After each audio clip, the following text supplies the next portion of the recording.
Chapter 776, Instant Takedown. Okay. Su Ping quickly accepted the proposal. Although he didn't really care about the circle, he did see the regret in the red-haired young man's eyes. The guy wasn't as remorseful when he had to give away assets worth trillions. I want everything that you're reluctant to give away. Besides, the circle could be useful too. The people in that circle could be potential customers once he raised his first batch of Star State pets. The young man held back his regret, seeing that Su Ping accepted. He said prudently, "That's all I have. Can you spare my life now?" Su Ping frowned and pretended to be thinking carefully. "I don't have anything left," begged the red-haired young man when he saw that Su Ping was silent. Nobody was around at the moment to witness his begging anyway. It wasn't exactly humiliating if no one was there to see it.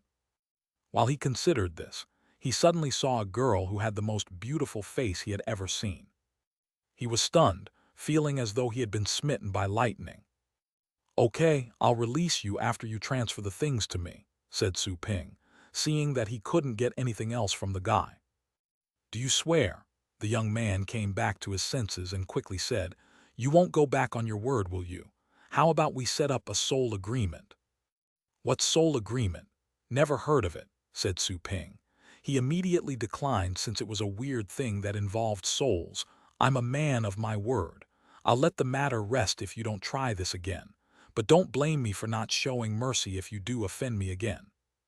"But it's just your word," the red-haired young man couldn't help but remark. "Who says it's just my word?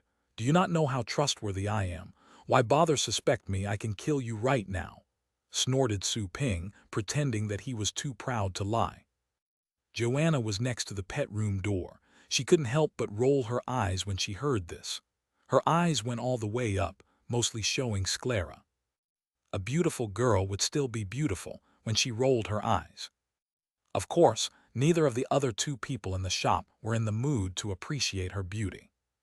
The young man was speechless and uneasy, seeing that Su Ping was reluctant to be bound. He certainly wasn't convinced by Su Ping's pretense. Nobody who was honest and candid would have reached the Star State. Not just the Star State. Even those who were Fate State experts were either descendants of powerful forces or worldly, sophisticated folk.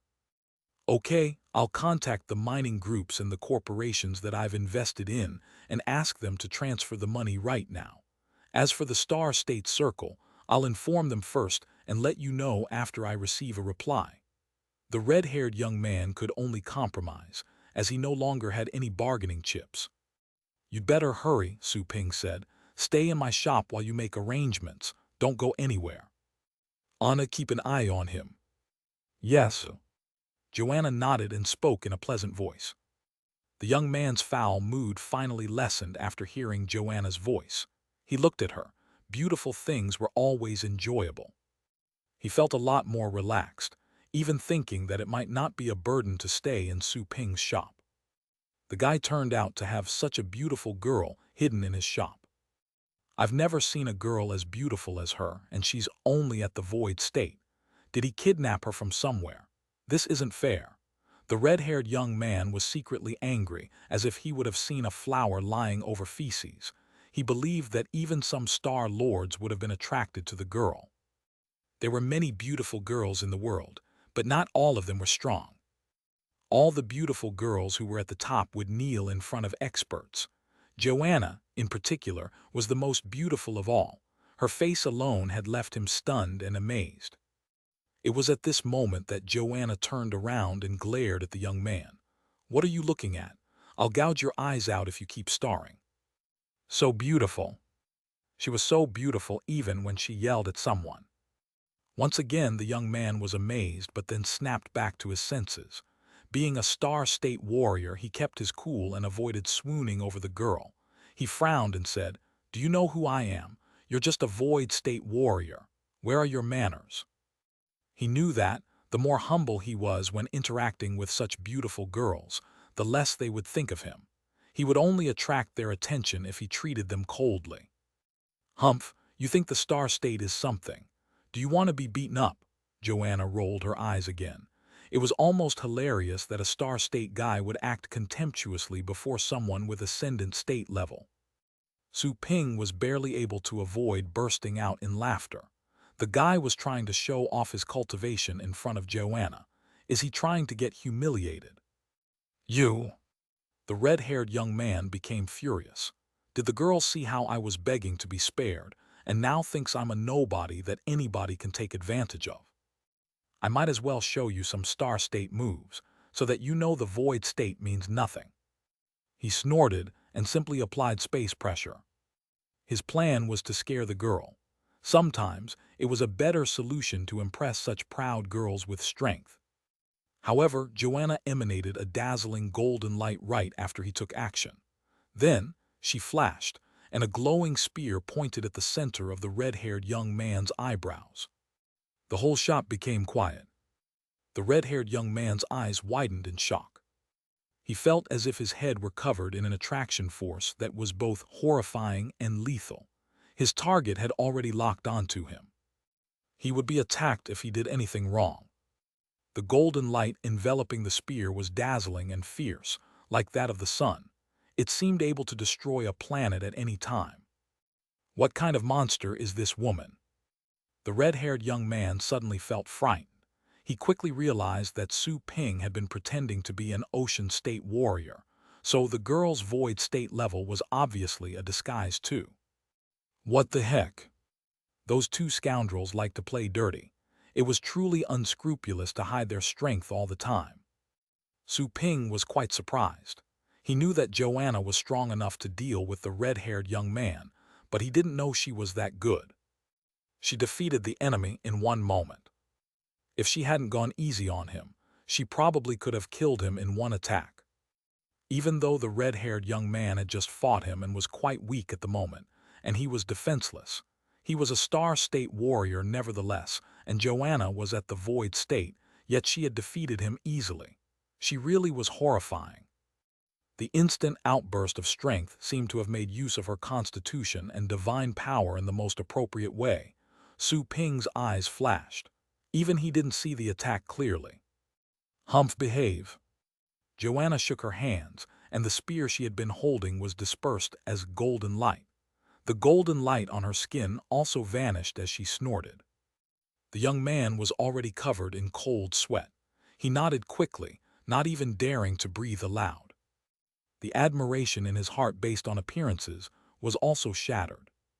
When a man is humble enough, he would lose the ability of loving.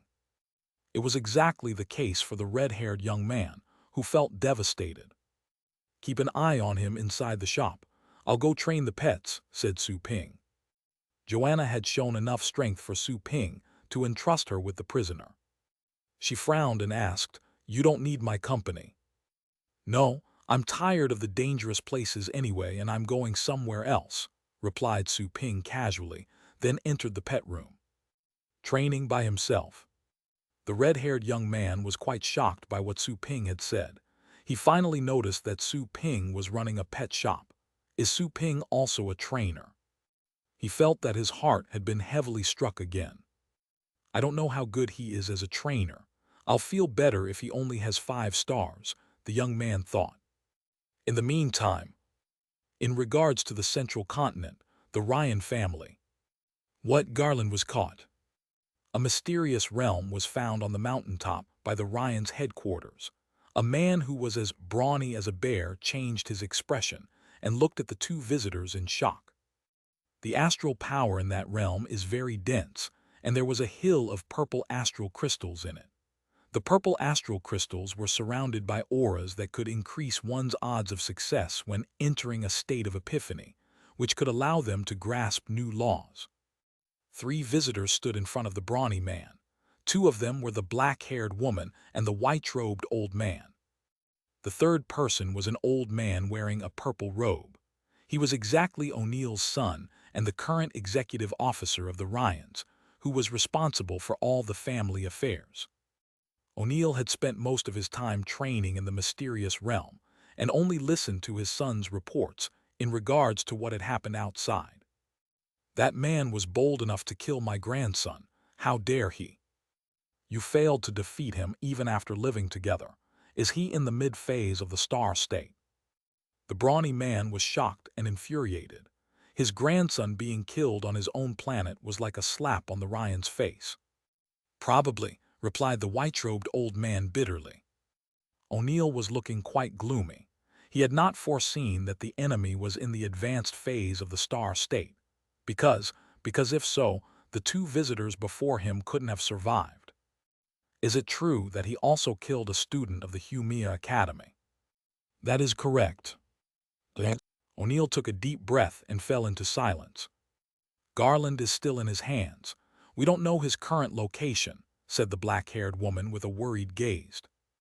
O'Neill's eyes flashed. He finally said several minutes later, go figure out Garland's situation first, and then find out the guy's background. A guy in the mid-phase of the star state is qualified to become lord of a Tier 3 planet. Why did I open up a shop here? It's very weird. Chapter 777. Nothing happened. Yes. The old man wearing the purple robe nodded and accepted the tasks. He was quite relieved to see that his father wasn't reckless. Being the current administrator of the Ryan family, he knew that even though the family was strong, it would suffer huge losses if it had a head-on clash with someone in the mid-phase of the star state. The more successful people were, the more likely they would cut their losses in time. I'll ask around in the star state circle later on and see if anybody knows him, said O'Neill grimly. The black-haired woman and the white-robed old man looked at each other silently. On the same day, at night on the camp continent, planet Rhea, Wafat City was ablaze with lights under the night sky, as if it were daytime. Many people had gathered on the street where a huge battle took place during the day. Even the nearby streets had been crammed by battle pet warriors who had gone there to watch. Too many people had witnessed the battle in the afternoon. The news couldn't be blocked, especially not in the Federation where information was transmitted at an unimaginable speed. The news could have been transmitted to other planets had it not been for network limitations. Everybody in the camp continent had learned of the Star State battle on the street. As for the other continents, certain well-informed forces would receive reports. They were putting attention to the matter too. According to some informants, some of the Ryan family's honored guests had been involved in the battle. Such news had an underlying meaning. Someone had challenged the leading family's authority on Rhea. It was definitely huge. Do you think the master of the Ryan family will come in person? What is the background of this shop, Pixie Pet Store? It's my first time hearing about it. Is it an extraterrestrial corporation that intends to establish branches on Rhea? If that's the case, they should make friends with the Ryan family instead of fighting it, don't you think? I was told that someone from the Ryan family was attracted to a beautiful girl in the shop and wanted to take her away, hence the fight. A beautiful girl? What beautiful girl? Dude, you haven't been to the shop yet, have you? There's a beautiful employee working there. She eclipses Alice in every way. You'll believe me once you see her. I divorced my wife right after I went back home on the day I saw her. Seriously, buddy, are you really that ruthless? That's not a big deal. I would rather stay single and wait for her. People gossiped in the crowd. There was no telling who started it, but the cause of the war was eventually attributed to a woman. Many people then spoke about it for a while, remarking that beautiful girls were always the cause of disasters. The customers who had been to Su Ping's shop and seen Joanna, however, said that her beauty was mind-boggling to them, and that they would have fought for her too if they were strong enough. The Ryan family wouldn't get to step in at all. It's already night time. I wonder if the Ryan family will send someone else. Considering the Ryan family's speed, it should be arriving from the central continent any minute now. Will we be accidentally hurt in the battle later if we observe from here? Are you nuts? There are so many people here. I'm here because someone from the Layefa family is here too. How could the Ryans fight in the city? They'll probably move the battlefield to the tertiary space if they start a battle. We won't feel a thing. That's true, but why aren't they here yet? The observers were almost running out of patience. The pet assessment shop across the street was also affected by the street collapsing. Still, it had defensive measures and the devices inside weren't damaged. That's all I know. Cleo stood obediently in her office, while in front of her was the holograph of a middle-aged man made of data streams. The man frowned and asked, "Is that all?" "Yes." Cleo bit her lips and said, "I promise that everything I said is true. I didn't know the shop at all, and I only left my pets for training there out of curiosity, and because I thought there was a master trainer in the shop after Lily bought 2 amazing battle pets from that place." The middle-aged man didn't seem to hear her. He was in deep thought. A moment later, he finally refocused and said indifferently, "Got it. The family will investigate it soon. You have nothing to worry about if your confession is true. Since you're there, continue your observations and report to us immediately if you find anything." Cleo was quite relieved. She asked prudently, "My lord, may I ask how the shop's boss offended our family?" The middle-aged man frowned and looked at her. Considering her talent, he thought for a moment and said, "The shop owner, the young man you saw earlier, killed Prince Randall." "What?" Cleo's eyes widened with shock. Randall was killed by Su Ping. She couldn't be more familiar with the name Randall, being a family member. He was part of the main family branch and was one of the 3 most talented descendants. Everybody had high hopes for him. Even though she was just as talented and would have grown as strong as Randall if she had enough resources, her position in the family was much lower than his. There would have been no consequences, even if Randall would have accidentally killed her. Conversely, she would have been severely punished if she would have hurt him, even if only mildly. Her cultivation would have been abolished, or she might have been sentenced to death. The main branch's authority was not to be ever contested. Many people are aware of this matter, but it's not exactly something that we're proud of, so it is best if you better keep this to yourself," said the middle-aged man indifferently and ended the communication. The holograph instantly vanished. Cleo stood completely stunned. All she could think of was Su Ping's calm face. The day's events had shocked her so much that her soul had almost left her body. That guy is a Star State expert. He also killed Prince Randall. What emboldened him to do that? Even if he is at the Star State, it's not rational to offend the Ryan family, is it? Why did he kill Randall? Did the 6th prince piss him off? He must have. Cleo was stunned for a long time while wearing a bitter smile. She didn't believe that Su Ping would have attacked a member of the Ryan family for no reason. He could have killed her easily back when she was in his shop if there were grievances between him and the Ryans. Unless she was so insignificant that Su Ping didn't figure out her connection with the Ryan family.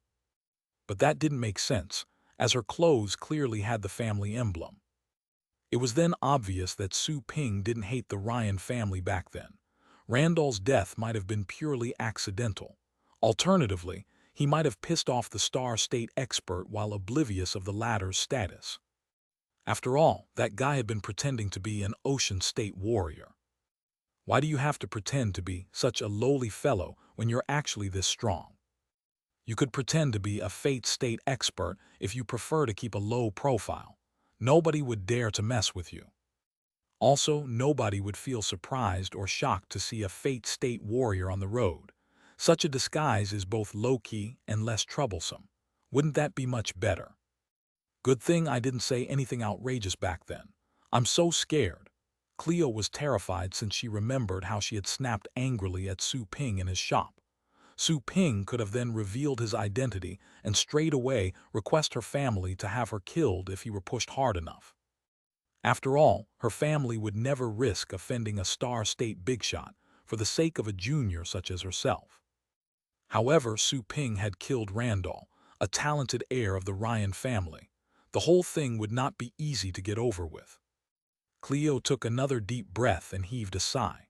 She walked out of the office with Lily in tow, then looked at the shop across the street through the window on the 2nd floor. The street was currently jam-packed with people. However, the queue outside Su Ping's shop was still obvious. Cleo was in no mood to join the queue anymore, Even if she were given a chance to stand at the front of the line, her life was more important. People should have already arrived from the central continent. Let me ask my father. Cleo checked the time and felt confused. She quickly made a phone call to contact her father. What? Cleo was stunned yet again upon hearing the message over the phone. What's wrong, cousin? Lily was stunned for a moment. She didn't eavesdrop on Cleo's call out of courtesy, blocking her own ears for a moment. Once she hung up the phone, Cleo said, still unable to process what she had heard. My father said that the family didn't react, although everybody had learned of the matter. Grandfather didn't even leave the mysterious realm.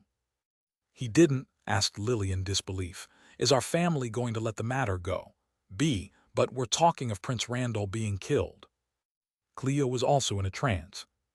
That was so true. The victim was Randall.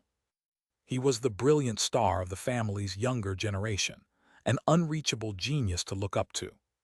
Still, the family was intending to let things slide after he was killed. Just now, Garland was escorted into the shop by him. The other two guests escaped. Do they think that the guy is not just a star state expert, that even grandfather found it tricky to deal with him? Cleo thought, only to be horrified by the possibility. Time flew. Midnight soon arrived. However, the starry sky above them was just as brilliant. Half of the observers on the street had left. Even so, the street was still quite crowded. Chapter 778, Concession.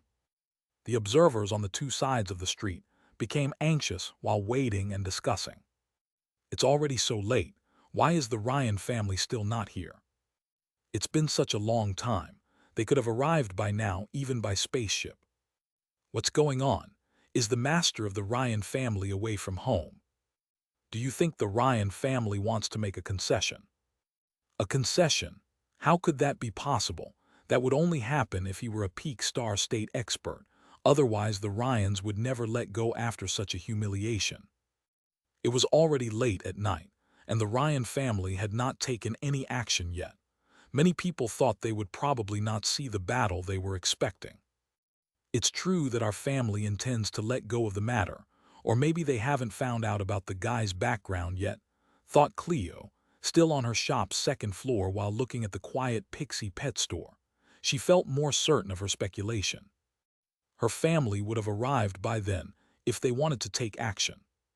But they had yet to arrive. That could only mean that they were intimidated by either Su Ping or the forces behind him. This shop has been here for years, but it never left any impression on me. It also seemed to have a different boss. Was the shop transferred? Weird. Cleo tried to dig through her memories, only to find that they were blurred. She remembered that the shop had existed on the street for years, but it always remained low-key, never leaving any impression on her. Move, get out of the way. A group of city guards appeared on the street at that moment. Most of them had an ocean state cultivation and were clad in matching silver armor. A muscular man in the lead bellowed, "This place has been locked down for road maintenance. Everybody, please leave." He was a void state warrior, and his announcement echoed throughout the street. Everybody was able to hear him, loud and clear. The mayor of Waffet had sent city guards over, which was somewhat surprising for those present. They knew it was the Ryan family taking action through them. Were they intending to clear the field to start a battle? Many of them felt both excited and regretful as they thought of that. They had waited for a long time, and the show was finally on. And yet, they had just been told that they had no tickets and had to leave. Many of them complained in low voices, while some even cursed vehemently in their hearts. Even so, most of them left as instructed, not daring to disobey the Ryans, who were the absolute emperors of Rhea. Apart from the Federation laws, all the rules set up by the Ryan family also had to be followed by those on the planet. Every governed planet had its own set of rules added by its lord.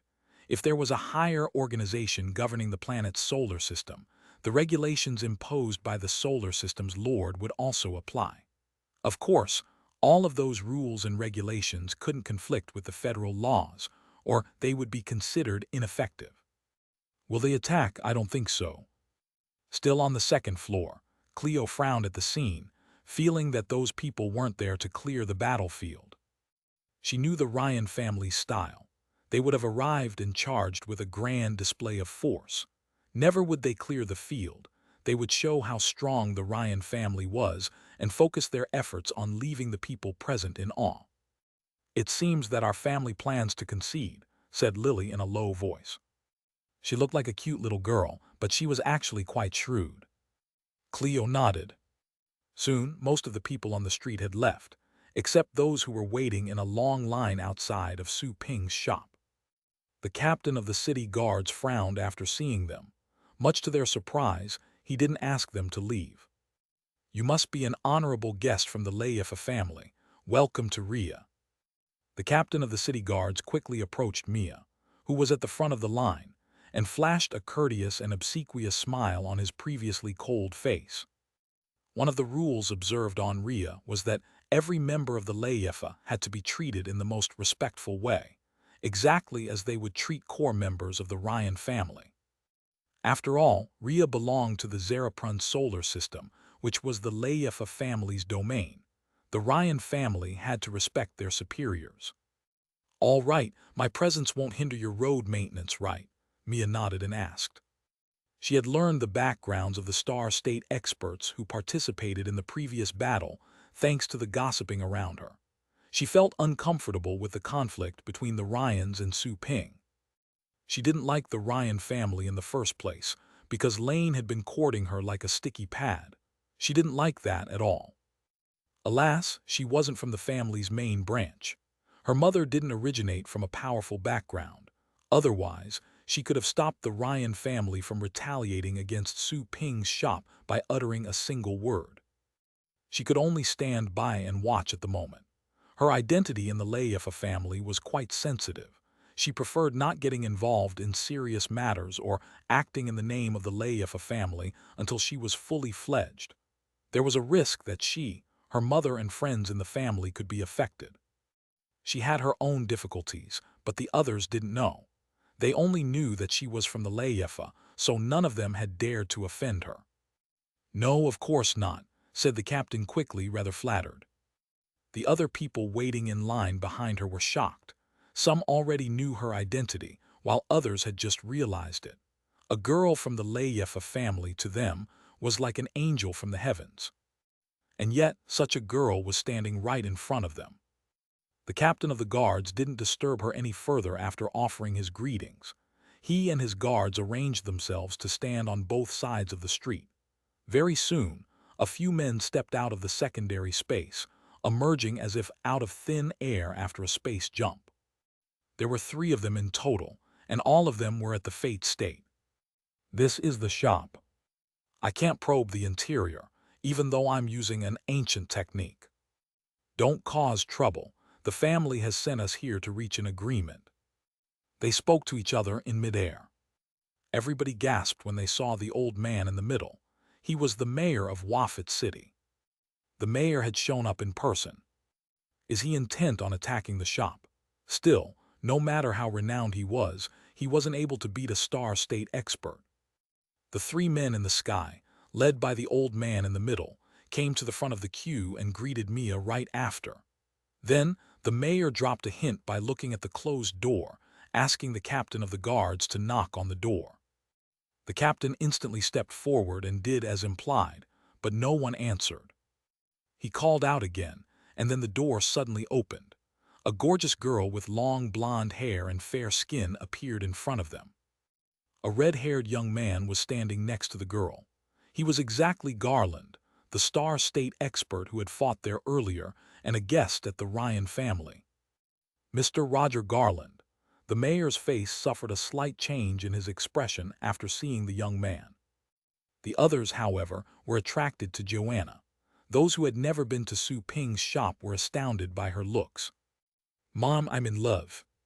How can anyone be so beautiful? I can carry her baby. I can't believe anyone can be this beautiful in this secular world. Is she an angel?"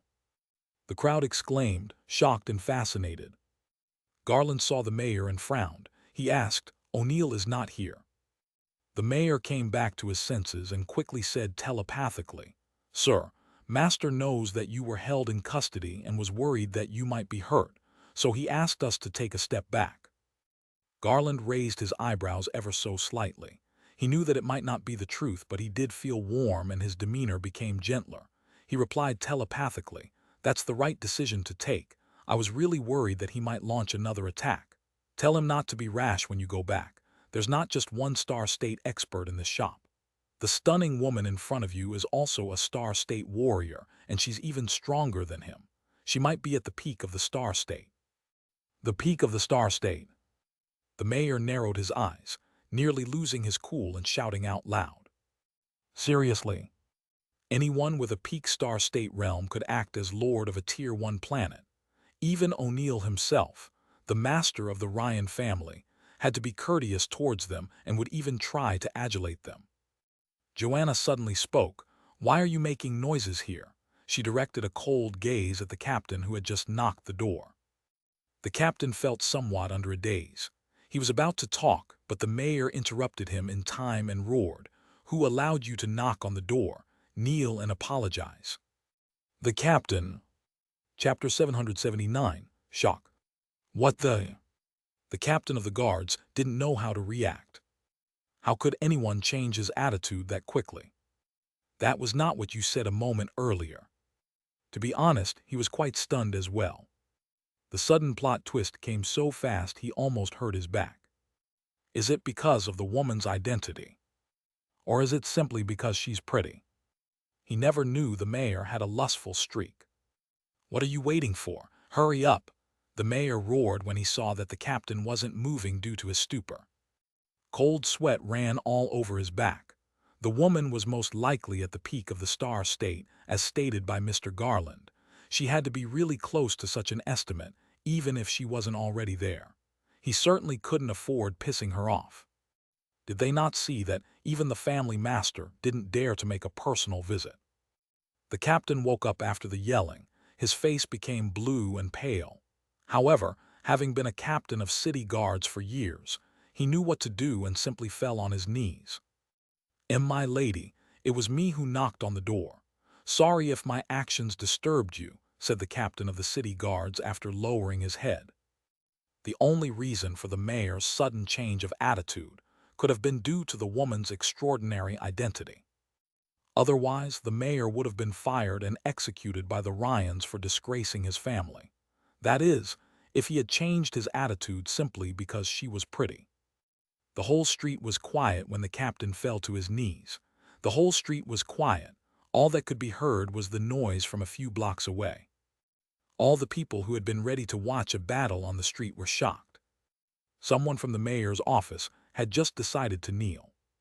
He was so aggressive at first, but then he suddenly knelt in front of her. That was certainly unexpected. Well, Cleo watched such a development from the second floor of the assessment. She was quite surprised. What is going on? What is the blonde woman's identity to force the mayor into making his captain kneel? Could she be a Star State expert too? She must be. Could there be another explanation except that? Cleo felt cold after evaluating. She had seen the blonde woman, seemingly an employee, in Su Ping's shop earlier. That woman had left a deep impression on her, even though she was slightly angry. She's also a Star State expert. Lily was equally dumbfounded, not expecting that such a tiny shop would have 2 Star State warriors.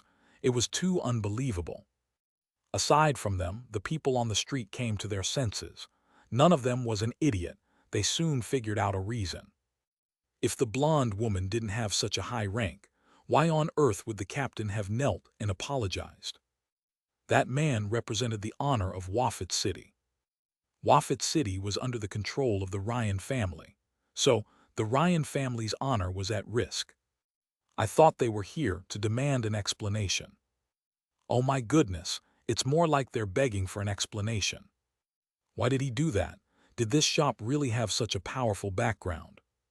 Everybody whispered in a low voice, shocked. They had always thought that the Ryan family were the kings on Rhea, but they found that there were kings above them. You did disturb me. "You won't need to breathe any longer if you do this again," said Joanna with an indifferent, pleasant, and daunting tone. The captain's heart was beating faster, cold sweat dripped from his forehead. He quickly knelt and kowtowed. It wasn't embarrassing to kowtow before a Star State warrior. Besides, it was the mayor who had asked him to kneel. The former would also be punished by the Ryans if he was ever blamed for it. "Get the hell out of here and stop embarrassing yourself," the mayor instantly roared. He didn't feel happy about the whispers. After all, he had been sent there to reach an agreement with the other party. That unexpected development had disgraced the Ryan family.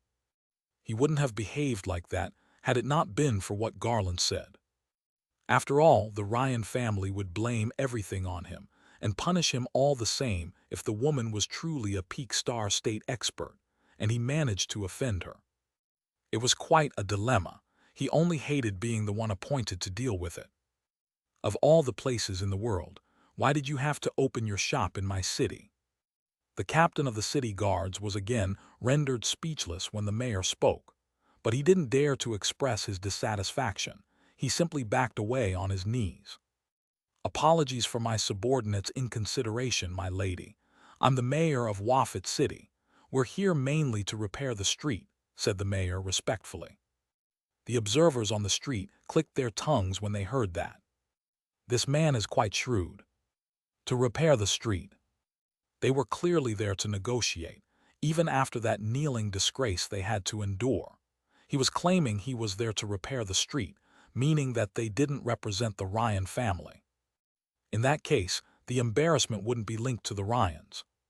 It was true that nobody could get to higher positions with brawn and no brains. Those who only fought with brawn were just reckless guys. If the ones ruling the world did so with their great fists, their reign would have soon collapsed. Strength was only second to wisdom. Joanna raised her head and said in disdain, "If you're here to repair the street, do it. Why are you talking bullshit to me? Are they trying to deceive me?" Being the war goddess in the demigod burial, she wasn't just a warrior, but also a person with great power. She had seen exactly what those people were up to. She had already figured out why they had shown up the moment she opened the door. After all, she was aware of Su Ping's earlier battle, and the latter had given her an introduction to the world outside the shop. She had a basic understanding of their current environment. Adding her own speculations and judgment, she had already foreseen what would happen next. "Well," the mayor was stunned by the response of such a delicately faced girl, feeling that the rudeness didn't match her look. Shouldn't a girl like her be a graceful lady? Why did she give off the vibe of a man? When his excuse was seen through, the mayor simply replied with a telepathic message, while keeping a humble attitude. "Well, my lady, we're here as representatives of the Ryan family. We would like to know what we should do to bury the hatchet. Have you release Mr. Garland?" Naturally, he couldn't let others hear his begging. "Make peace? You'll have to wait for my boss to come back.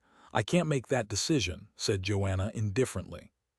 Then she turned around and closed the shop. When she closed the door, she said, "Repair the street right now. Don't let it affect our business. By the way, don't come again for unnecessary trouble." Bang! With that, she closed the shop. The mayor stood at the entrance of the shop, stunned. She can't make the decision. She has to ask the boss. Is there a stronger guy above that Star State woman? Was it the young man who captured Garland in the battle earlier, or is it someone who had yet to show up? The more he thought about it, the more shocked the mayor became. He felt compelled to report the terrifying news to his family immediately. The mayor saw Garland's helpless eyes when the door was closed. He smiled bitterly and knew he had messed up what he was sent there for. Garland had to be confined in the shop for a while longer. The mayor turned around and said to his two Fate State companions, "Inform the construction department and repair the street before dawn. I'll be taking my leave." They quickly accepted the task with utmost respect. Although they were at the same level, the mayor had already reached the advanced phase and was part of a powerful faction within the Ryan family. They had to respect him. "Stay here and work with the construction department.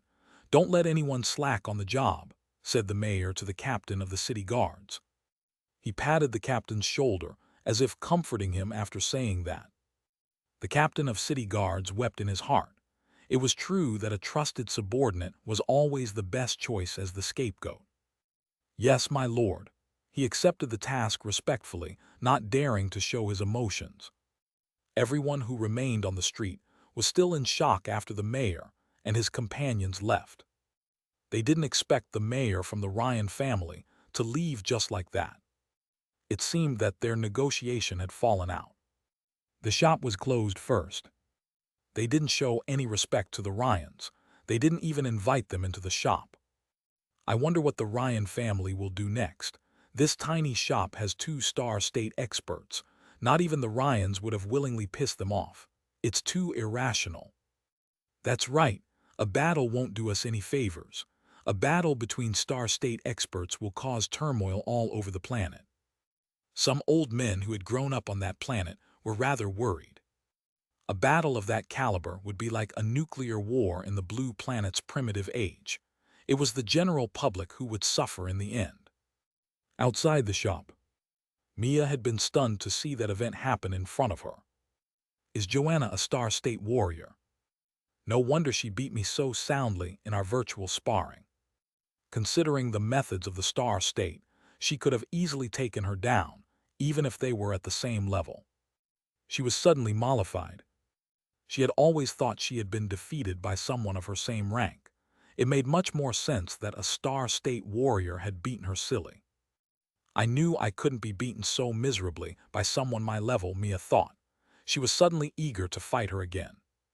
It was the dream of many to have a chance to fight such an expert. This would enable her to increase her technique. The shop owner is also a star state warrior. What an extraordinary shop. No wonder he didn't give Lane any face earlier.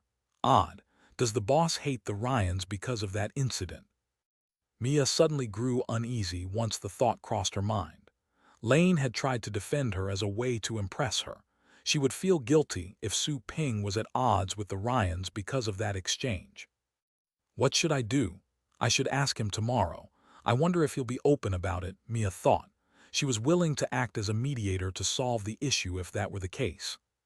At the same time, the mayor had reported the news to the Ryan family. All the family members fell quiet once they heard about the presence of another star state expert. In particular, the mayor stated that the person was likely to be at the peak of the star state, according to Garland. That was truly a piece of shocking news.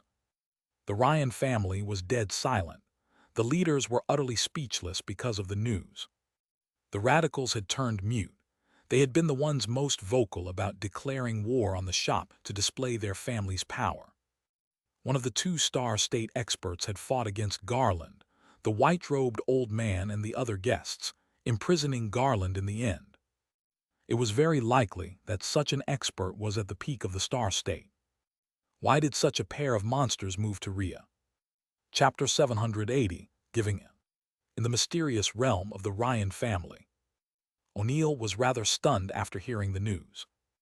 There were 2-star state warriors, not just one. The other person seemed to be at the peak of the rank.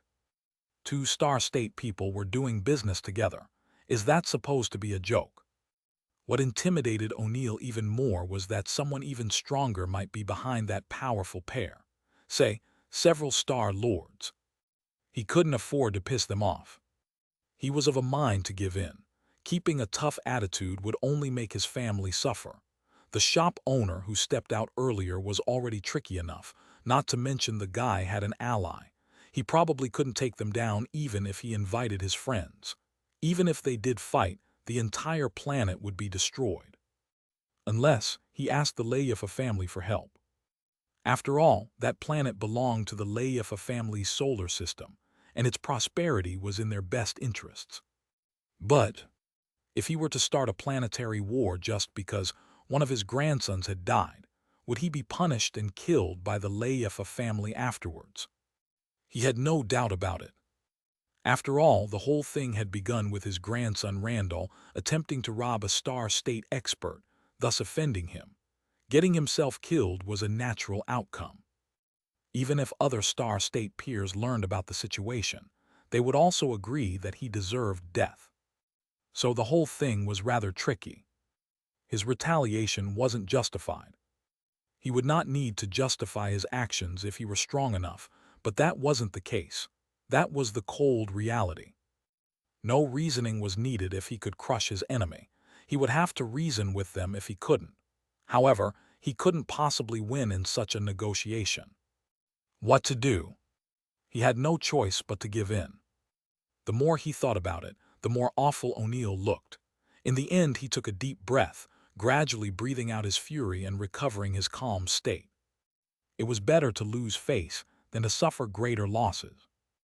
Deliver my order. Don't piss off that shop again. Send someone to negotiate with them and have them release Garland. Fulfill their demands as long as they aren't too outrageous, said O'Neill solemnly. The old man in purple nodded and accepted the task. He was relieved to see that his father wouldn't act recklessly. His years of managing the family were all thanks to his calm and considerate character. While Randall's death was infuriating, anger couldn't solve the problem. It would only make it worse.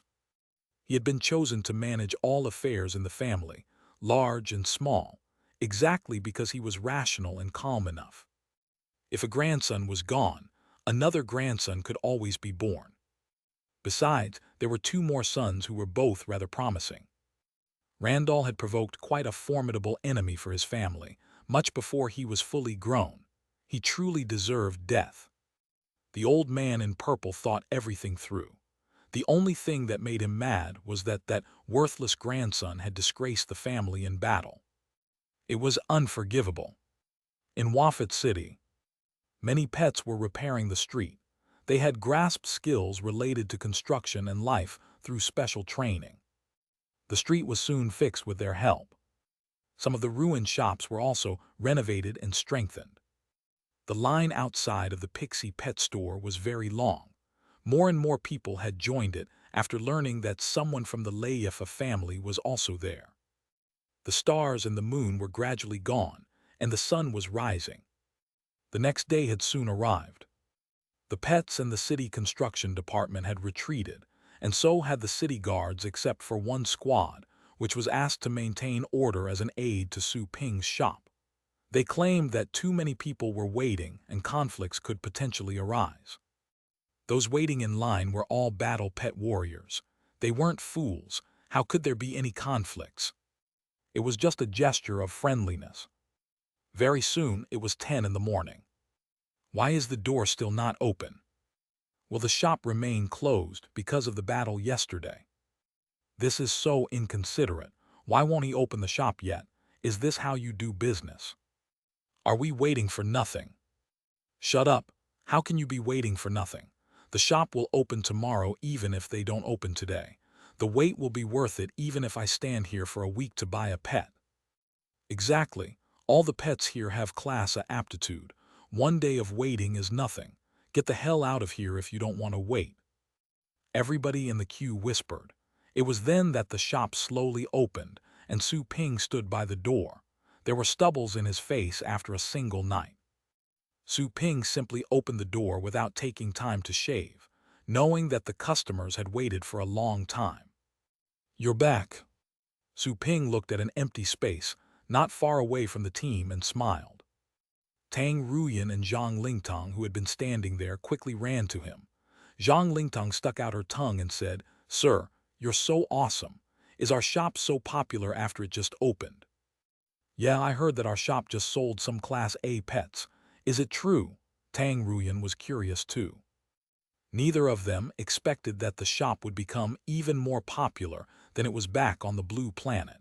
It was a stark difference after barely returning from the language school. "It seems that you're quite fluent in the common tongue now." Su Ping chuckled when he heard them speak the language. Tang Ruyan snorted and said, "Of course, we're geniuses." "Geniuses, go and entertain the customers." Su Ping smiled and then entered the shop. "Have the ones who are here to claim their pets enter first," said Su Ping. Tang Ruyan regained the professionalism she had developed back on the blue planet. She saluted and said, "As you wish."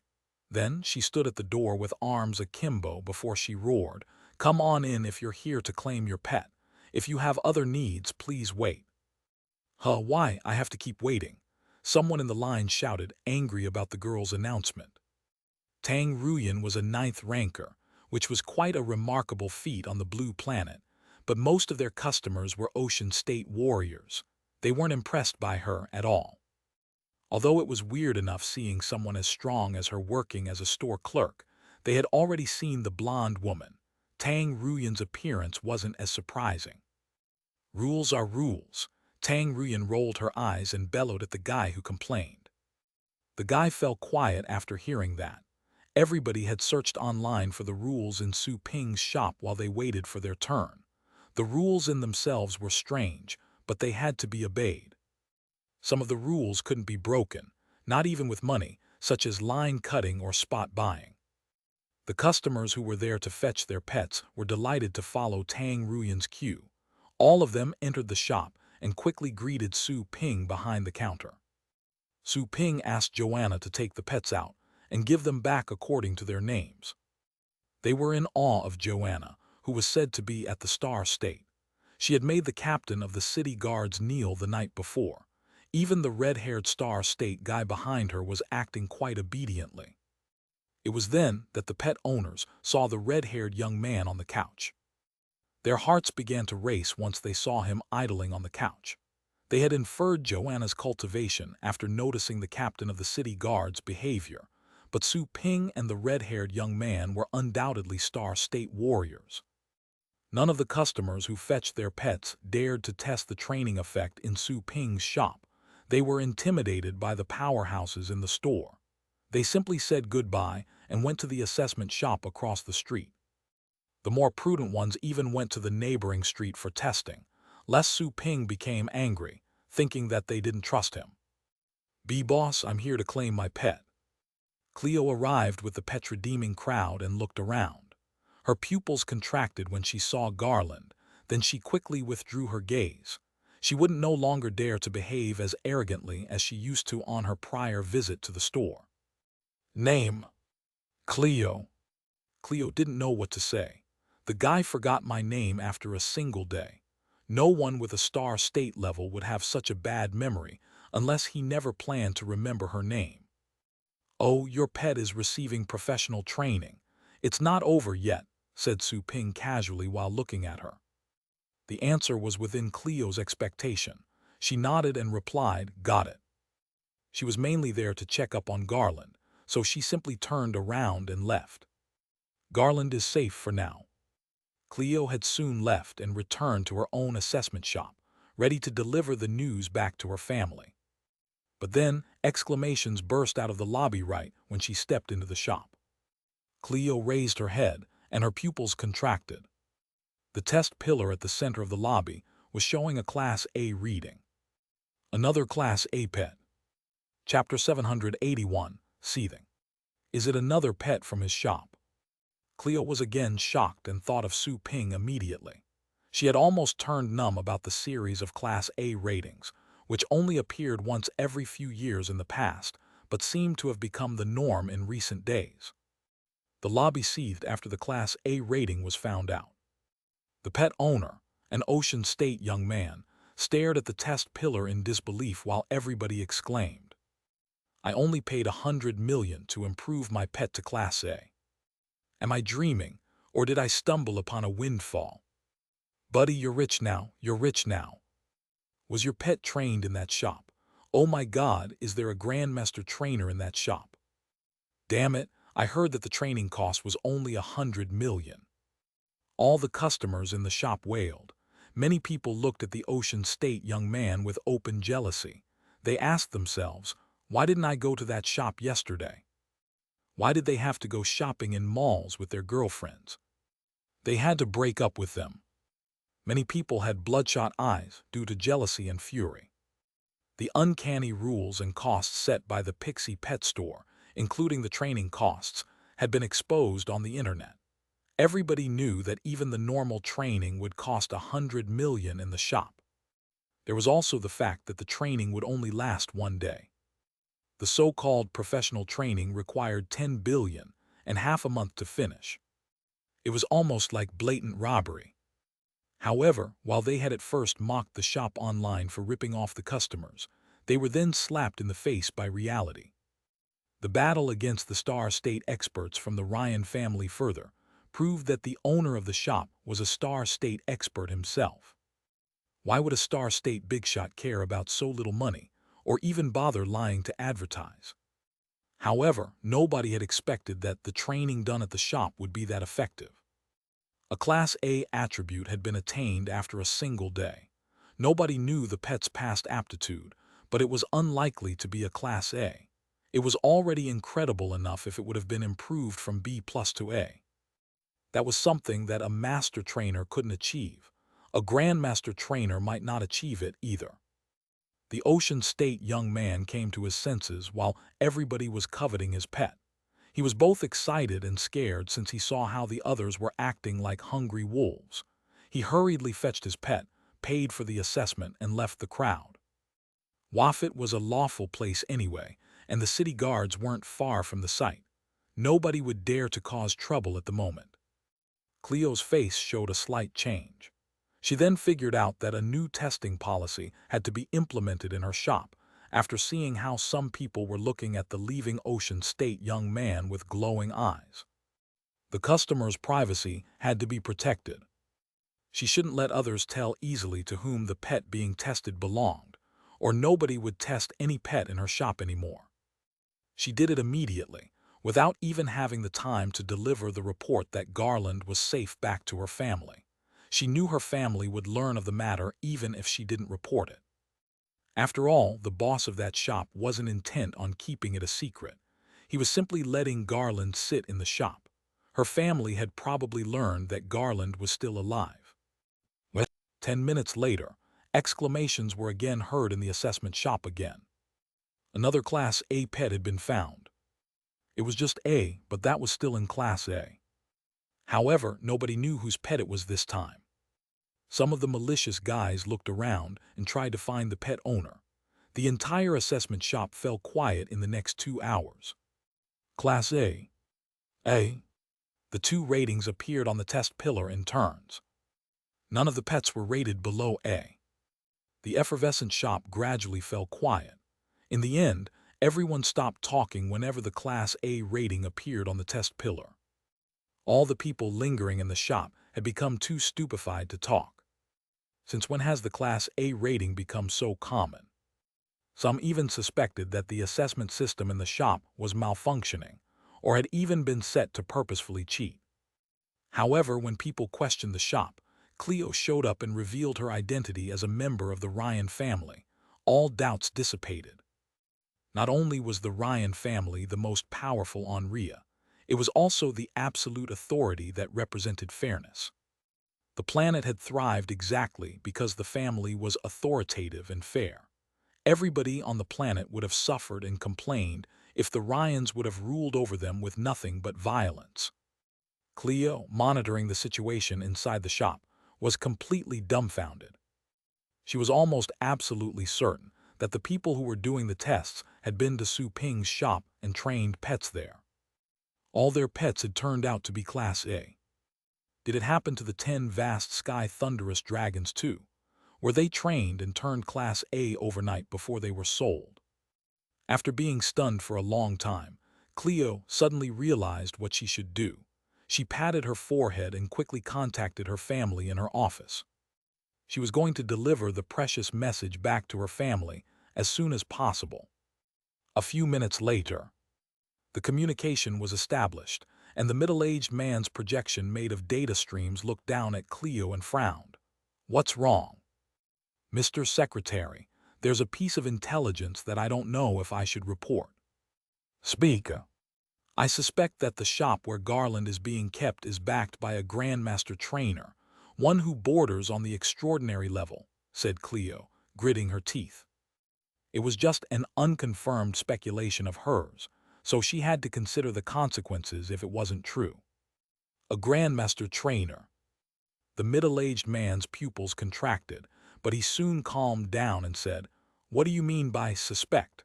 You should know the consequences of providing false intelligence. Cleo bit her lips and said, lowering her head, Mr. Secretary, this is what happened. That shop can easily raise Class A pets within a day. Such an ability, according to the information I've gathered, is almost exclusive to Grandmaster trainers. He raised Class A pets in only one day. The middle-aged man's expression changed due to a slight shock. Are you sure? I'm sure. The middle-aged man said after a moment of silence, I'll send someone to investigate it. This will count as a great contribution if it's true. Be on alert in regards to that shop and don't offend the boss. Everybody knew what a Grandmaster trainer meant. Even Star Lords had to treat them politely. Grandmaster trainers would usually have one or even multiple Star Lords in their circle of friends. Any Star Lord could single-handedly crush the Ryan family to smithereens with ease. The gap between them was like that between Gold and Sid. Yes, sir. Cleo held back her excitement and nodded respectfully. Great contributions would be rewarded with countless resources. She would no longer be bound by her identity if she was appreciated by her family. She would then be able to compete along with the main branch's descendants with her talents. The middle-aged man was secretary to the Camp Continent's governor.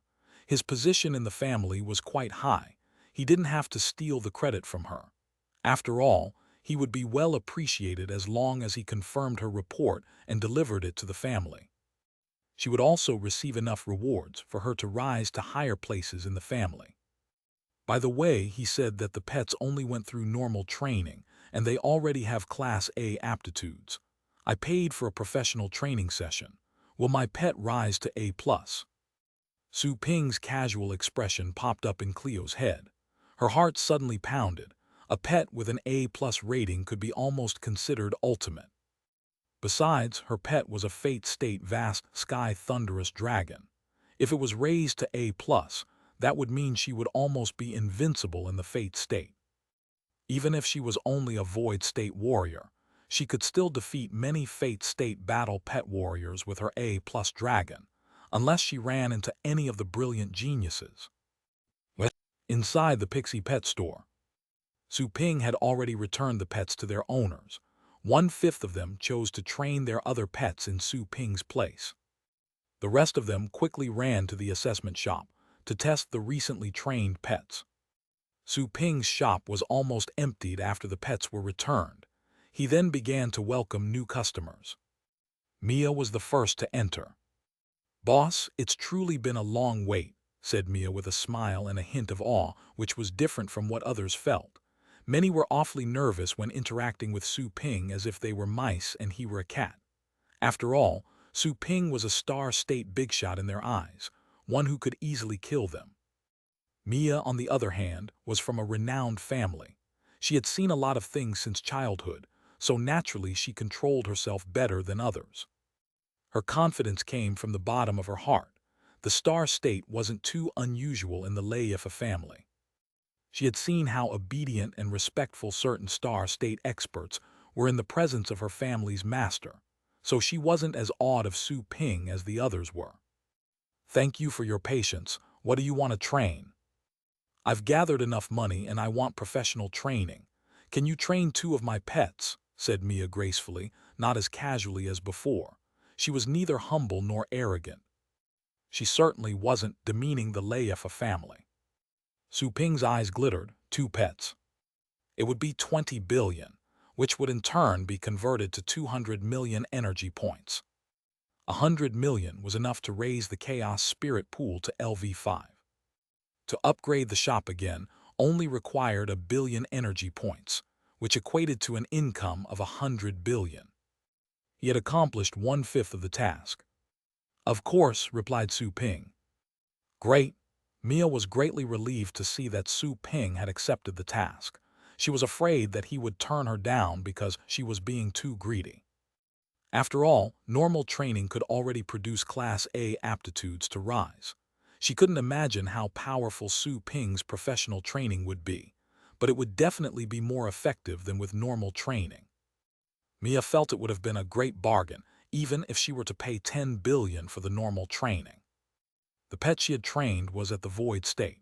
A void state pet with a Class A aptitude could easily be sold for 10 billion on the market. It would be even more expensive if it was a popular dragon pet.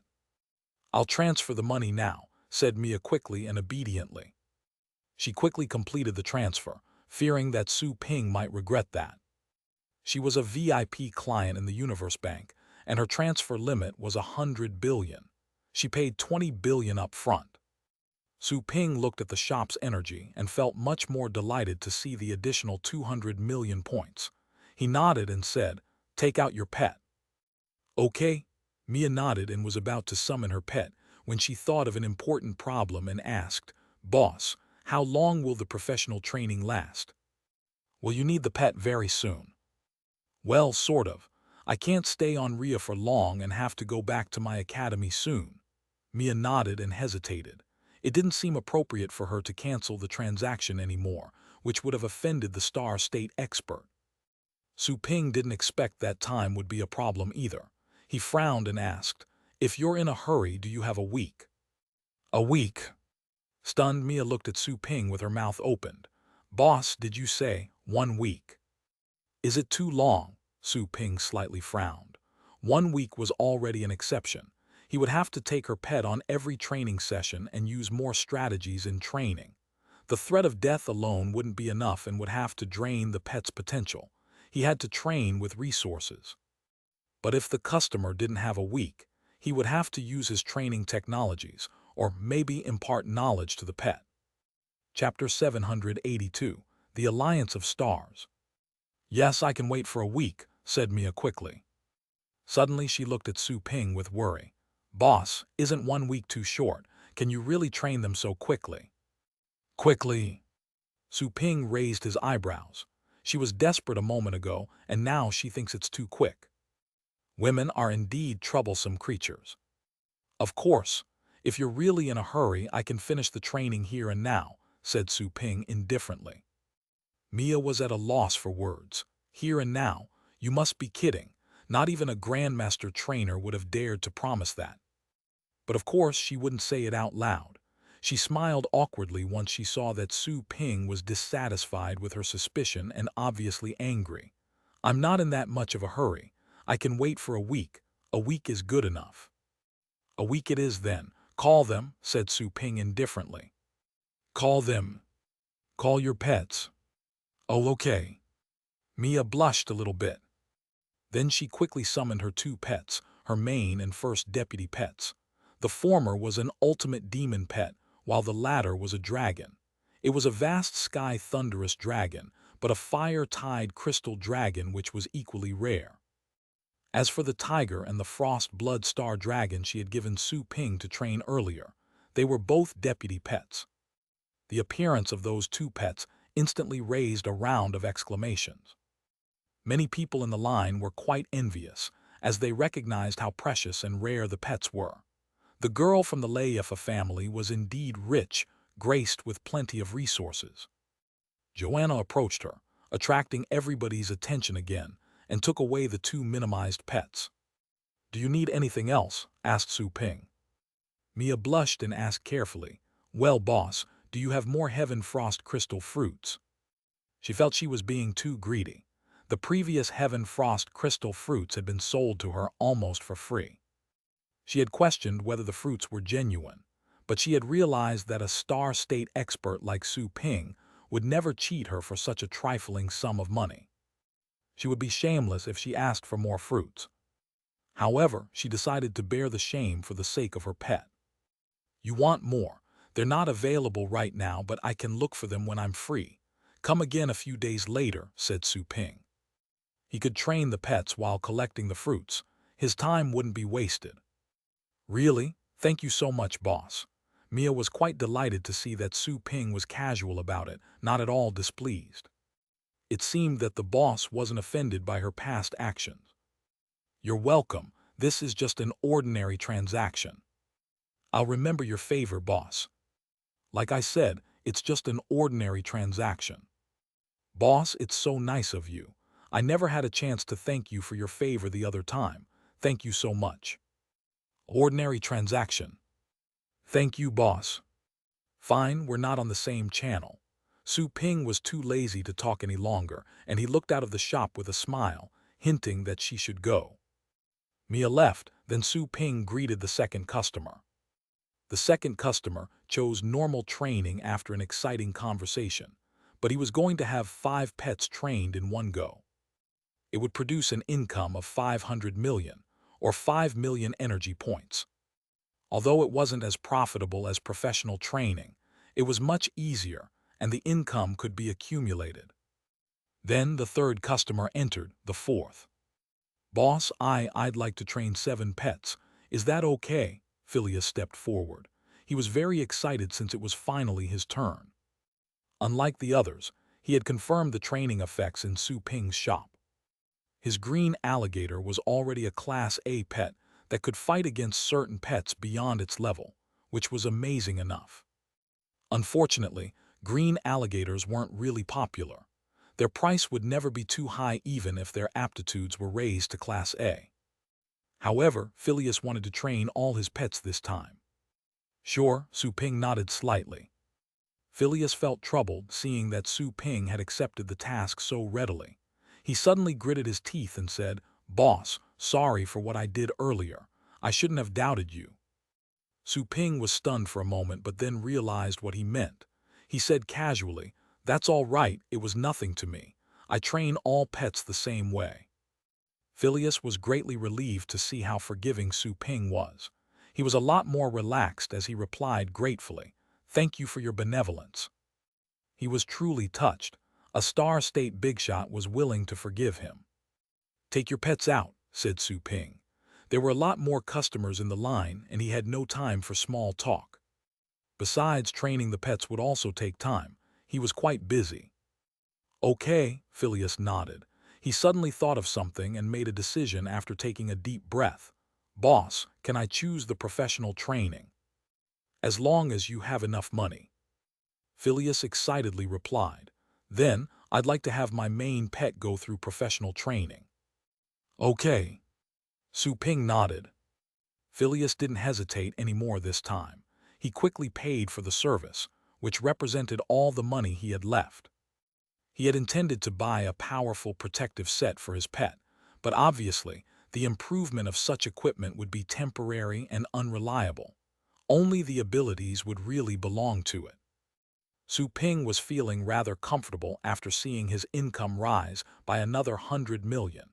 It was true that making money was easy when someone became famous. If he were to get to the bottom of things, he had to thank the Ryan family. He didn't expect that he would gain such popularity for killing one of their kin. Adding the vast sky thunderous dragons he had sold, Su Ping didn't think he would need to worry about lack of customers anymore. He would only need to collect money every day and then train the pets. He could also use the time to practice, while also developing the little skeleton and the others during the training sessions. It was definitely a bargain. After the deal with Phileas, Su Ping then continued talking to the next customer. One customer after the other entered the shop. Su Ping quickly found that the pet room in his shop was full. He had only received a dozen customers, not as many as he did the previous day. However, most customers chose to train several pets, if not all of them. A single customer was worth 10 customers when compared to the previous day. Su Ping asked Tang Ruyan to inform the customers that there were no more openings. Those still in the line were stunned, then began to complain. "Seriously, I've been waiting since yesterday and you're saying there are no openings anymore. Barely a dozen people went in. Why is the shop full already? I risked being attacked by the Ryan family yesterday. You're telling me that there are no more openings." Many people felt like crying, but they didn't dare to curse aloud. Of course they didn't. The shop owner was a Star State expert. They had to walk carefully in his presence, let alone complaining. He could simply kill them if he was angered. As furious as they might be, the queue didn't disperse immediately. They couldn't get into the shop that day, but there was always the next day. Even if it wasn't their turn the next day, some people ahead of them would be gone, and they could always wait for a few more days. The news from the assessment shop reached their ears while they waited. They were utterly jealous, which was another reason why the queue remained. That was a shop where Class A pets could be trained. To get a Class A pet, they wouldn't hesitate to wait for a month. One day of waiting was definitely worth it. Those who didn't immediately join the queue could only go to the end of the long line. They looked at the countless heads in front of them, only regretting not being bolder before. They didn't know how long they would have to wait until their turn arrived. Nobody knew how long Su Ping's shop would remain in operation, either. What if he left after a couple of days? All-Star State experts were unpredictable. The previously broad street had been filled up by the queue, reaching the shop across the street. The owner of the shop was quite angry since they were blocking his business, but he would never dare complain. After all, the owner of the other shop was a powerful expert.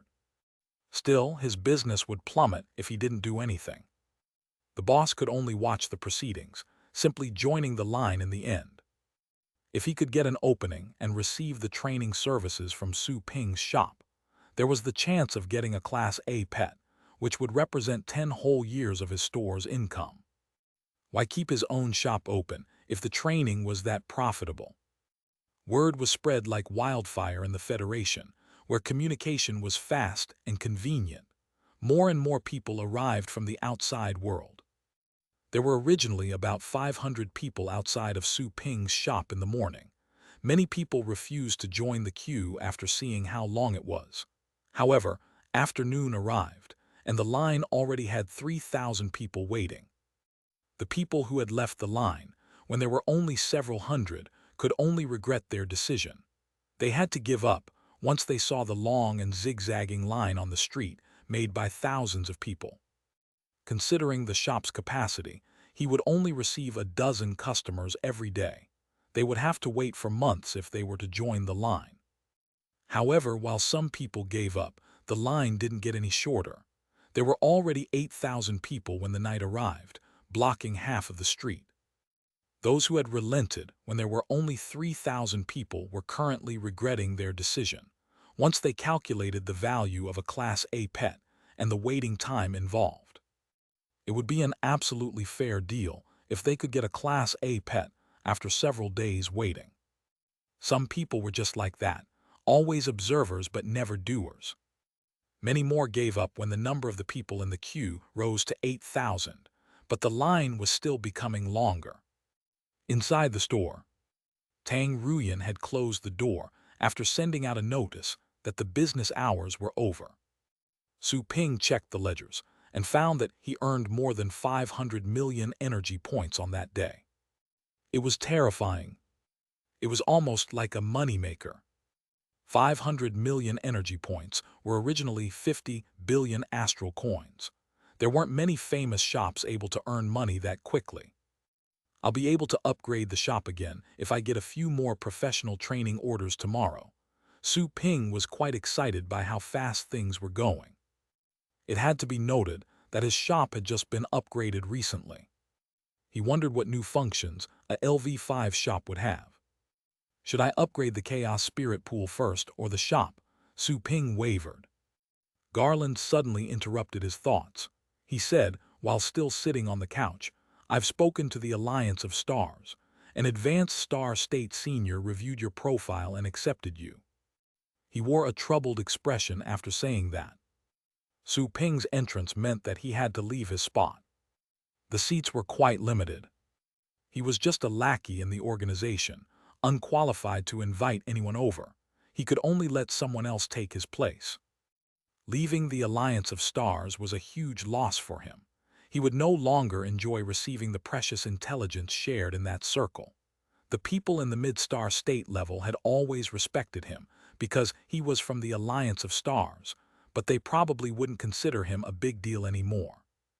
Chapter 783, Entrance to the Alliance. The Alliance of Stars. Su Ping shot him a confused look. Is that the circle of the star state you mentioned?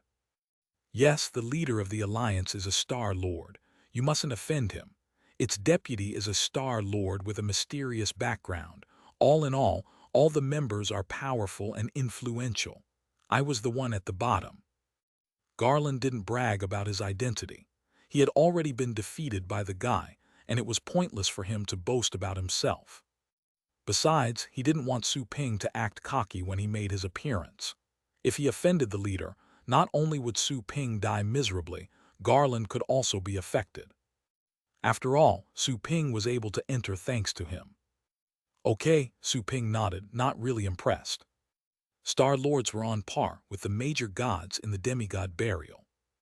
They were just workers under Joanna's command. He was still unable to raise Star State pets, and he wasn't too interested in the Circle. Even though he could persuade the Star State members of the Circle to have their heirs visit his shop, he was already busy enough as it was. There was no need for any more customers at the moment. The members of the Circle could become his clients when he became capable of training Star State pets. Seems like I have to increase my level soon, Su Ping thought. Su Ping had only reached the peak of the ocean state after having absorbed the 1,000-year astral power that Nai Huofeng had saved. He had thought at first that the astral power was enough to boost him to the peak of the fate state, but he didn't even reach the void state. Unlike when he sensed the heavenly tribulation before, Su Ping had already detected the bottleneck to reach the void state and could break through at any time. However, he didn't choose to make a breakthrough that easily.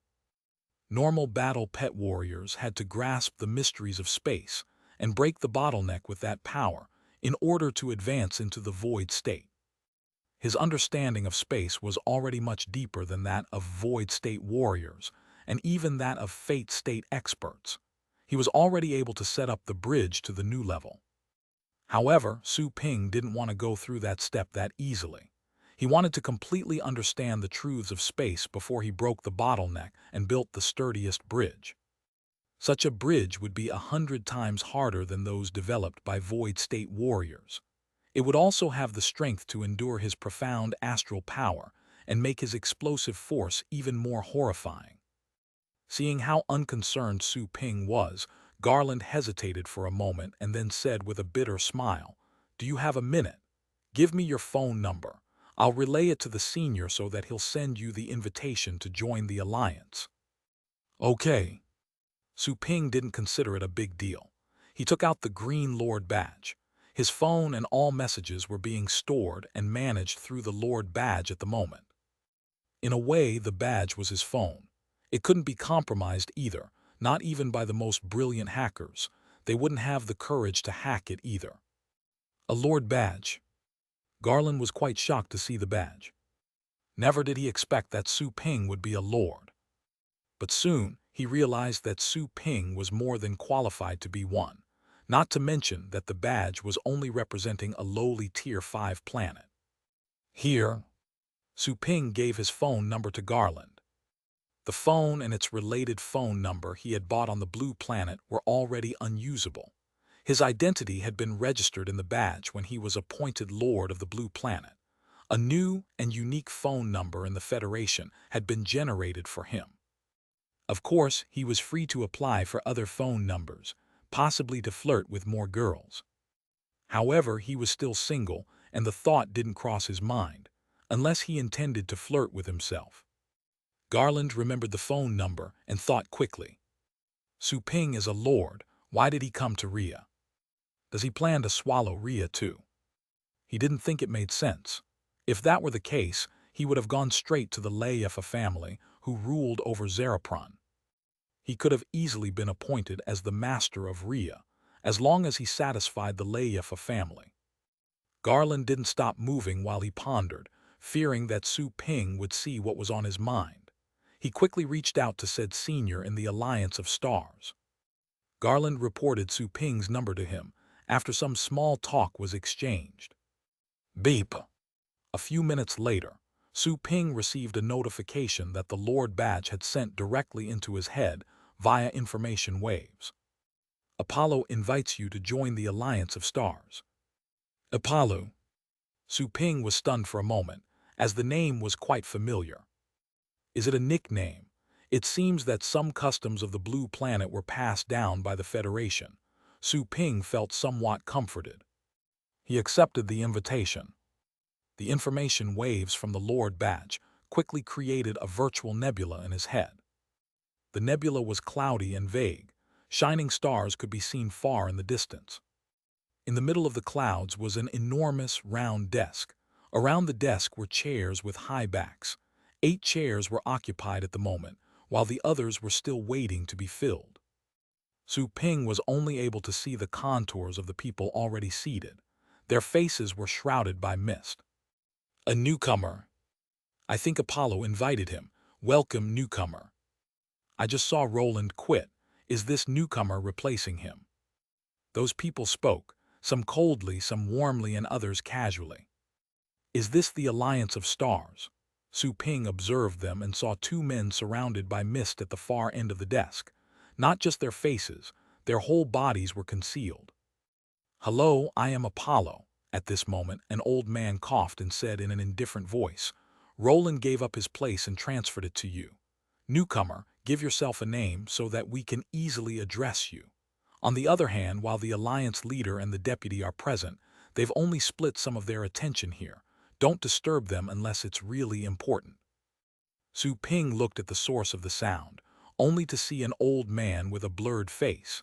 He didn't expect that the person behind such a moniker was an old man. He asked, how should I give myself a name? Have you never joined any forces? Asked a woman in a weird tone. Su Ping turned around and saw a woman with a blurred face, but she sounded very young. She was probably in her 20s. Nope. Just search with your Lord badge, said the old man who went by the name of Apollo. Su Ping was surprised. He was going to ask why they knew he had a Lord badge, but then realized that all the members in the Alliance of Stars were at the Star State. Every Star State expert would normally rule over one planet, if not more. After all, money could be made without moving a finger if they controlled a planet. There were also taxes and other benefits. Without further ado, Su Ping quickly did a search with the Lord badge, soon finding a large batch of information. He then quickly modified his name. A dialog box appeared in front of his face. Newcomer, your nickname must be prefixed with the Alliance of Stars. There's another thing. No one except our leader and the deputy can use Great Emperor as a name. You can use names of gods and deities. That's the style of this alliance. If you ever encounter Star State warriors with names of gods or deities, they probably belong to our circle. Of course, there are exceptions. Some people purposefully imitate the style of our names and impersonate us. Just teach them a good lesson if you meet any. The old man added with a casual smile, for example, my name is Apollo. Su Ping was stunned. He wasn't aware of such a rule. By the way, why is the naming style so childish? Shouldn't all of them be Star State experts? Why does it feel so wrong? My name is Adam. I am the deity of eternity. 2 men smiled and offered examples to Su Ping. Su Ping began to sweat hard, wondering what was all about. Never mind. It seemed that it was time for him to be juvenile too. He thought for a moment and came up with a name. Alliance of Stars, Heaven-Destroying Celestial. Celestial, that's an interesting suffix. Tisk, it sounds rather cool. How come I never thought of that? Celestial sounds more awesome than deity. The others were amazed by Su Ping's nickname. Su Ping. Are these people so far gone already? The old man named Apollo coughed and said, it's all settled now that you've given yourself a name. Celestial, I don't think it's as good as Great Emperor. Well, let's see what the leader and the deputy have to say about it. Once he heard that, Su Ping looked at the huge chair at the far end of the desk, still unable to see a thing. He couldn't even see the body figure of the 2 men who had spoken earlier.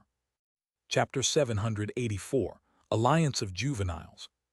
Su Ping had originally thought that the Star State Circle would be advanced and fancy.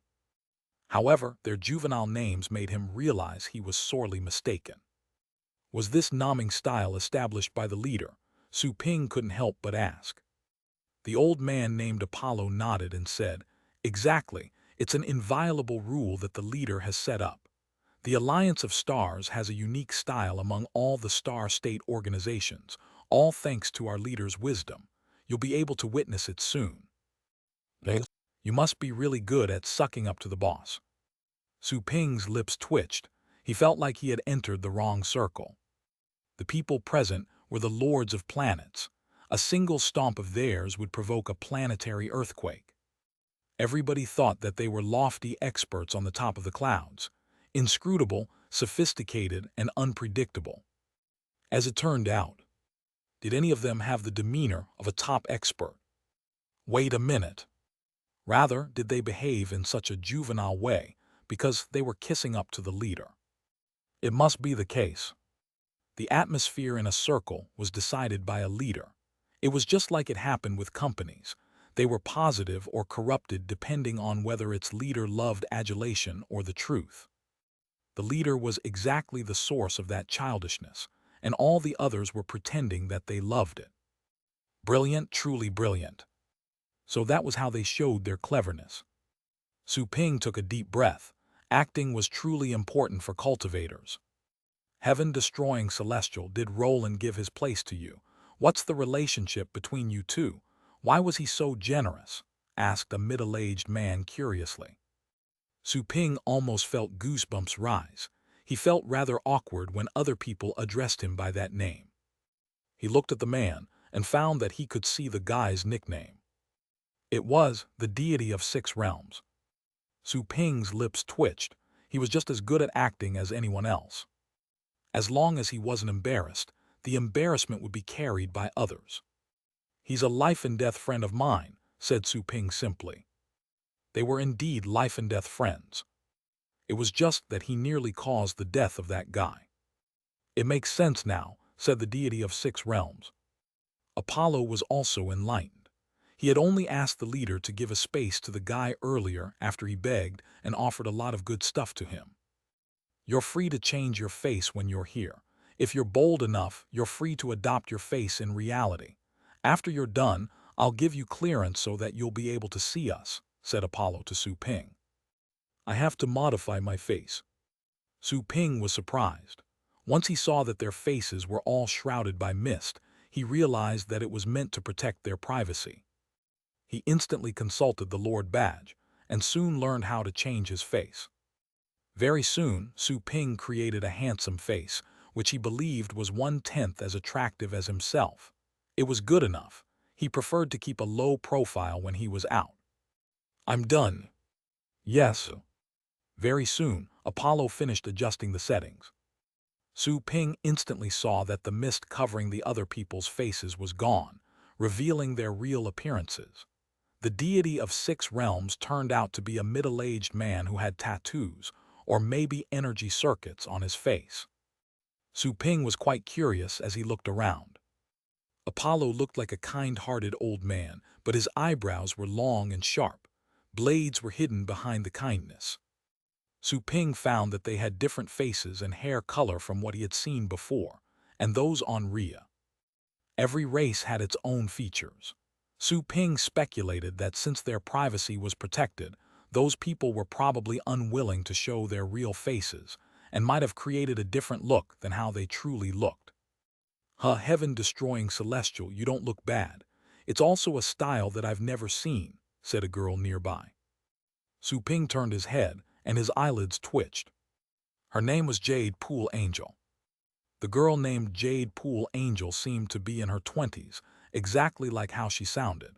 She also had quite a pretty face. Su Ping chuckled and said, thanks. This isn't your real appearance, is it? Do you look this handsome in reality? Asked Jade Pool Angel curiously. I'm 10 times more handsome than this. Seriously? Jade Pool Angel's eyes glowed. Her glowing eyes gave Su Ping a sudden shock, as if just having seen a wolf.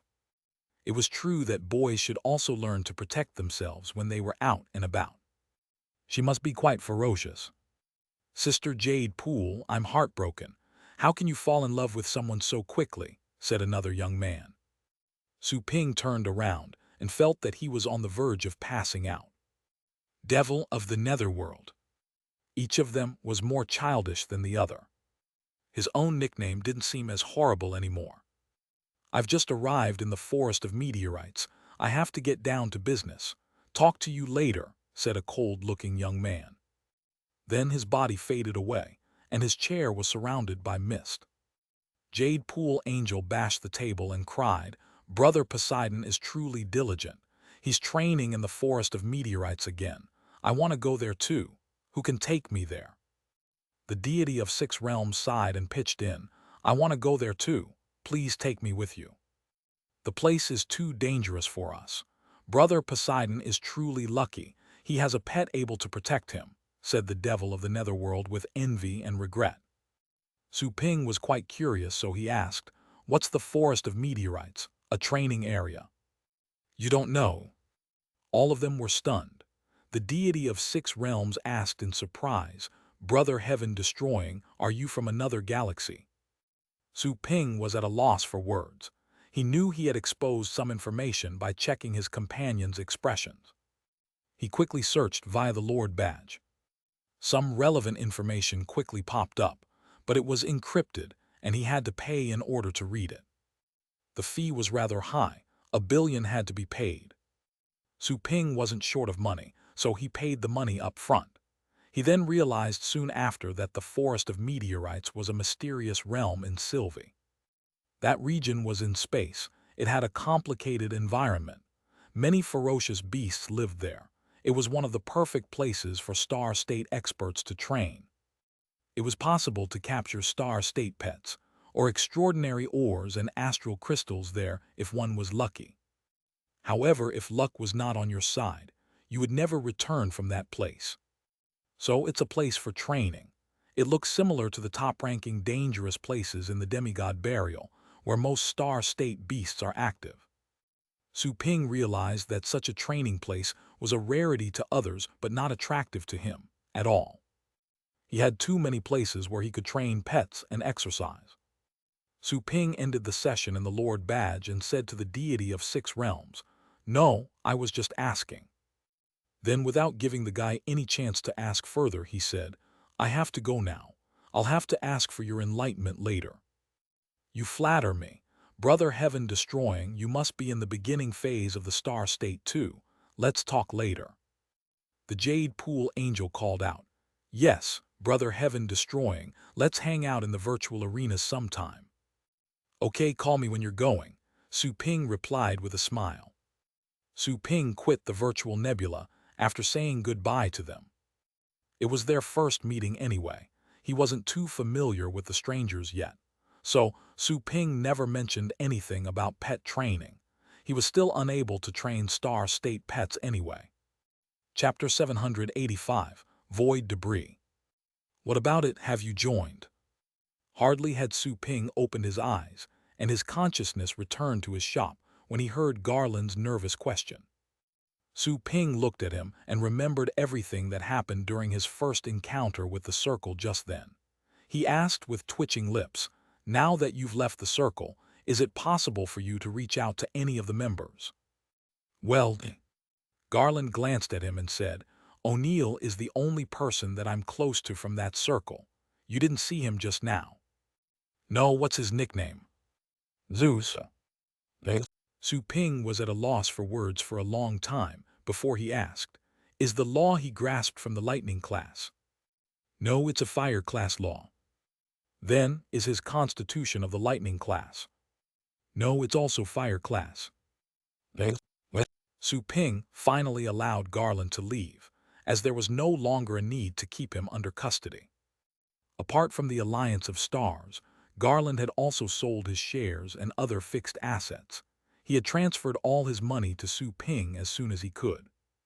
The money gathered almost reached 1 trillion. Su Ping was further reassured about the lavish resources available to Star State experts. Garland didn't have his own territory. The master of the Ryan family, through the taxes collected on Rhea, could probably earn much more than that every year. It was quite normal.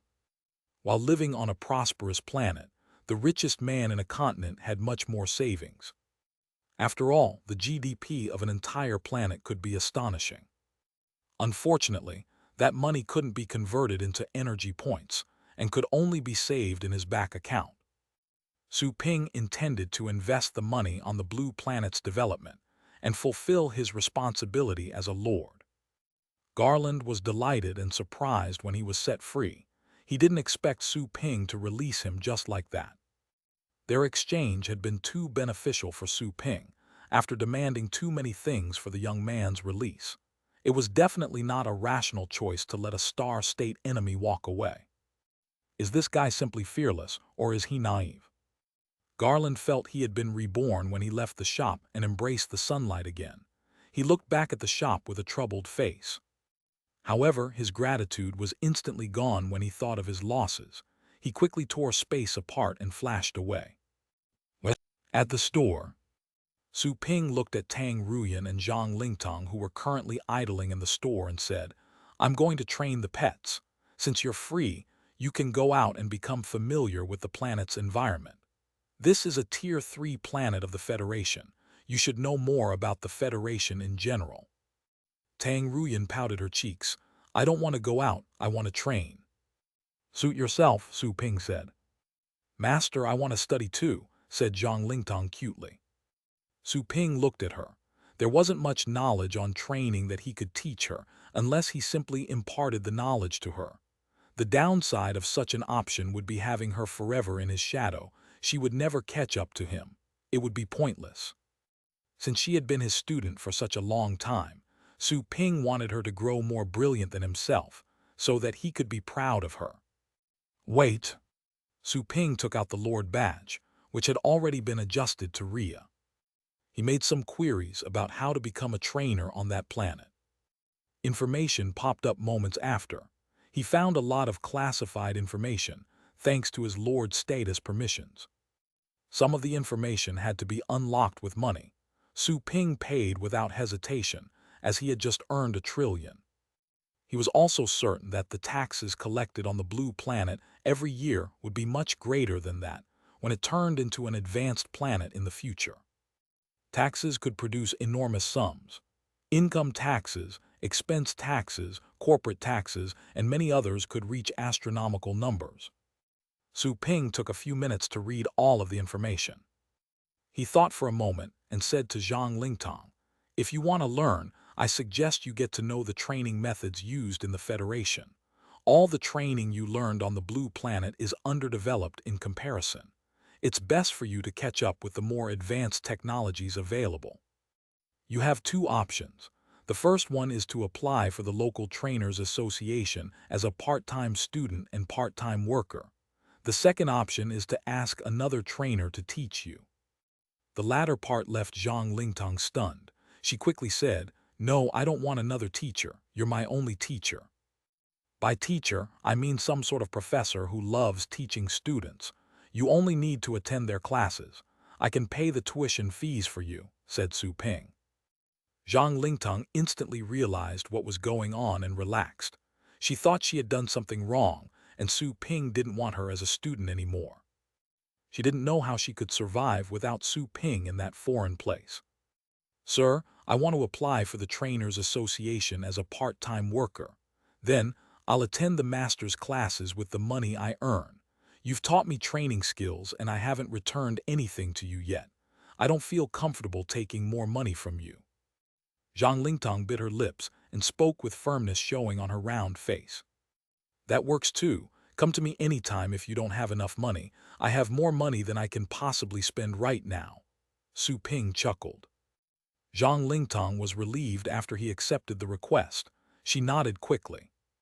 Tang Ruyan rolled her eyes and asked, "My training is also expensive. Can you give me some money?" "I can't give you any, but I can lend you some," said Su Ping after glancing at her. Tang Ruyan was infuriated. "Why are you only supportive of her? I get that she's your student, but I am your employee. You've never paid me any salary. You're just a temp. You think you get paid. You are a leech. I don't suck the blood of the poor." Tang Ruyan was mad, but she had to compromise in the end. She said, "Fine, consider it a loan then. I'll repay you after we return to the blue planet or when I grow stronger and make money. You just robbed a star state expert blind and earned a lot. Lend me 10 billion for starters." "You are truly greedy." Su Ping rolled his eyes but didn't decline her. "Spend the money wisely. It wasn't easy for me to rob someone." Tang Ruyan felt warm when Su Ping did give her the money, but she didn't act gently right away. She snorted and said, "Training is always expensive, and I don't know the prices in the Federation yet. I'll return the money to you if I don't use it up. I'm going to check the training methods available first." "Do whatever you like," Su Ping said. Once he made arrangements for the two, Su Ping asked them to become acquainted with the environment and find something to do. He also asked them to contact him if they ever got in trouble. Su Ping closed the door and went to the pet room once they left the shop. He was ready to start training. He wasn't planning on going to the demigod burial this time, mainly because he had been to most of the dangerous places in the demigod burial. He had left marks and his name on the dangerous places and had recently become a celebrity of sorts, even more famous than some of the major gods. After all, a man who often explored dangerous places would easily attract attention. However, nobody had found out he was from another world, because Joanna had been helping cover up his identity. "I'm not going to your hometown this time," said Su Ping to Joanna. Joanna was getting ready to leave when she heard that. She felt disappointed. She then replied, "Okay." Su Ping didn't explain. While the demigod burial was a great and advanced cultivation site according to the system, he felt he was getting used to the places he could go to. He was already too familiar with the ways that the beasts fought and how the energy circulated. He wanted to go to a strange place in search of different stimulations. Even though he might run into peak star state beasts in those places and get killed, he would have the chance to tap into more of his potential with a life-and-death pressure. He had already become used to calmly locating his opponent's flaws during battle in order to secure a victory. Void debris. Su Ping found a high-level option in the cultivation sites list. It meant that the strongest creatures found there were beyond the ascendant state. Their power would be just like that of the 4 superior gods in the demigod burial, who were stronger than Joanna. Su Ping checked the information of the cultivation site. Void debris. This is the tomb of a war god who died in the 9th Aeon. The sky cried and the void was shattered when he died. His body was hidden in the boundless void. Countless people have looked for his body and the artifacts he left. The place they searched gradually became a forbidden land. Many void beasts live in the area. Be cautious if you want to go there. Void beasts. Su Ping's eyes glittered. He was hoping to get to know the mysteries of space better. Those void beasts would be his perfect sparring partners. As the name implied, those beasts lived in the void and were congenitally capable of wandering in the secondary space. They fed on the energy found in the void. Even their young ones could perform space skills. For instance, Su Ping's vast sky thunderous dragon had a void beast bloodline and had great talent in spatial skills. Its kind was able to reach the void after they became adults. Breaking through the bottleneck and establishing a bridge was as simple as having food and water for those dragons. It was an instinct etched in his DNA. System, when was the 9th Aeon? I've seen plenty of cultivation sites that were left from that age, Su Ping asked in his heart. The 9th Aeon is the closest Aeon to the modern days, replied the system indifferently. What was before the 9th Aeon, the 8th Aeon? After a moment of silence, the system said, "That is still too far away from you. I'll tell you the answer when you reach the star state." Su Ping didn't know what to say, but he wasn't really curious. It was only a casual question. Still, there seemed to be more secrets behind this, considering the system's reaction. He summoned the pets to be trained. He then took the little skeleton, the dark dragon hound, and the pets to the void debris. At this point, the ticket fee to the advanced cultivation sites was almost negligible for him. However, he could still spend a lot of money on resurrections. After all, he often died more than once on each trip, unless he stayed idle in one place. He had to be reckless and actively look for beasts to get the most out of the training and exercising. As a result, he often got killed dozens of times. Whoosh! A space vortex appeared and drew Su Ping in. Teleporting dizziness came over him again. When Su Ping opened his eyes, He felt the loss of balance as if he were in a quickly descending elevator. He swiftly unleashed astral power to stabilize himself. The feeling of descent was gone. Then, Su Ping finally found that he was in the middle of the void. He had really been falling rapidly. There wasn't a single place where he could set foot on. Darkness and chaos were everywhere. Is this the tertiary space? Su Ping looked around. He came to this conclusion based on the heavy and restricting pressure he felt on his skin, but the place was different from the tertiary space he knew, which was completely dark. There was a certain glimmer in the void debris. He looked at the light source, only to discover a dim light frozen in the void. The light radiated brilliantly and was obviously divine. Su Ping's eyes widened in shock. The dim light was clearly a divine power. It looked like an attack that had been released and frozen there. Several shadows were crawling next to the divine power. Their hindquarters looked like those of a spider, with many pointy legs, but their forearms and head resembled those of a lizard. There were wrinkles on their napes, and they could crane their heads easily. Void beasts. Su Ping focused his attention, and instantly sensed that all the void beasts had a fate state cultivation. The void beasts also noticed him and turned around. Just as if he were a stranger who had broken into their home, they slowly crawled over to Su Ping with hostile intent. Su Ping raised his finger and pointed at them without hesitation. Boom! The power of laws was unleashed. A rumble of thunder echoed in the void where no sound could be transmitted. It wasn't a physical sound. It was one that resonated in the soul. Bang, bang, bang. The closest void beasts had been ripped apart before they could even approach him. Even though the place was their territory, the power of law's suppression was of an insurmountable higher level. Once he finished the beasts off, Su Ping attracted their bodies over and took out their cores, which contained a pure void energy. Those cores would surely be highly nutritional for his white-scaled, vast, sky, thunderous dragon. Su Ping stored the cores in the system space, and then flew towards the frozen divine light. The divine light was releasing a horrifying pressure, but still, it had been consolidated. The power and method that froze it was beyond Su Ping's current understanding. It was exactly at this moment when ripples were spread out in the void. Then, the divine light disappeared into a deeper space beyond the tertiary space. The surrounding void trembled once the divine light vanished. Su Ping suddenly saw cracks in front of his eyes. He saw the fourth and even the fifth space. Chapter 786, The Fifth Space. The tertiary space already had torrents that contained the power of laws. Such laws were broken and incomplete. It was hardly possible to learn anything from them. However, the torrents that carried them could be quite destructive. As for the fourth space, it contained even more chaotic energy and was even more lethal. Even the peak star state experts had to tread carefully in the fourth space. They might encounter attacks of complete, destructive laws while exploring. As for the fifth space, Joanna had mentioned to Su Ping that it was a place that even the major gods and the Star Lords wouldn't easily enter.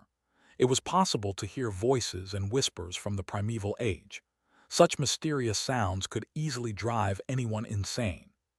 Star Lords would only try resisting such attacks with the power of faith. The deeper space kept falling apart in front of Su Ping's eyes. He saw the fourth space as well as the fifth space that was opening further in the fourth space. Moo! A hollow roar, devastating and overwhelming, emerged from the fifth space and went into Su Ping's head. He instantly felt the agony of his soul being torn. He felt as if his head were being cut apart, and the hollow roar became even clearer. Go away! Su Ping gritted his teeth and roared in his consciousness. The roar echoed in his head like that of an ancient dragon, shattering the hollow sound that had just invaded his head. The fracture was healed and no longer felt as painful. Su Ping was astonished. He felt that he would really lose control of himself if he didn't do anything. If he was driven mad, he would even forget who he was and end up completely lost in that place. Fortunately, he could be resurrected. Is that the fifth space that even Star Lords fear? The air it leaks is almost too much for me. Luckily, I've been through worse.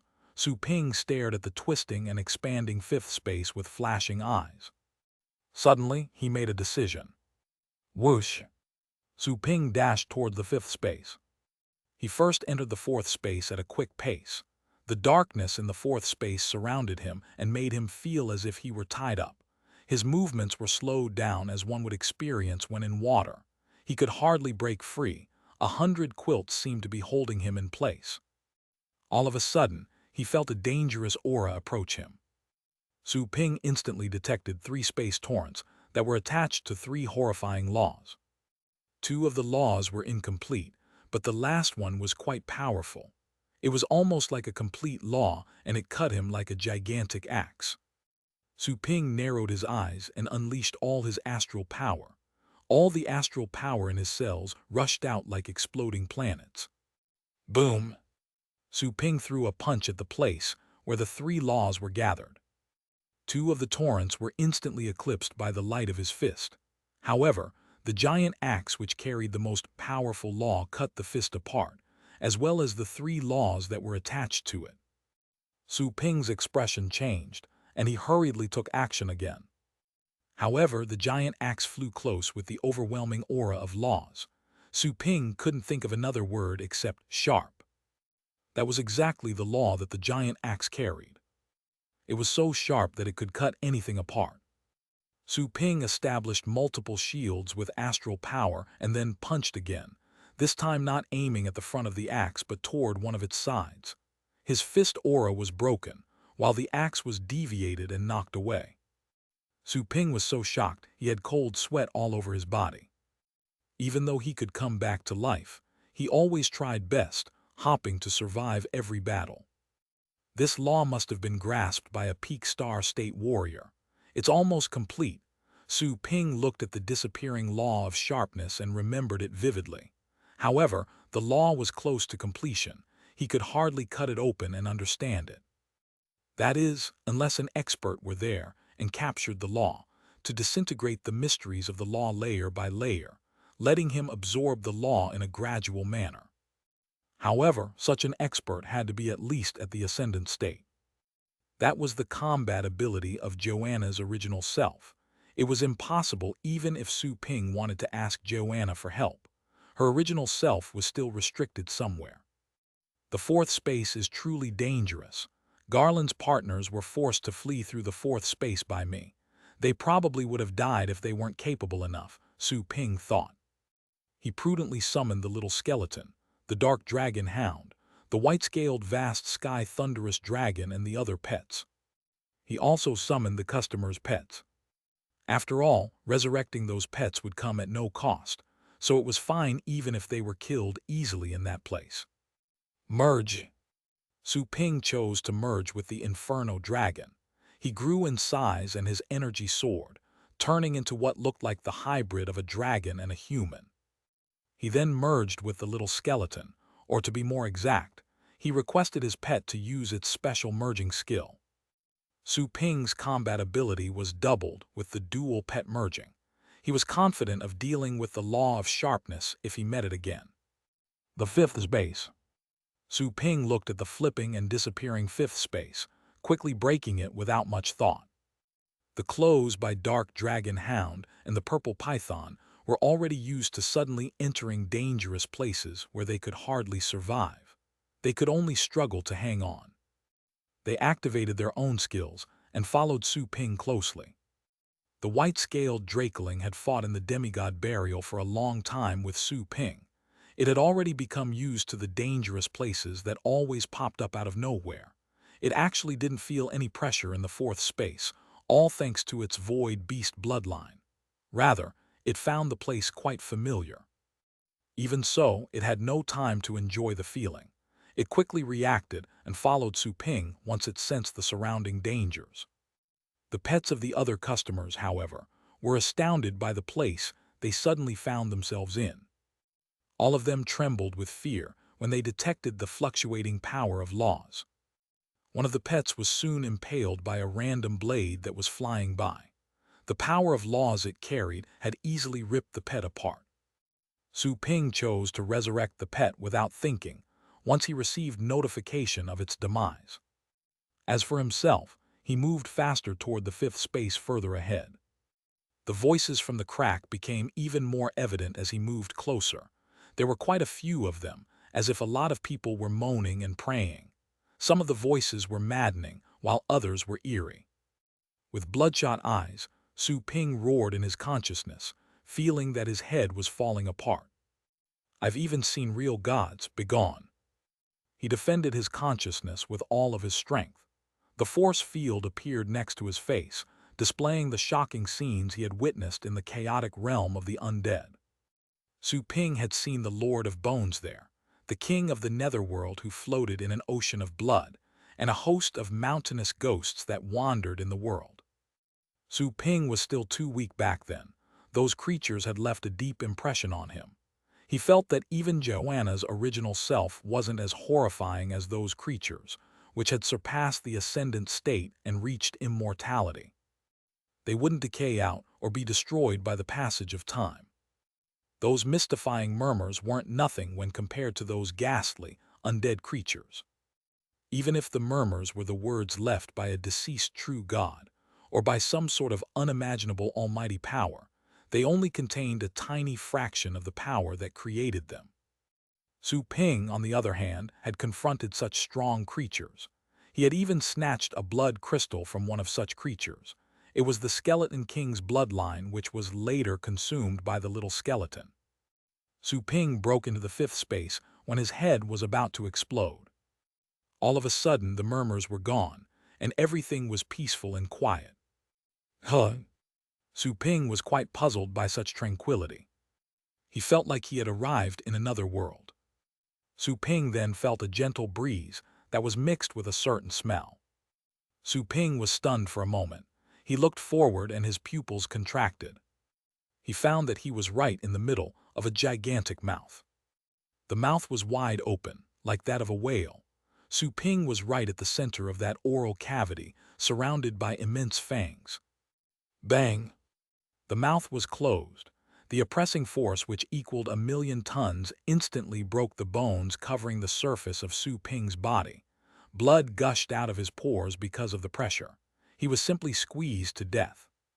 Revive. Su Ping chose to resurrect right after he entered the death space limbo. He was no longer inside that big mouth when he reappeared, all because it had left the original spot, and he was resurrected exactly where he died. Su Ping then saw the master of such a strange mouth, which was an enormous void beast that seemed to have emerged straight from the myths. The unimaginably huge beast noticed the freshly resurrected Su Ping when it turned around. Its cold and half-closed eyes were fully opened in surprise. A Star-Lord void beast.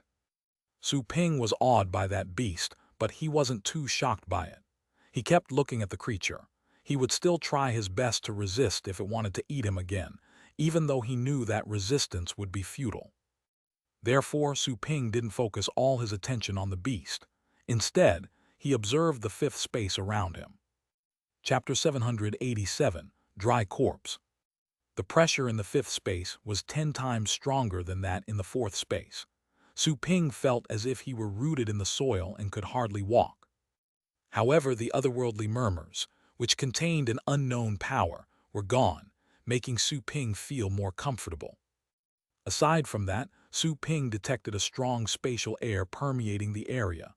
Spatial laws seemed to be surfacing around his body. The feeling was quite strong. Space. Su Ping had an epiphany. He suddenly felt that he was right at the threshold of the laws of space. The massive beast seemed to have realized that it was being ignored by such an ant. It was infuriating, so it chose to invoke a sharp blade that slashed at Su Ping like a sword. The blade struck him as quickly as light. It was also extremely destructive. Su Ping had just thought of resisting and was about to take action, but then he lost his consciousness again and got killed. Revive. Su Ping chose to revive right where he was. The beast obviously narrowed its eyes upon seeing that Su Ping was standing there yet again.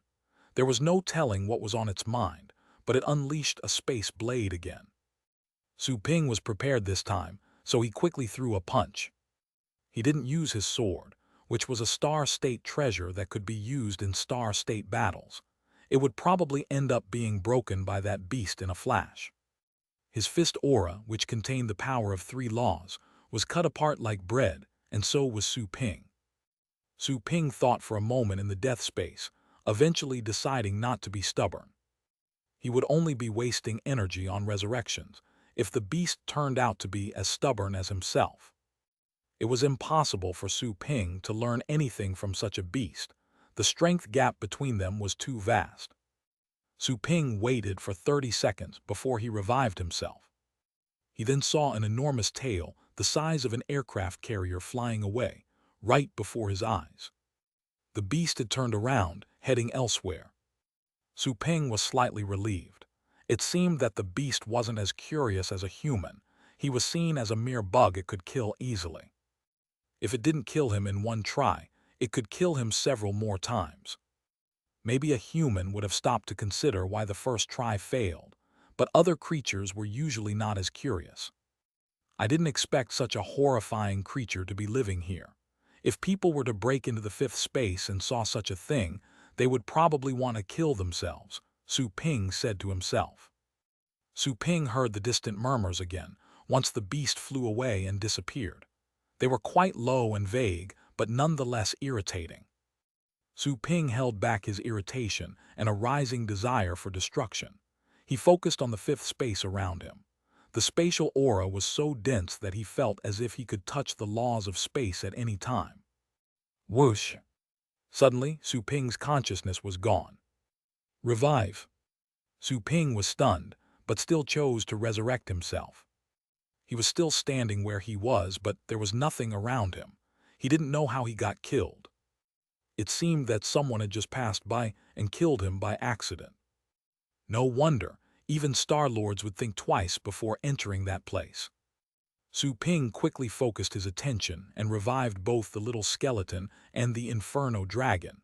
He asked them to protect him, along with his other pets. He calmed down and perceived the laws of space around him. Roar! Standing behind Su Ping, the dark dragon hound suddenly barked at the Inferno dragon with bloodshot eyes. It then unleashed aggressive skills at the latter. The Inferno dragon's eyes were also bloodshot. It was infuriated by the dark dragon hound's attack, so it fought back. The little skeleton stood next to Su Ping. A red light flashed in its eye sockets. It turned around and gazed at Su Ping, who was meditating at the moment, before it drew out its bone saber. After that, it approached Su Ping and stood with its back against him like a guardian would. Besides the dark dragon hound and the Inferno dragon, all the other pets had gone out of control one after the other. They soon started fighting, and some of the pets died. The dark dragon hound and the Inferno dragon were also fighting in earnest. It was the first time they had ever fought with their full strength, and neither party was winning. Su Ping was also affected by the battle. He then woke up and saw the situation. He instantly realized they had been influenced by the whispers of the gods. There was nothing Su Ping could do. He could only consider it a training session for them. Suddenly, Su Ping saw an object drifting over from the distant dark space. It moved unhurriedly, as if it were floating in a river. Once it was closer, Su Ping finally recognized that it was half a body. It was the upper half of a body with a smashed head. It wore silver armor, but its exposed hands were already brown and wrinkled like those of a dry corpse. Someone died in the 5th space, and the body was preserved. Su Ping was surprised. He unleashed his astral power and pulled the partial corpse closer. He instantly felt that the body was heavy and was emitting a familiar aura. He had detected a similar energy from the major gods in the demigod burial before. They were Joanna's subordinates, who had escorted him several times. Was he a Star-Lord? This body must have been floating here for a long time. Su Ping was astonished by the discovery. He had fought Star-Lord monsters before, but he was almost instantly killed every time. He never knew how strong the Star-Lords were until he saw the incomplete remains. He was being killed there, no matter how hard he tried. He didn't even know how he had gotten killed. However, the Star Lord's body had been kept there, even after he died. Even though it couldn't last forever, the time it had endured suggested how powerful the body was. This armor isn't bad. It's ragged and the energy formation inscribed is somewhat damaged, but I think it can be salvaged. Su Ping touched the silver armor on the dry corpse and quickly tore it off. He took off the silver armor and stored it in the system space. Su Ping then studied the corpse. The major gods in the demigod burial would never be that willing to let him study their bodies with such scrutiny. It was a rare opportunity. Su Ping then spread his astral power and delved into the dry corpse. He discovered, to his amazement, that there was still an exuberant astral power in the cells of that dry corpse. That power seemed to be locked in the cells. It was exactly the astral power which had kept the body powerful and intact. Apart from the astral power, Su Ping also detected a stream of magnificent and sacred aura, as broad as the sky. He felt insignificant before it. Is this the power of faith that Joanna mentioned? Su Ping's eyes glimmered. He soon found that the lingering power of faith was still gathered on the corpse. Su Ping extended his hand to the little skeleton and asked for its bone blade. The bone blade was even harder than his sword. It was made from the tusk of a primordial creature that had reached immortality. Su Ping then struggled to cut open the chest of the dry corpse with the bone blade. Once the chest was cut open, the power of faith contained within began to disperse like the air of a popped balloon. Su Ping didn't see it coming. He quickly unleashed his astral power to lock the environment and absorb the power. However, the power of faith ignored the blockage of his astral power and continued to leak out. It was as useless as fetching water with a web. The light was gone in the blink of an eye. Su Ping only managed to absorb a tiny bit of it with his astral power, only managing to keep the power of faith by pinning it on his bone blade. He found that his body was unable to absorb the power, which couldn't be restrained by him. His body was full of holes when considering the scope of the power of faith. Only the little skeleton's bone blade had been able to lock and absorb the power. The dry body soon withered after losing the power of faith. The astral power in its cells was flowing out. Su Ping would not miss such a trove of astral power. He simply surrounded it with his own astral power, not letting any of it leak out. The amount of astral power in the dry body cells was enormous and condensed, devoid of impurities. It was purer and lighter than the astral power in Su Ping's body, which had gone through hundreds of heavenly tribulations. It also contained a special aura. Su Ping's body absorbed the power. The astral power in his body soon reached the limit, seemingly ready to break the bottleneck at any time. There was almost as much astral power in that corpse than in the 1,000-year astral power reservoir that Su Ping had previously absorbed. Su Ping was astonished by the quantity. Was that expected of every Star Lord?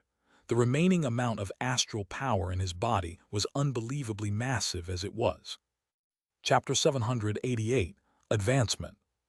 Su Ping quickly transformed the magnificent astral power into the foundation for a bridge that connected all his cells.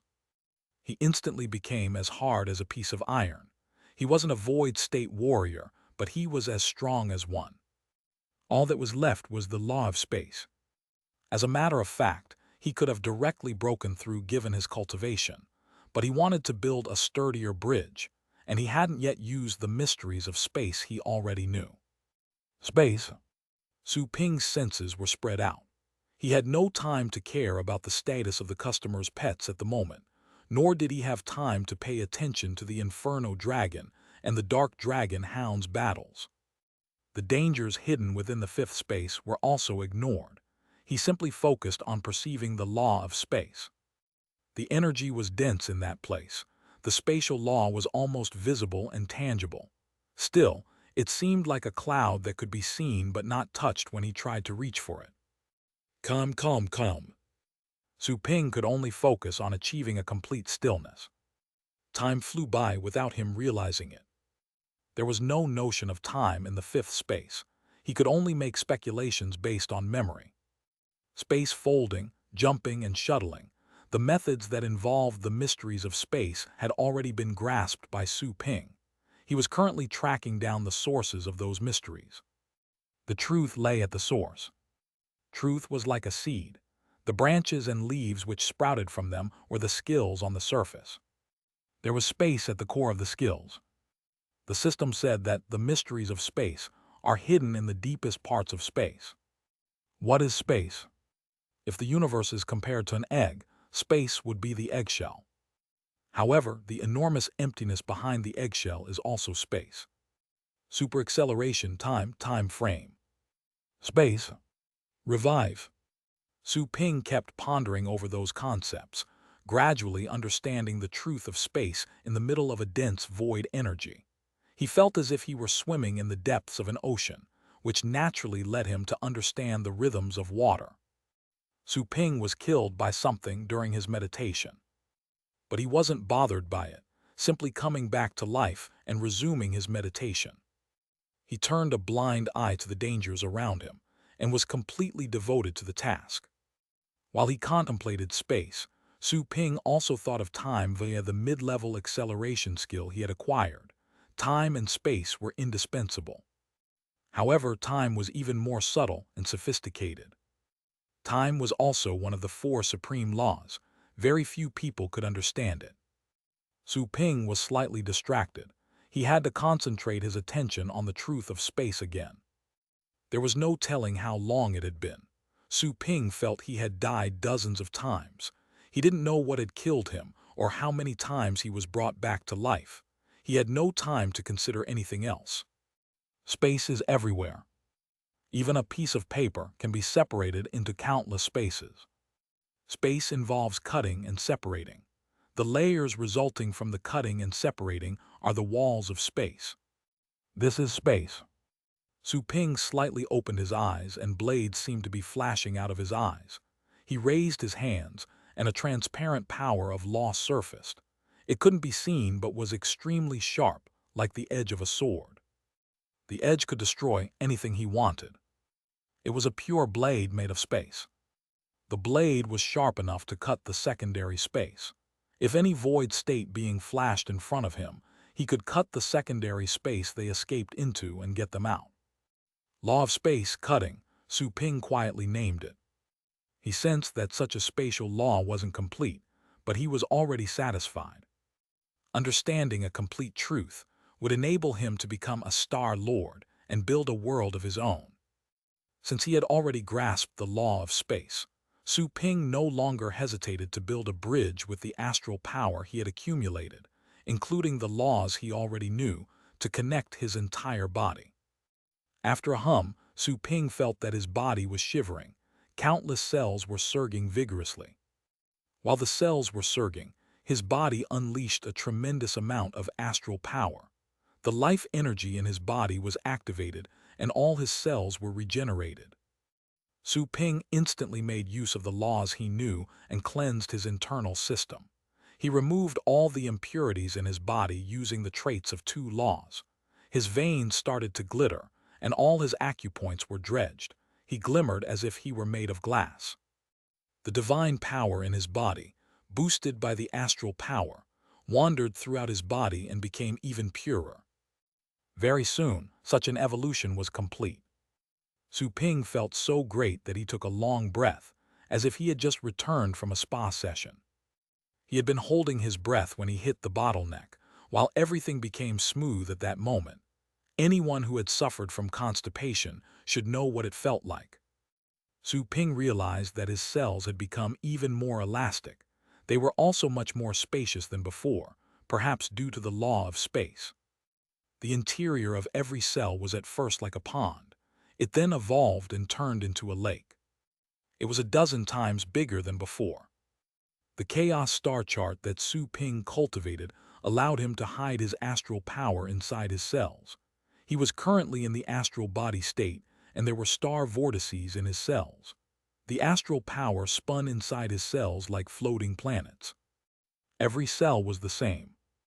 When they spun, they would send out such a powerful attraction force that Su Ping was able to absorb astral power and strengthen himself all the time, even when he wasn't training. That was exactly why such a cultivation technique, handed by the system, was so horrifying. The cultivation method was the most important factor to a battle pet warrior. Earlier on, Su Ping didn't know better, but if he could only choose one of the system's rewards, he would abandon the acceleration skill and the other training techniques to keep that cultivation technique. My increased storage of astral power is partly due to my training and the life-and-death battles, and also due to this cultivation technique. I think my astral power is as good as that of many experts in the mid-star state phase. If I ever run into people as strong as Garland again, I should be able to execute them quickly, without giving them a chance to escape. Sharpness flashed in Su Ping's eyes. While star-state battles could be even more horrifying than a nuclear war, and might even destroy a whole planet, it would be very hard for two star-state experts to kill each other, especially when their strengths were equal. If one side was being defeated, it would be hard for the other side to stop the former from escaping. That is, unless there was a major gap of strength between them, like when someone at the peak of the star state fought against someone in the beginning phase.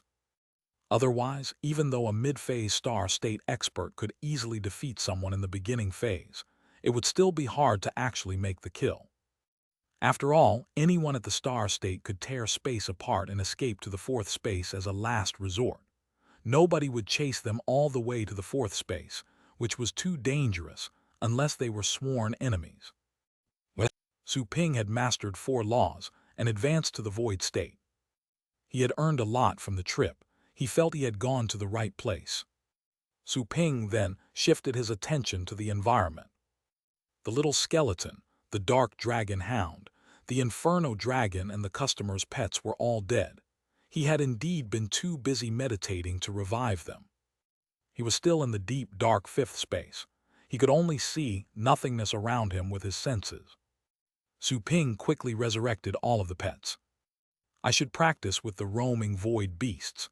It's not easy to enter the fifth space. I can hardly tear into the fifth space on my own, but it's much easier now.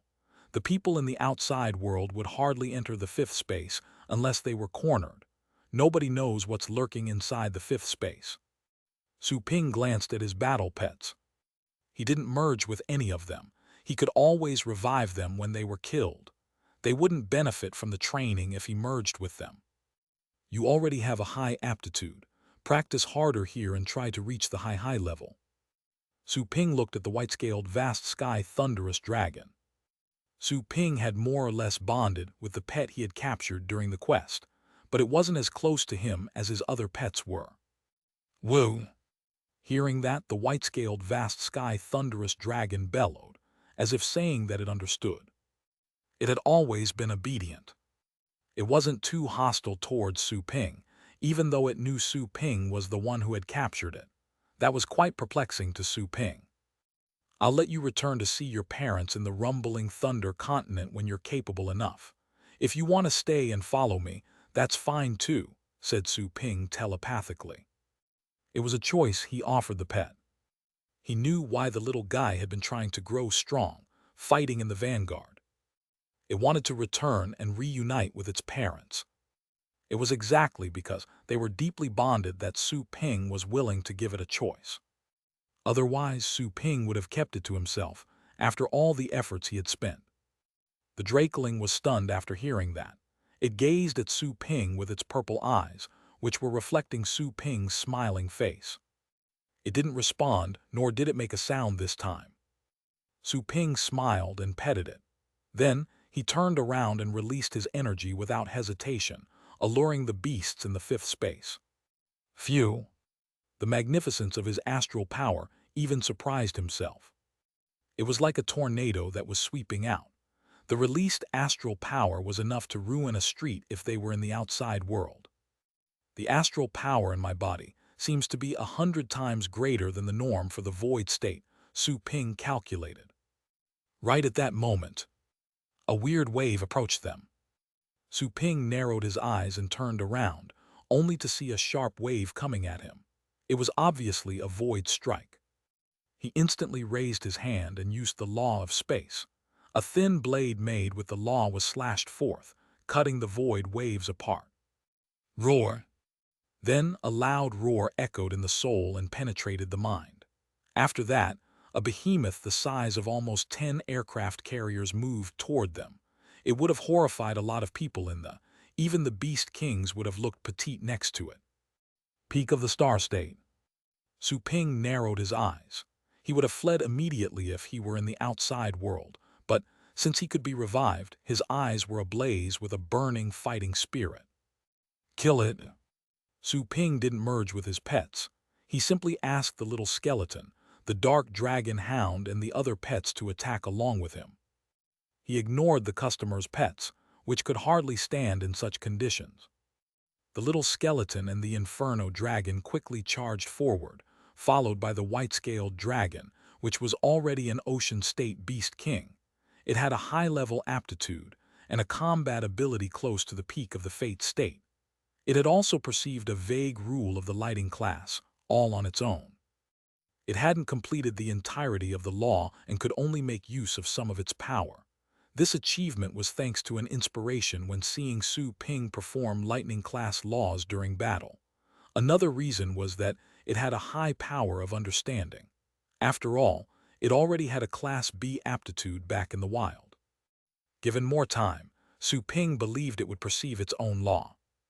Apart from that pet, the little skeleton, the dark dragon hound, and the inferno dragon had been able to grasp their own laws, which significantly boosted their combat abilities. They had never grasped laws from countless laws before, mainly because their opponents weren't strong enough. Only Fate State Beast Kings were destructive to them. However, after fighting Star State Beasts in the Demigod Burial with Su Ping for a long time, they had seen all kinds of laws and were forced to understand some of them. The Void Beast was clearly infuriated after seeing how Su Ping and his pets were approaching. A horrifying power consisting of laws was quickly released. The little skeleton, which was in the lead, was shattered but then revived immediately, not with Su Ping's help but on its own. That was exactly why the little skeleton was horrifying. Not even a Star State Beast could kill it easily without working hard. Revive. Su Ping revived the Inferno Dragon and the white-scaled Drakeling. He then stepped out and smashed the beast with the power of 4 laws he knew. However, the beast remained unscathed after the attacks. The law of cutting that Su Ping had just grasped didn't affect the beast. Su Ping sensed that his power of law was thawed, and the aura of laws on the beast was almost close to the ultimate truth. It was able to subdue all of his 4 laws. Is this the complete power of law? The more Su Ping approached it, the more he could feel the power of truth. He didn't reserve his strength at all, unleashing all of his astral power from his cells, compressing the power on his sword and charging at the enemy. Su Ping returned to his shop once he became exhausted in the void debris, and then selected another batch of pets. After that, he went to the void debris again. Joanna looked at Su Ping with open astonishment, sensing the obvious change in his aura. She was certain that he had broken through to the void state. Also, unlike other void state warriors, Su Ping contained a horrifying amount of energy. Her unique perception skills allowed her to sense how there seemed to be a sun in Su Ping's body. Not even a beginner Star State expert would have that much astral power. He's truly a monster. Joanna thought even more highly of Su Ping, feeling that he could even surpass her someday if he kept growing.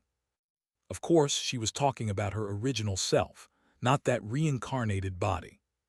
Chapter 789, Pet Contest. Su Ping fought for half a month in the void debris. Only 15 hours passed in the outside world. Su Ping's shop had yet to open at noon the next day. The customers waiting outside of the shop started to become worried because of this. It's even later than yesterday. The shop opened at 9 o'clock in the morning the other day. Aren't they going to open today? I wonder how many customers they're going to receive today. Considering how far back we are in line, we'll have to wait for at least a week. Someone offered to buy my spot for 30 million yesterday, but I chose not to sell it. The customers waiting in line kept whispering to each other. The line kept getting longer and longer. All the pets thus far trained at Su Ping's shop had developed and currently had Class A aptitudes. The shocking news had attracted countless people to the shop. Some had suspected that all of it was just marketing, a plain old publicity stunt. They didn't believe it was true unless the shop had a grandmaster trainer. Very soon, the suspicion proved to be ungrounded. Su Ping had displayed a star-state prowess during the battle against Garland. Too many people had witnessed that. A star-state bigshot would certainly not care about such a paltry sum of money, would he? Why would he need to cheat to advertise the shop? Thanks to the mainstream consensus, Su Ping's shop became much more popular than before. Its name was gradually spread out of the camp continent to reach the rest of the planet. A spot in the line was already worth tens of millions. It wasn't hard to imagine how many people would be attracted to it. Wafat City became famous overnight throughout the camp continent. At the store, Su Ping flashed and appeared in the shop. His clothes were ragged, and his hair was unkempt. He looked as dirty as a veteran who had returned from the battlefield. However, his eyes remained as sharp as those of a hawk. He quickly abandoned the sharp aura and resumed his normal demeanor. Even so, his aura was greatly different from before. The half-month battle in the void debris had boosted his combat ability, enabling him to be reborn. He had a deeper understanding of the law of space. He spent most of time in the fourth space for training. With the exception of a single, lucky chance, he was able to enter the fifth space. Later on, he became able to tear into the fifth space on his own. Su Ping tried to go deeper and reach the sixth space, but he wasn't even able to detect the sixth space with his current strength and perception. It was just like how ordinary people weren't able to detect the secondary space. Peak of the void state. The harvest obtained during the half-month period was quite enormous. Su Ping had found the remains of some star lords in the fifth space.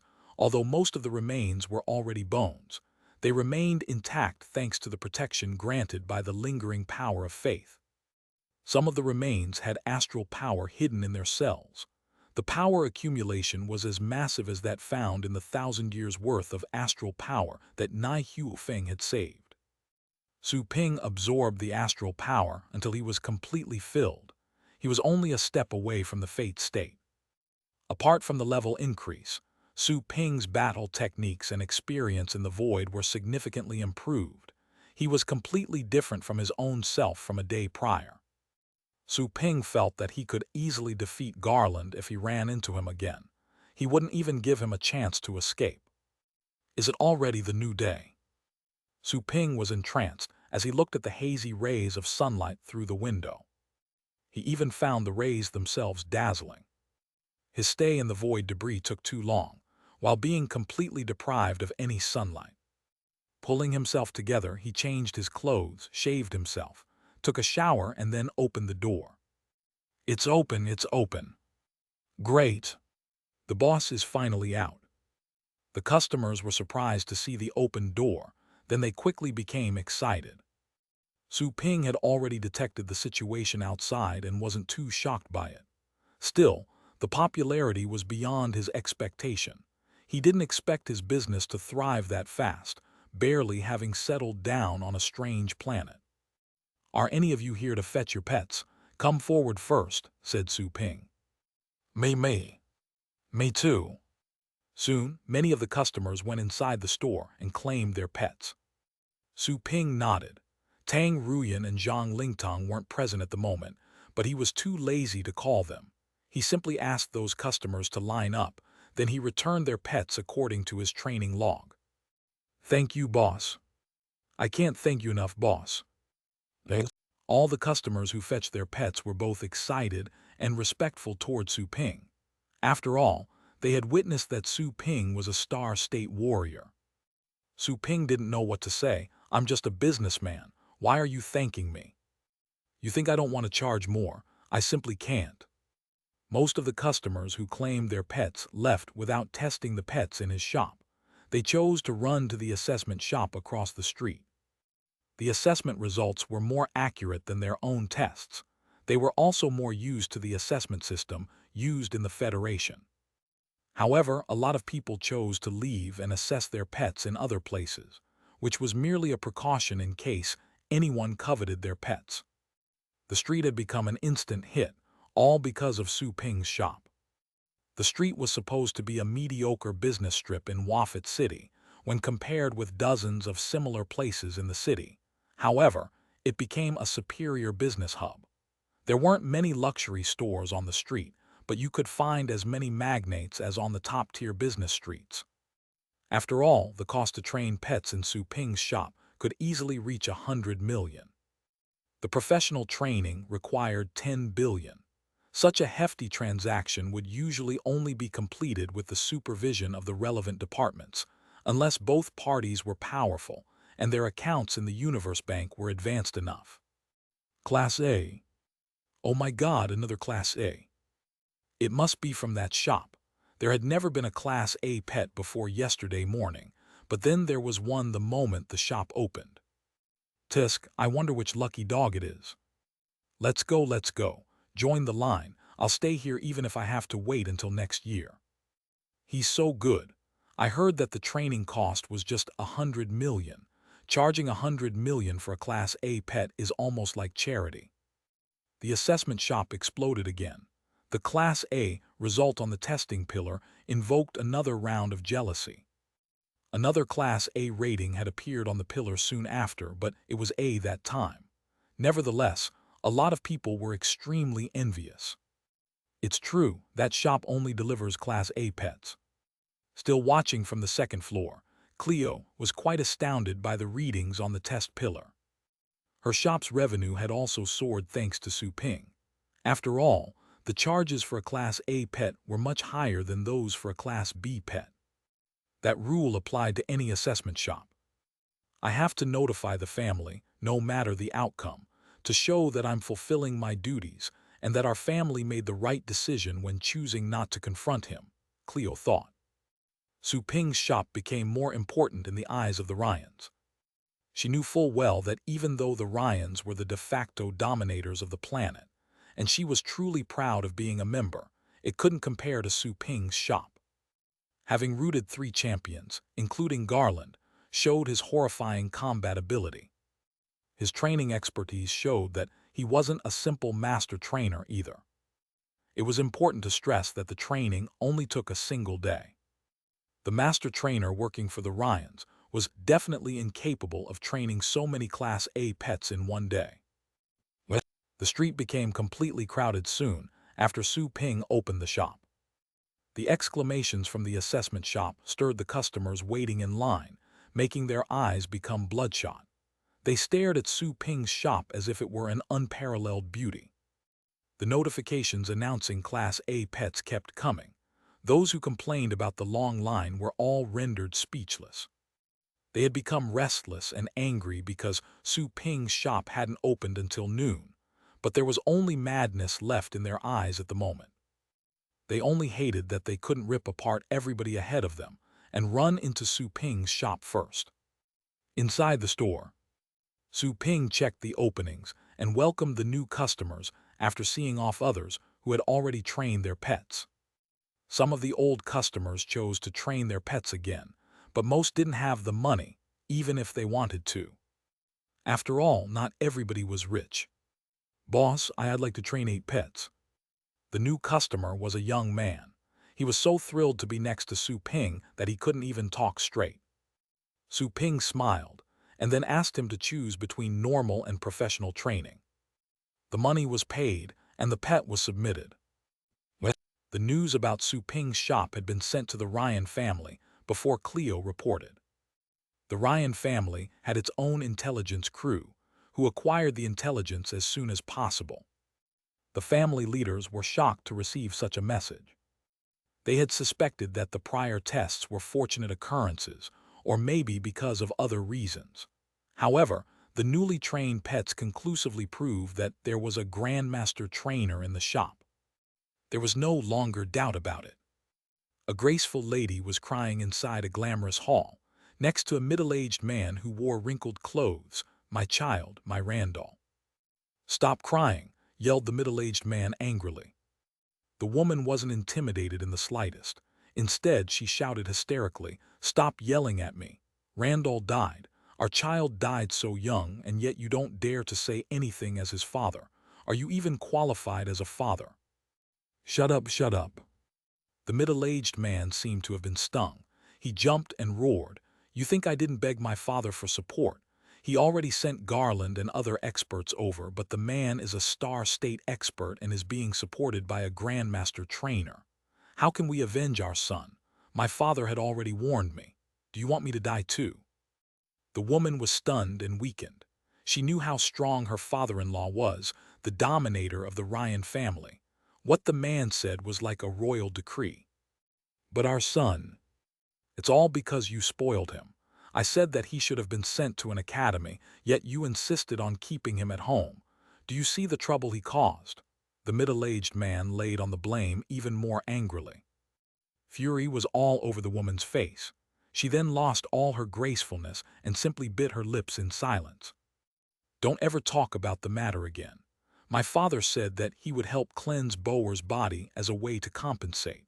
It's already merciful enough of my father that he hasn't blamed us for humiliating the Ryans." Regret and discontent were written all over the woman's eyes, but the main emotion was fear. She knew she couldn't defy her father-in-law, or she would lose everything. The news of a Grandmaster trainer appearing was soon sent to an elder of the Ryan family. "Dozens of pets with Class A aptitudes were trained in a day," said a silver-haired old man in a garden, dazed by the ramifications of such event. He had been fertilizing some flowers with dragon urine at the moment. All the plants in the garden were expensive pet foods. A scholarly middle-aged man lowered his head and quickly reported the situation. "Yes, sir. It has caused an uproar outside, and it is also said that there's valid evidence. According to what we know so far, this is what happened." Once he was briefed, the old man said with glittering eyes, "Everything leads to the chance of an actual Grandmaster trainer working in that shop. At least, I'm incapable of replicating such results." The middle-aged man was quite shocked after hearing such a verdict. After all, the old man was a bona fide master trainer. Even Star State experts had to treat him politely. And yet, he had admitted his shortcomings. Wasn't it another proof that only a Grandmaster trainer could achieve such results? Has a Grandmaster trainer truly graced Aria? It was almost like an emperor visiting a small village while wearing ordinary clothes. The Ryans would have welcomed him 80,000 kilometers away from Wafet if he would have openly shown his identity. "Let's go and meet him," said an excited old man who stopped his fertilizing tasks. His training ability would grow a lot if he could be enlightened by a Grandmaster trainer. It was indeed a rare opportunity. After a momentary lapse of shock, the middle-aged man hesitated and said, "Sir, he just killed one of our leader's grandsons. If we chose to visit him, wouldn't the Ryan family?" "Like you said, he just killed one of his grandsons. Is O'Neill short of descendants? He's not even short of sons, let alone grandsons," mocked the old man. The middle-aged man's lips twitched as he listened. "Just a grandson." Pixie Pet Store, Wafet City. Su Ping worked for 2 hours and received a dozen customers. The openings were soon filled up again. "Sorry, but we're full. Please come again tomorrow," Su Ping apologized to the customers still waiting in line. No openings again. The people outside felt like crying. It seemed that they would have to wait even longer. Su Ping's politeness was unusual to them. It was almost unimaginable that a Star State bigshot would actually apologize to them. "Boss, you're too kind. We're very grateful that you're willing to train our pets." "Exactly, boss. Please have some rest. Your health is very important." Similar comments were uttered by the crowd. Many echoed their thoughts. Su Ping was also unused to them being overly polite, but he still took the chance to close the shop right away. The remaining customers didn't leave as advised. All of them remained standing where they were. There wouldn't be any spots available the next day if they chose to leave. Back in the store, Su Ping took a break and then resumed the training sessions. He enjoyed the process. He was also progressing fast thanks to all the battles. Su Ping was having a blast while fighting alongside the little skeleton, the dark dragon hound and his other pets. The void debris was said to be a place where an ancient god had perished, but Su Ping had yet to come across any of the god's remains after half a month of fighting. Still, he wasn't bothered by this. His main purpose was to train himself in a harsh environment. He did find some Star-Lord's corpses floating in the fifth space. They had probably gone there to explore the fifth space and perished in the end. Human beings would always be greedy, no matter how wealthy they already were. Time flew. Several days later, the pet contest that was held every couple of years on Rhea had already started. People were signing up everywhere. A lot of foreigners had made the trip to the planet because of the contest, as well as the mating season in the rumbling Thunder continent. Pet shops and any establishment offering pet services were experiencing a rapid increase in revenue. Su Ping's shop was, of course, the most popular of all. It became even more popular with each passing day. More and more people learned of its existence and headed over from various places. The line outside of Su Ping's shop had already extended beyond the street. The city hall had even established a special passage for the people waiting to be served. Those in line had almost reached the city limits. Even those who weren't planning to train their pets had shown up to claim a spot, all with the intention to later sell their spot at a high price. It was quite a flourishing business.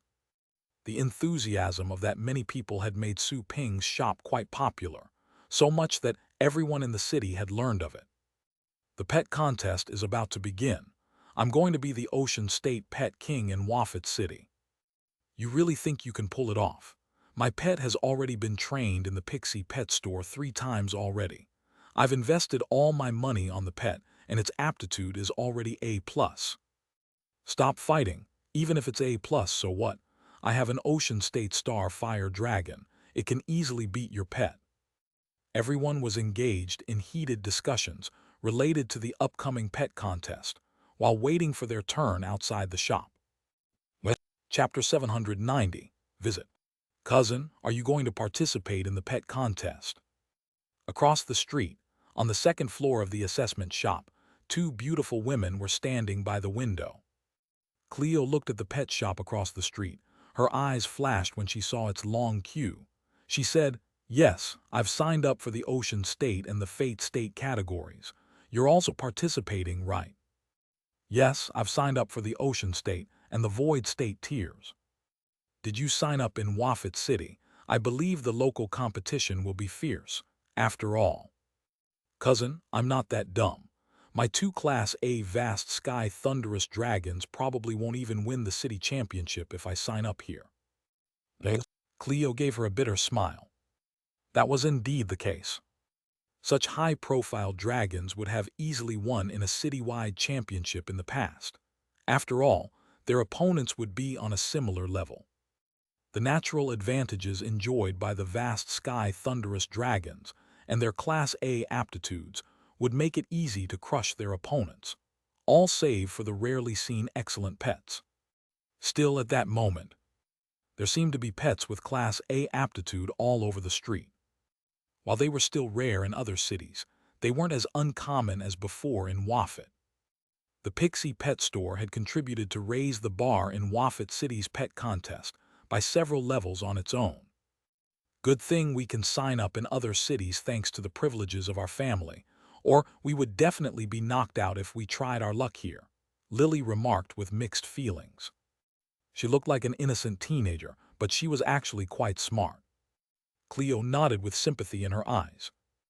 While they could take advantage of their family's privileges, the normal citizens of Wafet weren't as lucky and could only register there. Those who would have been sure winners in the past had to count on luck this time, or the chance to have their pets trained at Pixie. The upcoming pet contest made the queue outside of the shop grow even more, and the prices for the spots continued to rise. It was said that someone had paid $12 billion for a spot among the first 50 in line. As for the 20 spots closest to the shop, they were being sold for $20 billion, but few were willing to part with them. After all, they weren't stupid. They could make just as much money if they managed to get a Class A pet. This year's contest is probably going to be extra intense, Lily said with glittering eyes. I think my 2 pets can only win the city championship. There's no telling how fierce the global phase of the contest will be. Cleo thought exactly the same. There was eagerness in her eyes. Any pet with a Class A aptitude would have garnered everyone's attention in the past. But this year, everybody had a Class A pet. Cleo estimated that the final stage would probably be for rare A+ rare pets only. Outside the shop, Su Ping finally opened at 10 in the morning. He walked out of the shop. As usual, the people fetching their pets went in first. New customers were received after every pet was claimed. Soon after, the shop was full again. Exclamations were concurrently bursting out on the street. Those who had claimed their pets had already gotten assessment results in the shop across the street. All of the tested pets were Class A, without any exception. Even the lowest aptitude was still A. There were even occasional A+ pets, which made everybody feel jealous. The cheers were spread out to the street and to the ears of all the people waiting in line. Those who had become bored of waiting were shocked by the results, their excitement rekindled. The rumors are true. All the pets trained in this shop have Class A aptitudes. Every pet is Class A. Hello. Right when the time came for Su Ping to apologize due to full capacity and get ready to close the shop, a middle-aged man suddenly showed up by the entrance. It was a scholarly fellow who looked at Su Ping in awe. He said, "Boss, hello. My teacher would like to meet with you." Me? Su Ping frowned and shook his head. I'm not a celebrity. There's no need to meet me. Many people had tried to meet him during those days, some even offering gifts, all in the hopes of cutting in line and getting their pets trained in advance. However, he couldn't break the rules of the system. As for the spots being sold outside the shop, Su Ping no longer bothered with them. Everything was fine, as long as they didn't do it in front of his face. After all, it was impossible to truly forbid any of them from cutting in line. In the event of a Star State expert arriving, the people waiting in line would be awed and would surely make place for him, so the Star State expert would naturally be at the front of the line. There was nothing Su Ping could do to stop that. Boss. Right after Su Ping declined him, the middle-aged man became anxious and said quickly, "My teacher is Master Pablo." Su Ping. The middle-aged man was stunned for a moment, noticing the confusion on Su Ping's face. He then said in a low voice, "My teacher is a 4-starred master trainer. He heard that there's a grandmaster trainer in your shop, and he's here to visit him. I wonder if you could give us a chance to meet him." As he talked, an old man wearing a hood moved closer to Su Ping. Silver hair could be seen on his cheeks below the hood. Su Ping noticed him and found that the stranger was a Fate State expert. A master trainer. Su Ping raised his eyebrows. He had learned more about the 4-starred master trainers from the information learned via the Lord Badge. To put it simply, they were more respected than Holy Spirit trainers on the Blue Planet, and they could inspire the power of understanding pets. However, they could only train pets below the Star State. While they could train Star State pets, they couldn't inspire or give the pets new talents. They could only make slight improvements to the pet's combat abilities. Grandmaster trainers were necessary to invoke qualitative changes in Star State pets. It was also the reason why even a Star Lord who ruled a galaxy would retreat a Grandmaster trainer courteously. Grandmaster trainers could not only strengthen Star State beasts, but also train those at the Star Lord state. Most Star Lords can only ask Grandmaster trainers to take care of their pets. That is, until they find better trainers. Are you the master trainer? Su Ping looked at the man who was wearing a hood in a low-profile manner. He was talking telepathically. Since the guy preferred to keep a low profile, there was no need for him to spread out. "Hello, boss, I'm Pablo." The old man raised his head and revealed his calm eyes. His eyes glittered and he was somewhat confused. He sensed that Su Ping was truly at the void state. It wasn't a disguise, that was his real level. Oftentimes, a master trainer would have a special perception technique. As years passed, no creatures were able to hide their level in front of him, unless they were the Star Lord's pets. However, this young man is a Star State warrior who fought against Garland and the other capable warriors. He defeated 2 of the 3 opponents and caught Garland. How could such a man be in the void state? Is it a rare disguise technique? Pablo's eyes flashed and he was quite shocked. The disguise technique was quite horrifying, given that he couldn't see through it. Perception abilities were amongst the most important skills to him, but still, it didn't work on the guy. Yes, Su Ping nodded and said, "There's no need to meet. I'm training in this shop. Business is flourishing, as you've seen. I don't have time to talk to anyone." The old man was stunned. The next moment, his eyes widened. He looked at Su Ping in shock. "What the heck? You're the trainer in this place." He swallowed and said, "Boss, I intend to meet with the Grandmaster Trainer in your store." "I'm the only trainer in this shop," said Su Ping helplessly. "I don't know if I'm the Grandmaster Trainer you mention, as I'm still learning as a trainer. I don't know many abilities, and my tricks are quite rudimentary as they are. I only consider myself as a beginner trainer at best." Pablo was shocked by that revelation. He didn't think that Su Ping would impersonate a Grandmaster Trainer, unless he wanted to get himself killed. After all, it was a serious offense. The system didn't seem to be trying to hide the Grandmaster Trainer in the shop. It was unnecessary to ask anyone to pretend to be a Grandmaster Trainer. But is Su Ping really the Grandmaster Trainer? But the man was a Star State expert who defeated Garland, who was also in the Star State, and caught him alive. Is fighting just his part-time job? Pablo was quite perplexed. What Su Ping said had rendered him speechless. The Grandmaster Trainer was claiming that he only had rudimentary training tricks and called himself a novice trainer. Then, what is he? An apprentice trainer? Or maybe a completely clueless intern trainer who didn't know what he was doing. Chapter 791, Transcendence Fruit. "Senior, I've waited several days to meet you, but there are too many customers in your place. I had to violate your rule and presumptuously decided to come here." Pablo became quite respectful. He could only regard Su Ping as the Grandmaster Trainer, since the latter had admitted being the only trainer in the shop. He arrived several days earlier, and had been waiting since then in order to show his respect and modesty. However, he took too long in deciding to pay Su Ping a visit, and he would probably have to wait for another month to meet him. "Have you come to enlighten me?" Su Ping asked. He looked at the endless queue outside of the shop.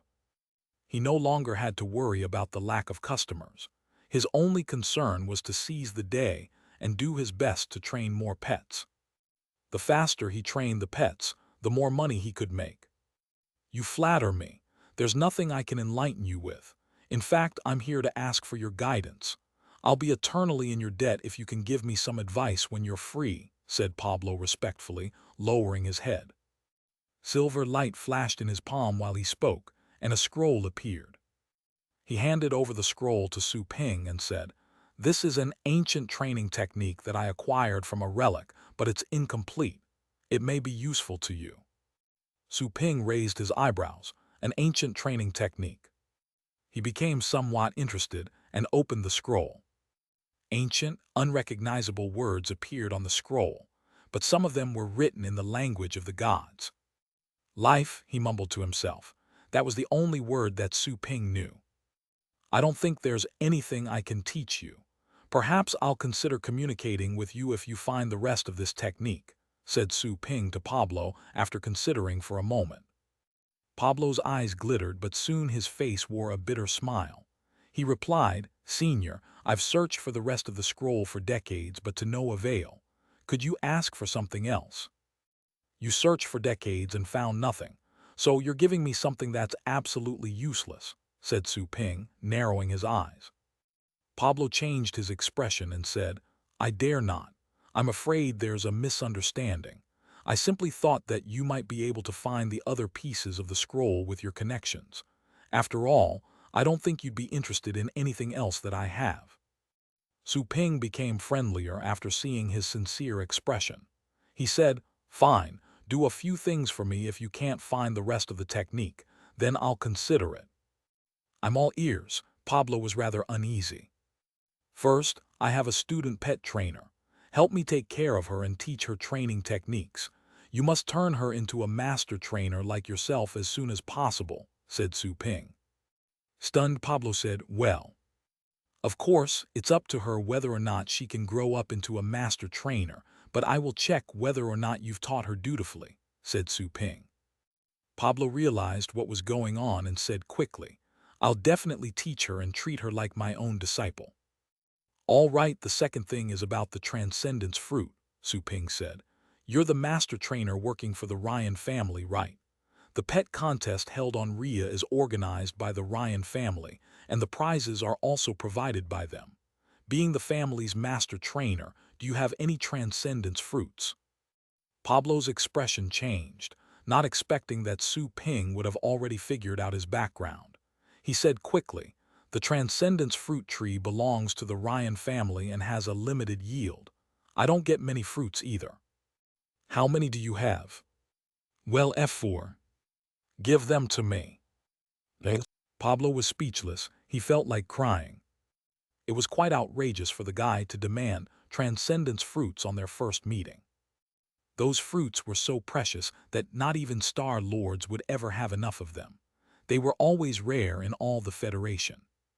"Well," Pablo gritted his teeth and said, "I have accumulated these transcendence fruits for years. My plan is to use 2 of them for my pets.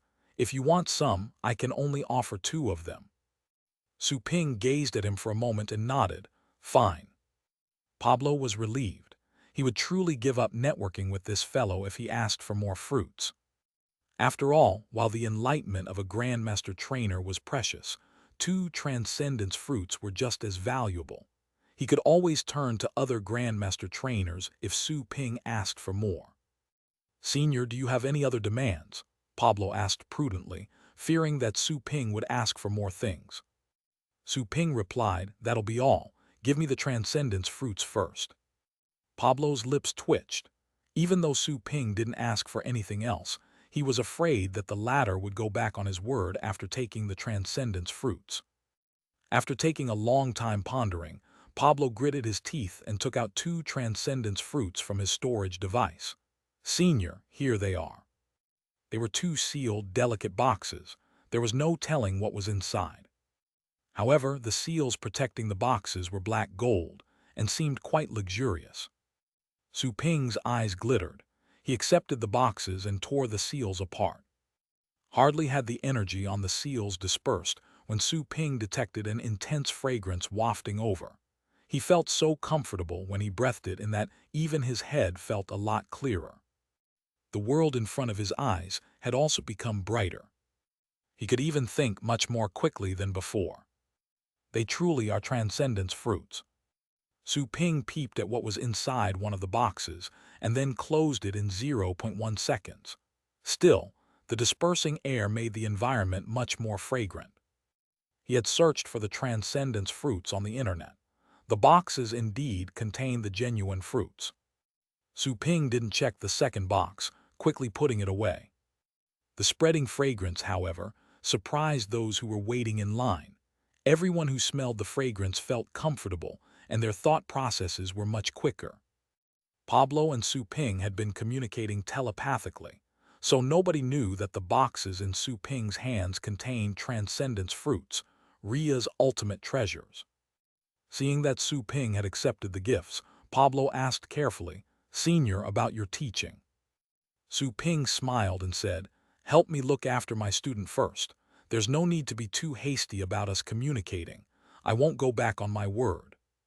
Pablo was greatly relieved to hear that. He believed that a Grandmaster trainer would never seek to demean himself by going back on his promises. He felt reassured as he pondered over this.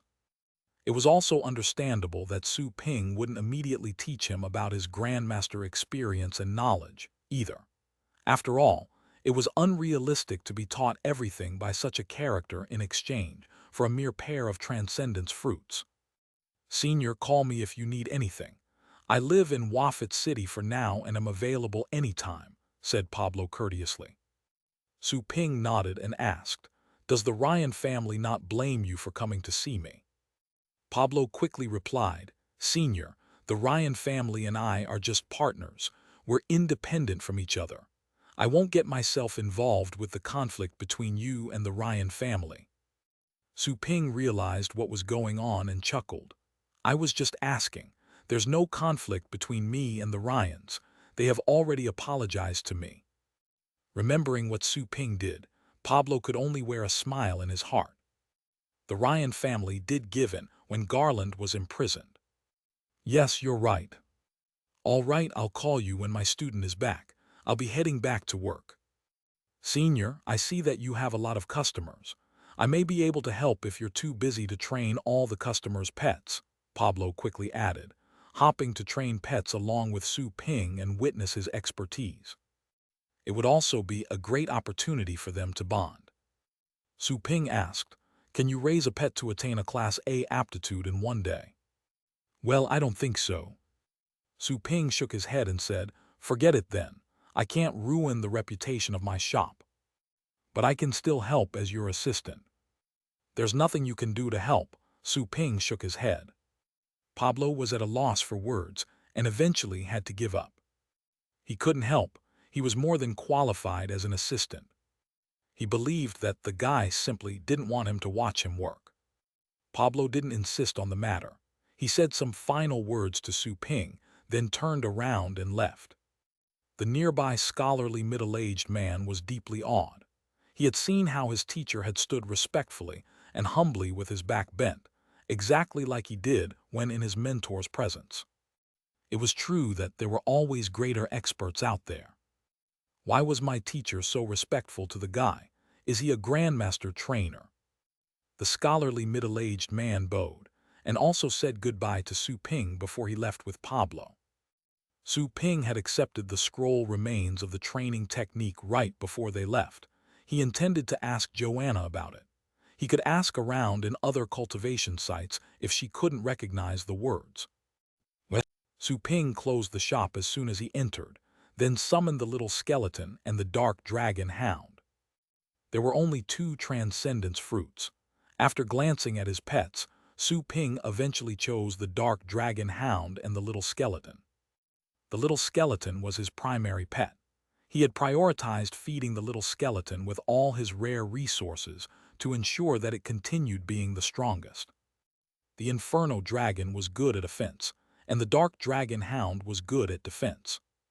Since the little skeleton was taking care of the offense, also considering that he was also good at offense, Su Ping could entrust the defense duties to the dark dragon hound. I'll give you fruits when I get more of them, he said to the Inferno dragon, the white-scaled vast sky thunderous dragon, and the purple python. The Inferno dragon uttered a deep roar, showing that it didn't care. The white-scaled dragon reacted rather calmly, as if never having any hope of getting a fruit. While the purple python was greedy, it readily accepted Su Ping's explanation in the end. Soon the 2 boxes were opened, and 2 fruits were revealed, surrounded by a white spiritual energy. The fruits looked like hazy crystals. The energy covering their surfaces made them look quite mysterious. Su Ping tossed the fruits to the little skeleton and the dark dragon hound. They quickly swallowed and digested them. The fragrance emanated by the fruits made Su Ping and his pets drool, and their minds processed faster. They seemed to have grasped a lot of insights, but it was hard for them to describe their feelings. The little skeleton was the first to change. Its shoulders suddenly cracked, and 2 short bone spikes protruded from them. The spikes were quite aggressive, making it look even more intimidating. On the other side, the dark dragon hound's eyes had also changed. Energy surged in its body, revealing all kinds of pure elemental energy. The energy streams were interweaving as if in the process of evolving. The air of laws was spreading out. In particular, the air of Boom, god of lightning and annihilation, were becoming increasingly denser. The law of solidity that the dark dragon hound had perceived also became more evident. Su Ping looked at the little skeleton and found that it was even stronger than before. The changes in its body had been triggered by the advancement of its skills. Su Ping displayed its stats panel. The little skeleton had already made significant progress through all the fighting and training in the void debris. Aside from death, a law of the undead it had perceived, it also mastered 4 laws, which allowed it to easily finish off early Star State void beasts. Even the ones at the Star State's mid-phase would have a hard time killing it. Its bloodline skill had also changed from Bone King's Descent to Bone Demon's Descent. The difference was just one word, but Su Ping could tell how extraordinary the skill was from how the little skeletons looked. A transcendence fruit is almost as effective as a professional training session. Su Ping was definitely astonished. The fruit would only improve the power of understanding, but then the recipient's skills could advance to higher levels. Bone Demon's Descent was no longer a Skeleton King's skill. It was almost like a mutated version. As for the Dark Dragon Hound, Su Ping could easily tell that it had attained a deeper understanding of laws. There were also elements of the Wind class which were emitting the aura of laws. Given more time, it could probably come across an epiphany and grasp new laws. If it were able to grasp 5 laws, the pet hound would then become as strong as any mid-phase Star State being. No wonder so many people are eager to enter the pet contest. Transcendence fruits are truly fascinating. The Ryans have a tree that yields such fruits. Should I loot it? Su Ping's eyes glowed. He was truly tempted. He gave upon further thought, as he had no reason to attack them. They had already paid a price for the precious offense. He would only have a reason to counterattack if they went to him looking for trouble again. I'll win the pet contest and claim the main prize first. I can then negotiate with the Ryan family and exchange the prize for some transcendence fruits. Su Ping's eyes flashed. Su Ping devoted himself to training again after the Dark Dragon Hound, and the little skeleton had thoroughly digested the transcendence fruits. Apart from doing some of the training himself, Su Ping asked his clone to train other batches of pets that would only require a normal training. Time flew. Another day arrived. Su Ping returned from the cultivation sites. He opened for business in the morning and closed the shop in the afternoon. He then went to the registration office for Wafit's pet contest with the little skeleton and the white-scaled dragon. Chapter 792, Capture the Flag. Is this the registration office? Su Ping went to the place to register. He saw nothing but people and heard nothing but noises. At least 100,000 people had gathered in the vast square. Many carried their pets, having been temporarily miniaturized. Some of the pets stood on the shoulders of their masters like petite elves. "Boss, it's that you?" someone asked, equal parts surprised and suspicious, while Su Ping was observing the crowd. He turned around only to find that it was his customer Phileas. Huh? Su Ping raised his eyebrows. He remembered the guy as one of the early customers of his shop.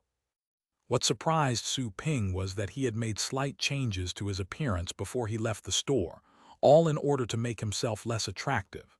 Still, the guy recognized me that easily. "Is it really you? Your clothes look familiar." Phileas was delighted and excited to see Su Ping's reaction. He didn't expect to run into the latter in that location.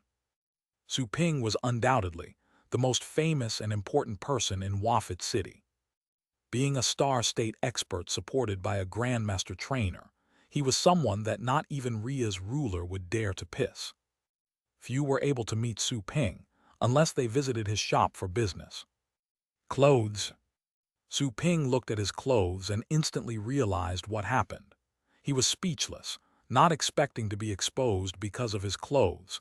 He had been paying too much attention to his pets and ignored that detail. "Don't say anything." Phileas nodded excitedly. "Boss, are you here as a judge?"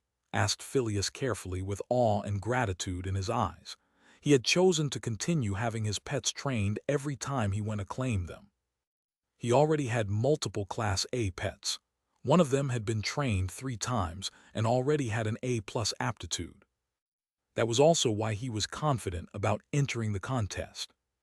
Had it not been for Su Ping, he wouldn't have dreamed of securing the city-level championship.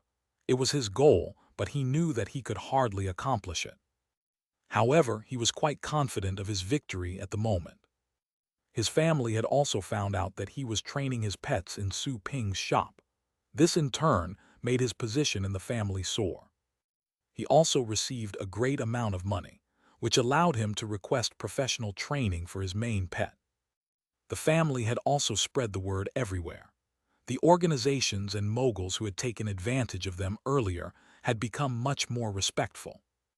Other people might have considered him crazy if he would have said it, but Phileas knew that all the changes were caused by the news of him training his pets in Su Ping's shop. As long as he had the money, he could choose to continue training every time he claimed his pets. If he gave up that streak, he would have to wait in line if he ever wanted to train his pets again. Considering the current length of the queue outside the shop, how long would he have to wait?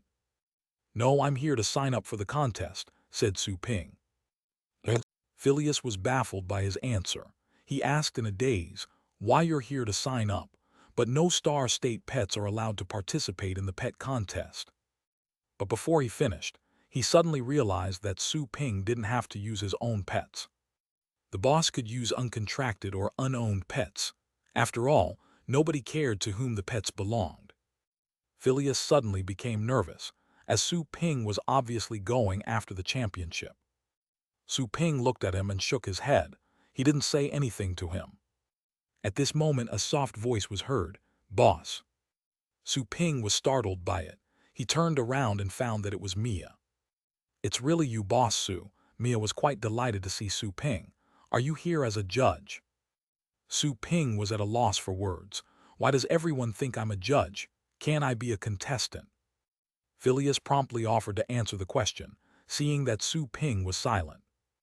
Mia found it hard to believe. "Are you really here to participate?"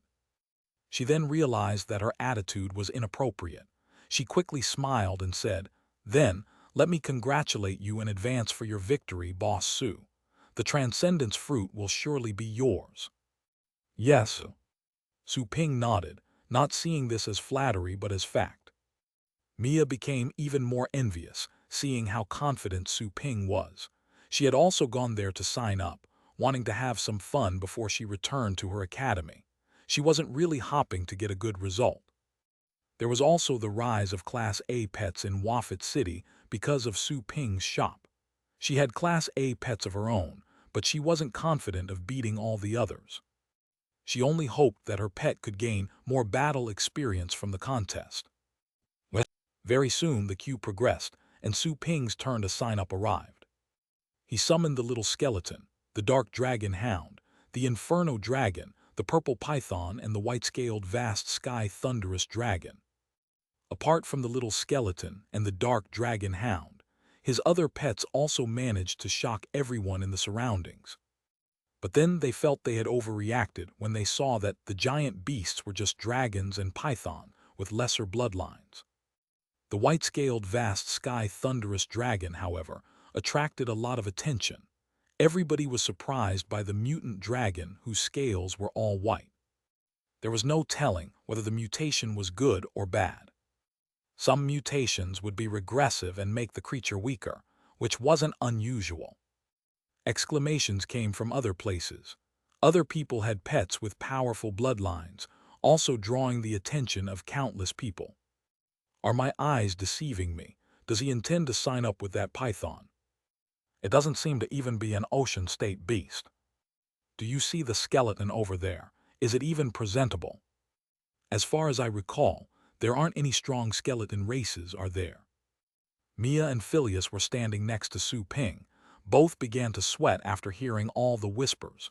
Do they even know whose pets they are questioning? However, the current situation also came as a surprise to them. They had thought that Su Ping would participate in the contest with other people's pets, but he had actually summoned all his pets. It was quite unusual for a Star State expert to have that many low-level pets. "Do you want to sign up?" The judge in front of Su Ping was a Fate State old man, who narrowed his eyes when he saw the battle pets that Su Ping had summoned. especially the short skeleton in the front of the line. Even though the skeleton didn't unleash any aura, he had goosebumps by merely gazing at it with its empty eye sockets. It seemed as if a terrifying creature were hiding in those deep, bottomless holes. Yes, please ask your pet to do a mental engraving. Also, give your pet an awesome name, said the old man. He took out a crystal badge, which was meant to keep a mental mark for the registration. Su Ping instantly asked the little skeleton to leave a mark on the badge. He thought for a moment and said, "Just call it Little Skeleton." Little Skeleton. The old man was stunned for a moment, obviously not expecting Su Ping to come up with such a random name. However, it was none of his business, so he kept his opinions to himself. He asked, "In what level do you want to participate?" "The Fate State," said Su Ping. He had already looked up the rules. The little skeleton could be signed up for matches against beasts of higher levels. However, people would only sign them up for same-level matches under normal circumstances, because challenging enemies from higher tiers would likely end up in failure. After all the battle pets in the contest were of high quality. While a pet could secure the championship while being in that level, it might encounter a stronger pet and be defeated, which could also be lethal. Furthermore, many people would even lower the levels of their pets in order to win prizes. Even though it was bad for the pets, they could make up for the loss with the prizes. The exchange was usually profitable in the end. Fate State. The old man slightly narrowed his eyes but wasn't too surprised. The skeleton gave him a very dangerous vibe. He sensed that it was only an ocean state creature who knew whether or not it was in disguise. The little skeleton was registered right away. Just have it go to the arena when the match begins. Its identity has already been registered, the old man said to Su Ping. Sure. Su Ping nodded, and then signed up the Dark Dragon Hound and the Inferno Dragon for the Fate State. He later registered the White-Scaled Dragon up for the Void State category. The Purple Python was signed up for the Ocean State. Su Ping wanted the championships of all the three ranks. The old man taking care of registrations asked, confused, "I don't think your battle pet has reached the Ocean State, has it?" The gap between a beast king and a beast below it was quite obvious to notice. He didn't think it was a disguise, and found it perplexing that Su Ping would still keep low-level pets when he could already control Fate State pets. Shouldn't he have already abandoned them for other Fate State pets? "No, can it be registered?" asked Su Ping. The old man didn't expect that he would admit it so frankly. After being stunned for a moment, he frowned and said, "Yes, of course. But I think it will hardly be able to pass or even survive the screening phase of the match considering the level gap." "Okay then." The old man was speechless after seeing how it seemed that Su Ping didn't pay attention to what he had said in the end. He could only shake his head and go through the sign-up process. He was only sorry to see a pet following the wrong master. After going through the pet sign-up, Su Ping retrieved his pets and left the queue. Exclamations were heard, coming from the other registration desks. Su Ping looked at the source of those shouts, only to see a gigantic dragon covered in black scales that was releasing demonic flames. It's a demonic extreme Usra dragon. What a rare pet. It's even more horrifying than a vast sky thunderous dragon. I wonder what aptitude it has. I heard that someone assessed a demonic extreme Usra dragon with a straight A aptitude a few days ago. Was it this one? Many people whispered.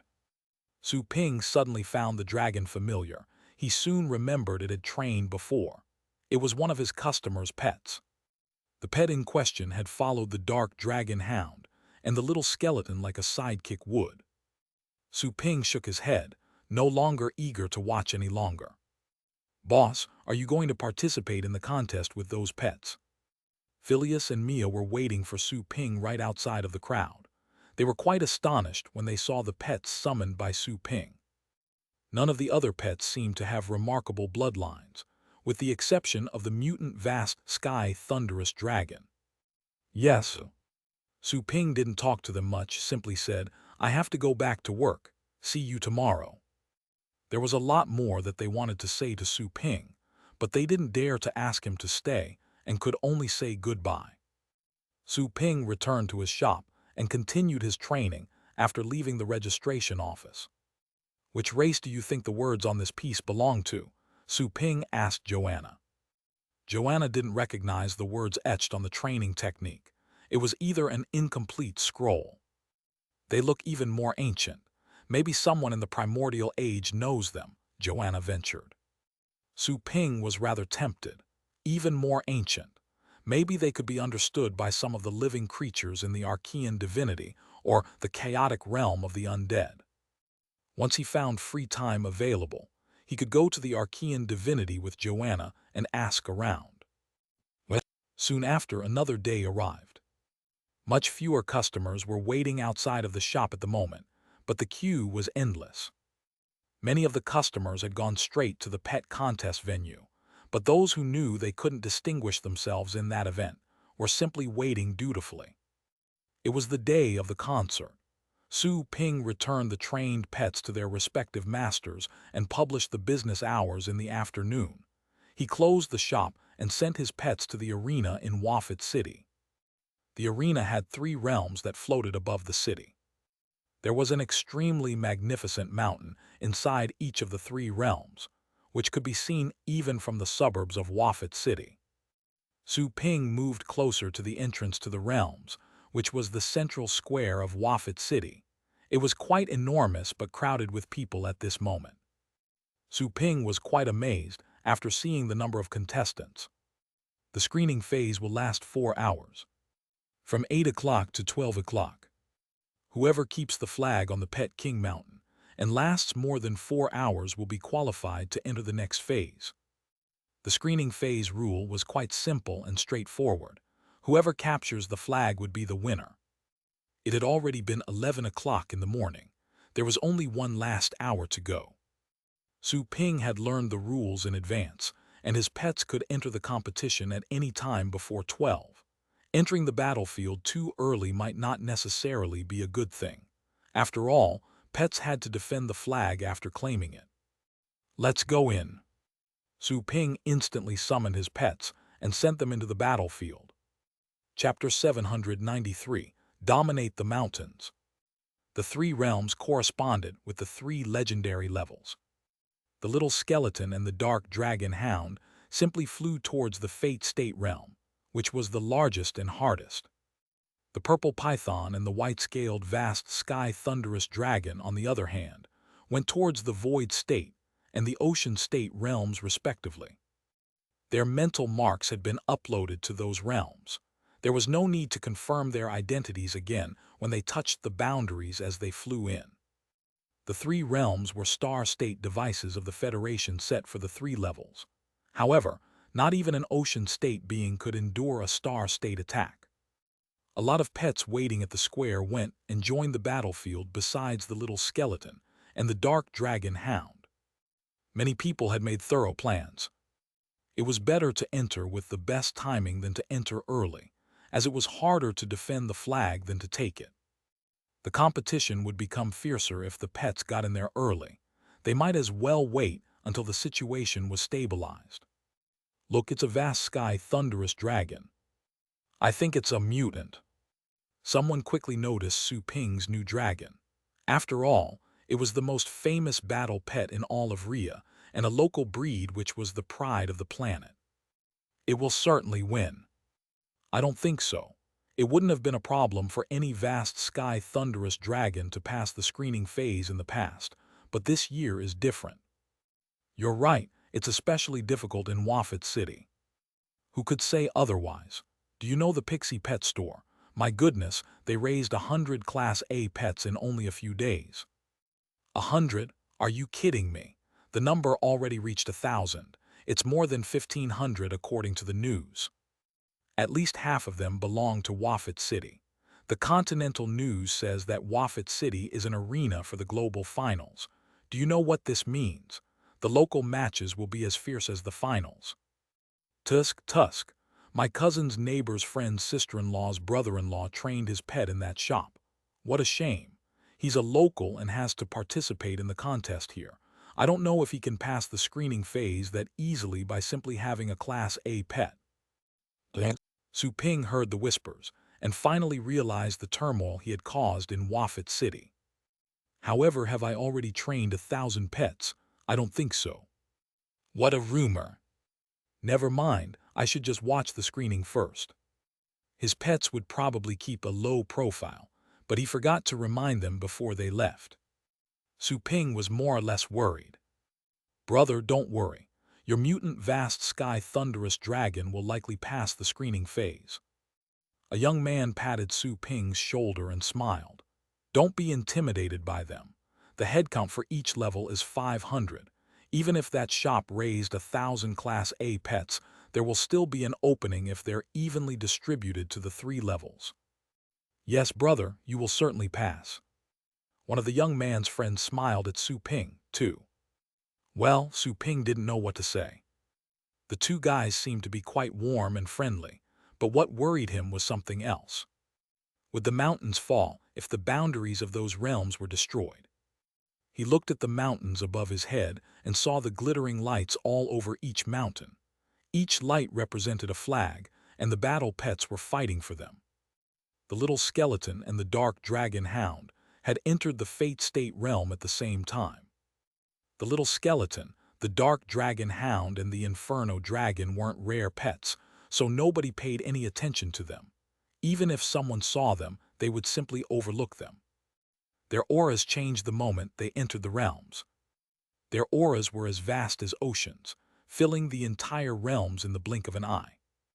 All the pets fighting in the realms were shocked after sensing the domineering and raging auras just then. The pets on the back of the mountain were better off. They didn't stop fighting, even though they felt a strong threat. All the pets around Su Ping's, however, turned their heads to look at them. Lightning surged from the inferno dragon's eyes, replacing the previous laziness. It became tall and strong, roaring while staring with eyes as deep as abysses. Roar! The roar echoed throughout the world and reached the rest of the universe. The intimidating waves were blocked by the boundaries, but the sound was still able to come out and spread throughout Wafat City. Countless people who were looking up at the realms heard the sound and became shocked. Is it a mutant inferno dragon? It's a lowly dragon that doesn't even have an ocean state bloodline. How can it be this intimidating? Roar! One of the pets countered with a furious roar of its own after hearing the inferno dragon's intimidating roar. The inferno dragon instantly felt insulted and provoked by that reply. With lightning arising in its eyes, it stepped forward and flashed toward the pet. Its gigantic body blocked the sunlight. It then smashed the target with its claw. Lightning bolts were swept out like pillars, knocking the pet away from the mountain. The pet reacted fast enough and released 2 fiery skills that looked like a volcano eruption, but they didn't hurt the inferno dragon in the slightest. Just like Su Ping, the inferno dragon's resistance to fire had already been improved to the highest level. All of the fire class Fate State skills would be weakened by 70%. Only the fire skills that contained the power of laws would have a chance to hurt it. It was gravely wounded by 1 strike. Oh my God, what's with that dragon? The fire demon crescent moon dragons is very close in power to the vast sky thunderous dragons, and it has a Class A aptitude. Yes, it was unstoppable and invincible on the mountain just now. How could it be wounded to such a degree after a single strike? Many people were astonished by the scene. The dragon that had been knocked away by the inferno dragon had multiple huge bleeding wounds, and it currently lay crumpled in a pool of blood. Its central nerves seemed to have been hit. It wasn't able to get back to its feet after a long time. It was convulsing because the inferno dragon's attack contained the power of lightning. Even though it had not released a complete law, the energy contained was still considerably more paralyzing than most of the lightning skills of Fate State beings. The pets around the inferno dragon were all appalled to see this happen. They had already reached the Fate State and were smart enough. They could naturally tell that such a dragon was even more horrifying than all the other pets they had seen in the competition. Roar! The inferno dragon plucked the flag from the ground with its sharp claw and roared. The pets around it were instantly panicked and scared off, not daring to stay any longer. The little skeleton and the dark dragon hound also walked toward the mountains at that moment. They swiftly reached the foot of the mountains. The competitions here were quite fierce. Some pets dashed over to finish them off as soon as they saw them approaching. The little skeleton stood still, simply drawing its saber. Then it slashed out. The mountain in front of them trembled. Then an unbelievable scene happened. The entire mountain fell apart. Even the air had been cut apart where the mountain was fractured, not healing until a long time later. The nearby air had been obliterated. There had been countless pets competing fiercely on the mountain. Cracks began to spread from the foot to the peak, making the entire city fall quiet. The pets that were about to attack them were frozen on the spot. Jittery-eyed, they were as terrified as they could be. Chapter 794, Cakewalk. The previously noisy Wafat city instantly fell quiet. All the people on the streets and alleys were quiet and shocked. Even the ordinary people watching the contest were also astounded. What kind of power could have cut apart the void and the divine mountain? The audience in the square, who had been discussing which pet would claim the most flags, fell quiet too. The two young men who had comforted Su Ping looked at the scene in shock. They both remembered that the little skeleton and the inferno dragon were Su Ping's pets. They had thought that those pets would only be toys on the battlefield, but they turned out to be utterly horrifying. Well, lucky for me, they didn't use the complete laws. Su Ping was more or less relieved to see the attack. The entire realm would have been heavily struck if the complete law of annihilation were used. He would have had to make an opening to the secondary space and direct the falling mountain into it, or countless people would have been killed. He had stayed there mainly because he feared that his pets would go overboard and cause disasters. Otherwise, he could have returned to his shop to mind the shop. Even Star State opponents could have hardly stopped his pets after he passed the power of laws to them. Su Ping was no longer worried about sending them anywhere within Rhea. Pets could be set free if they were strong enough, not needing to keep an eye on them. Still, most battle pet warriors didn't keep their pets close to look after them, but for their own protection. After all, a battle pet warrior's combat ability was mostly based on the pet's owned. Well, right then, on the divine mountain within the realm, the little skeleton had already placed its bone saber back in its hip. The saber looked like one of its own bones. It then walked forward. The pets that had been fighting fiercely moments before seemed to have frozen, not even daring to tremble. Some of the pets recognized that the little skeleton was exactly the pet that they had met during their nightmarish training. It's the demonic pet. Their eyes, large and small and differently colored, gazed at the little skeleton in fear. The little skeleton moved closer to the mountain. It willed all the visible flags to float toward itself. The flags then fluttered behind it, making it look domineering and superior. The pet seemed to be standing on top of everybody else. Regardless of its short and tiny build, it was the center of attention in the entire city. Hundreds of thousands of people were watching it. More and more flags were flying over and fluttering against the wind. Some of the flags had already been caught or bitten by other pets, but none of those pets dared to struggle against the little skeleton's pulling force. The dark dragon hound had simply tagged along. It was quite happy since it didn't need to do anything. The dog was too proud to show its skills in front of those enemies. It had even confronted a row of Star State enemies. Those little guys in the competition were nothing in comparison. All the pets moved back and made way for the little skeleton as it made its way toward the mountain. There was a golden-scaled dragon among them. It was angered when the 5 flags underneath its feet were taken away, so it snarled to intimidate the enemy. Enough. You already have a lot of flags. Aren't you satisfied already? It was an almighty holy golden dragon with a Star State bloodline. It felt that its dignity would be sullied if it didn't do anything. The little skeleton slowly paused and turned its head after hearing the snarling. The holy golden dragon instantly sensed death, as if struck by lightning. The picture of its head being chopped off and its body falling apart popped up in front of its eyes. The picture was vivid, disappearing only a moment later. Its heart pounded when everything was back to normal. The little skeleton quickly expanded, becoming a giant in its eyes, so it could only look down. The flags underneath its feet were soon pulled again.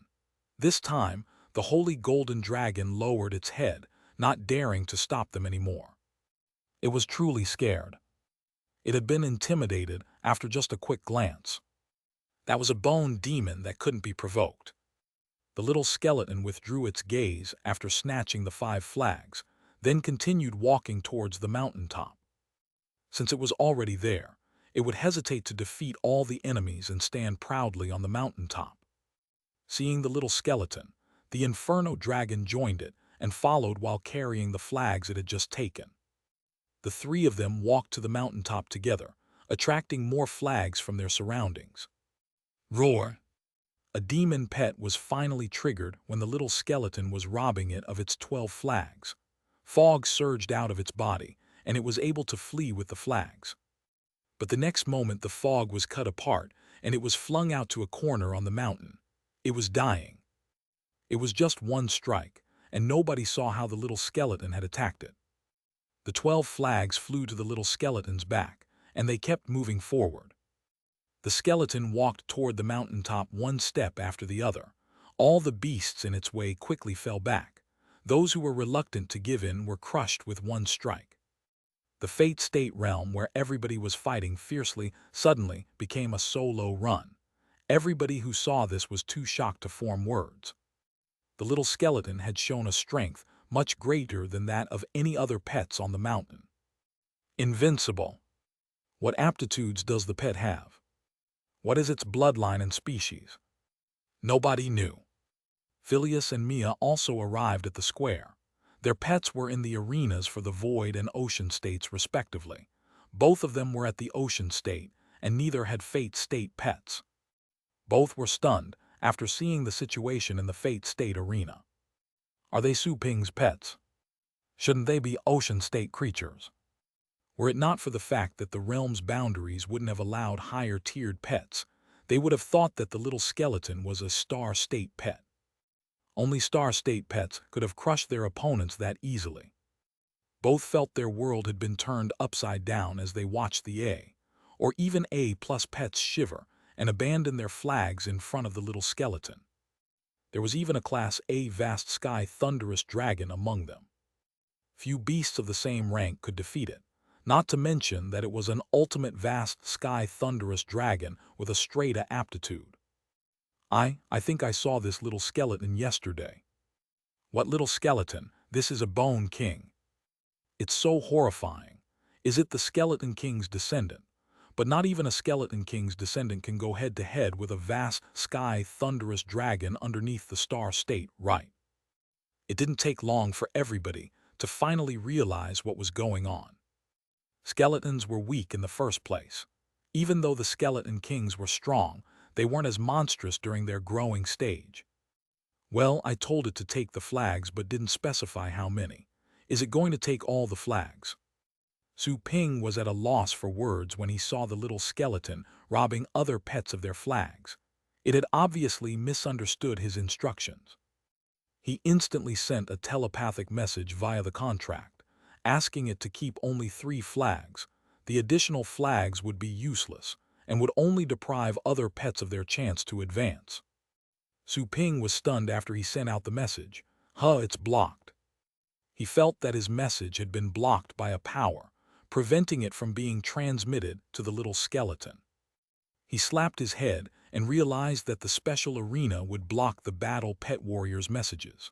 Otherwise, Battle Pet Warriors could have controlled the pets from outside the arena via telepathic messages. It was a competition for pets alone. Well, oh no. Su Ping didn't know what to say as he watched the little skeleton looting more and more flags.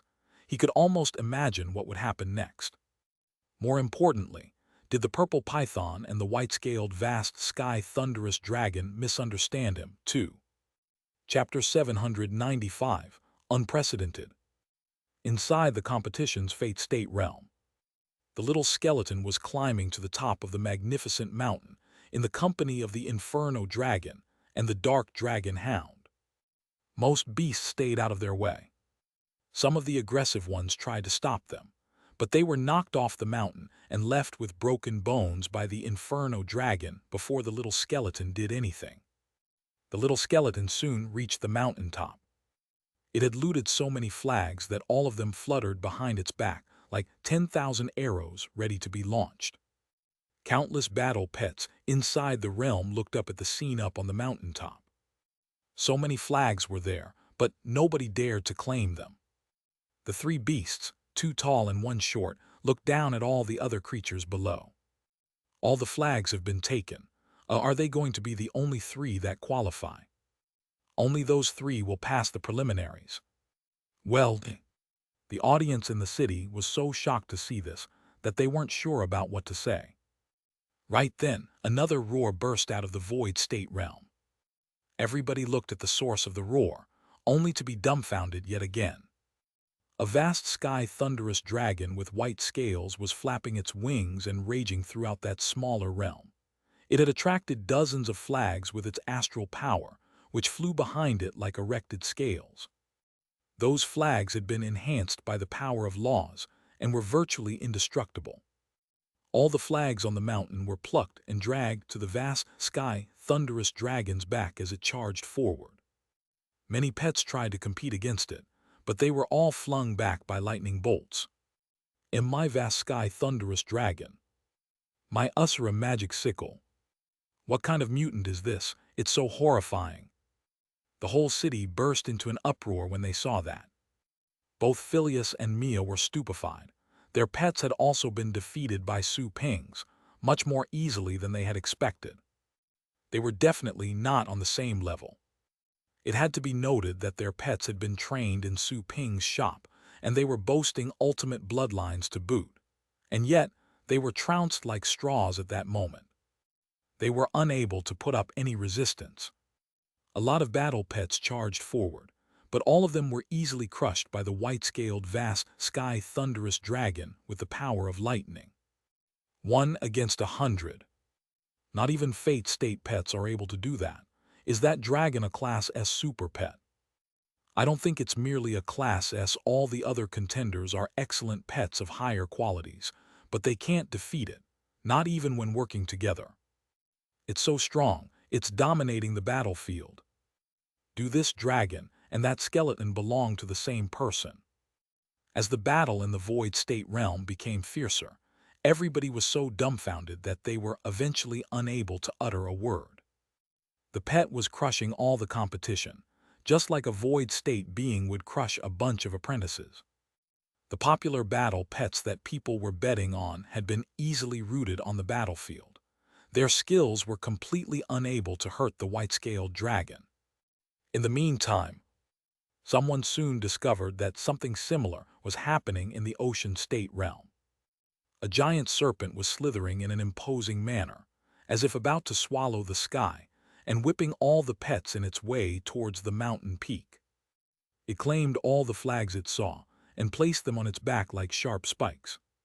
The scenario was repeated in all three realms. The intense competitions turned into one-sided battles. The ocean state realm only had that giant serpent as the unique hero. It endured many powerful skills with nothing but its body, demonstrating an impervious defense. In the void state realm, the mutant vast sky thunderous dragon suppressed all the other pets with the gravitas of a true dragon. In the crowd, Mia was dumbfounded as she looked at the scene. Is Boss Su going to make his pets claim all the qualifications? She did not expect this. She had seen her fair share of powerhouses since she was a student at the Amir Royal Academy, but she was still astounded by the situation. On the other hand, Phileas was almost crying. His pet had been trained multiple times in Su Ping's shop, but it gave its flag away and chickened out the moment it saw the white-scaled vast sky thunderous dragon, not even having the courage to fight against it. He remembered never having seen his pet act this cowardly before the training. It had always been brutal and aggressive, but it became a fraidy cat all of a sudden. His estimation was to make it to the top 3 or top 5 in the city. However, it seemed that he would hardly pass the screening phase. What happened inside the 3 realms had shocked everyone in Wafit City. Such a turn of events was unprecedented. At the square, the contestants who had intended to participate at the last moment didn't know what to do. All flags had been claimed. Even if they sent their pets in, they would be unable to reverse the outcome. As time went by, the 3 realms gradually fell quiet, and the 3 mountains were occupied. All the flags inside the realms were claimed and concentrated on the 3 battle pets. The other battle pets had gathered in the middle of the mountains, but didn't dare go to the top. Some pets couldn't hold it any longer and marched to the mountaintop, only to be beaten back miserably. The fierce screening had instantly turned into a silent confrontation. The office responsible for the citywide pet contest round received countless complaints and protests. They were sent by anonymous contestants who protested against the unreasonable behavior in the contest. All the flags had been claimed. Their Class A battle pets didn't even pass the screening phase. It was outrageous. "Mr. Mayor, what do we do now?" The office director was panicking, as this had never happened before. They had made plans for every possible emergency scenario during the contest, but they never thought that a single battle pet would claim all the flags. The maximum number of flags that a pet can carry had never been restricted in earlier contests. The strongest pets had the right to loot more flags. They could always fight back if the other pets were unwilling to give in. But then, several pets were much stronger than all the others that had emerged. How should the contest continue? The mayor also seemed to be panicking as he looked at the director. The shock made it difficult for him to utter a single word. He had foreseen the fierceness of the pet competition in Wafit City. After all, many Class A pets had popped up in recent days. Their battles could turn into massive events. But as things turned out, those Class A pets were suppressed. They ended up being unable to pass the screening. Considering the situation, there would only be a few winners in the screening phase. The city preliminaries would come after the screening rounds ended. But if there were only a few winners, would the preliminaries be really necessary? He felt that the pets occupying the mountains could be the champions of their respective ranks even in the global finals. "Millie, find out who these battle pets belong to," whispered the mayor. A sexy girl in pretty clothes nodded next to him and then disappeared. Time was still flowing at a slow trickle as the moment. People were heatedly discussing the situation everywhere. Someone complained about the battle pets, claiming it was unfair that they deprived other pets of the opportunity of passing the screening phase. Another person disagreed. There wasn't a rule regarding the maximum number of flags that a pet could carry. Who says they can't claim all the flags? Noon had almost arrived. The girl returned to see the mayor and said, "Mr. Mayor, based on what I found, those pets belong to the same person. He is none other than the owner of the Pixie Pet Store." She raised her head as she spoke, giving a weird look at the old man. The mayor was stunned. They belong to the same person. And the person is that guy. Isn't that guy a Star State big shot who captured Garland alive? How come he has such low-level pets? The mayor turned back and looked at the woman. "Are you sure?" "Absolutely." The mayor fell silent. He suddenly remembered that the guy was a pet store owner. Did the guy train those pets specifically to win the global championships? Is he doing all this in order to get the transcendence fruit? The mayor realized what was going on and heaved a sigh. The whole thing was too tricky. Considering the person's identity, the mayor had to abandon all the countermeasures he had devised. He had to come to terms with the outcome. Changing the rules on the go might anger that Star State big shot, and the man's fury would be too much for him, or even the Ryan family to endure. The rumors of a Grandmaster trainer had already terrified him in recent days. Wafit City belonged to him. He hadn't slept well for days, fearing that someone might pop up and infuriate the Grandmaster trainer from that shop. If such a powerhouse was enraged, not just him, the entire planet might suffer. Make a new rule for the preliminaries.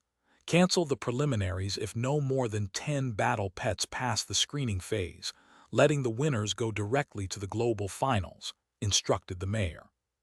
The director was rather stunned at first, but then he realized what it meant.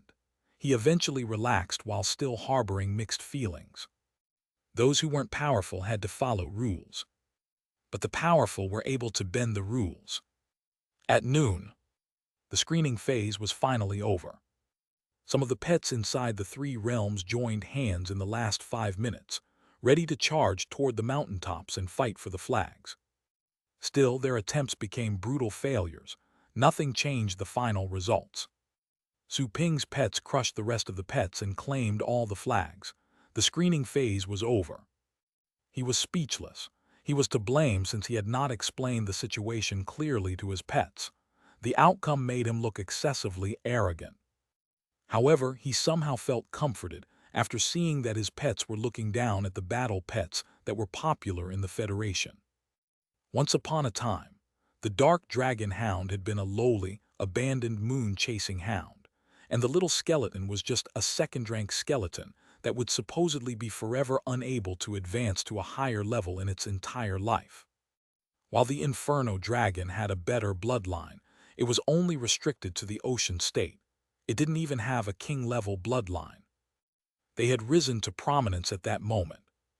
Even in the vast Federation, they could still distinguish themselves from the pets of the same level. Su Ping felt like a father witnessing the growth of his children, seeing how awesome they were.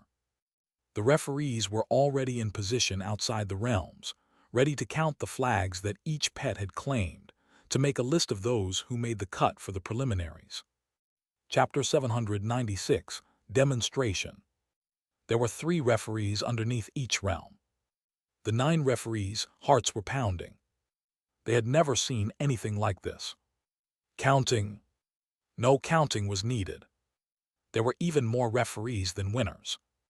They had to be courteous, since they had heard word that the winning pets belonged to a Star State big shot. Soon after, it was time to check the final score. The referees instantly announced under everybody's watch, "Those who carry flags, step forward." The announcement contained mental power. Even beasts and birds were able to understand. All the pets inside the 3 realms were dumbfounded as they looked at the mountaintop. Inside the ocean state realm, the purple python slightly craned its head while waiting at the mountaintop. It had easily defeated all the pets that intended to compete with it. Once it heard the announcement, it looked outside the realm and then slithered down the mountain with hundreds of flags on its back. All the pets in its way cleared a path. They were jealous and angry as they saw the flags on its back, but nobody dared to do anything. The gap between them was too vast. There were some of A+ vast sky thunderous dragons that could fight against Fate State beasts, but even them had been crushed by the purple python with one swing of its tail. The power of lightning that its tail contained had shattered their skin, causing an excruciating pain. Nobody dared to try again.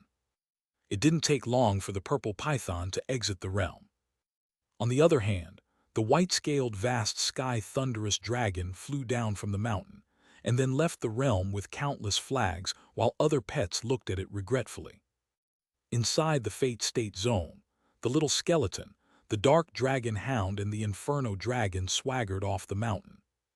As they made their way down, a Fate State pet tried to ambush them to loot a flag. However, before it even approached the little skeleton, the Inferno Dragon had laid a claw on its head and pressed it into the ground. It was then thrown away, heavily wounded. Such a great force extinguished the remaining fighting spirit of the other battle pets, which could only look as the winners left the realm. The faces of the 3 Fate State referees outside the realm showed a slight change. Even they felt greatly threatened by the dragon. The battle pets left the realm soon after. Once they left, a few battle pets flew out and took flags out of their bodies to prove their achievements. They had claimed some flags a long time before the little skeleton and the others entered the arena. No one had noticed they had been hiding the flags in their bodies. There were a lot of such pets. 30 of them in total flew out of the 3 realms. They didn't dare to leave until the Dominators made their exit, fearing that their flags would be snatched. The referees were at a loss for words, seeing how cautious the pets were. They could definitely imagine the pressure they had endured. The qualified battle pets were quickly tallied. There were 42 in total. That was not a bad number. Unlike most people had expected, not all the pets failed. Still, they didn't know whether to laugh or cry, as it was the pet contest with the least winners in that phase. Aside from that, that screening phase was as spectacular as the finals.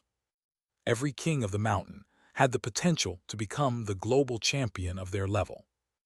Once the screening phase ended, the rules and time for the preliminaries were announced.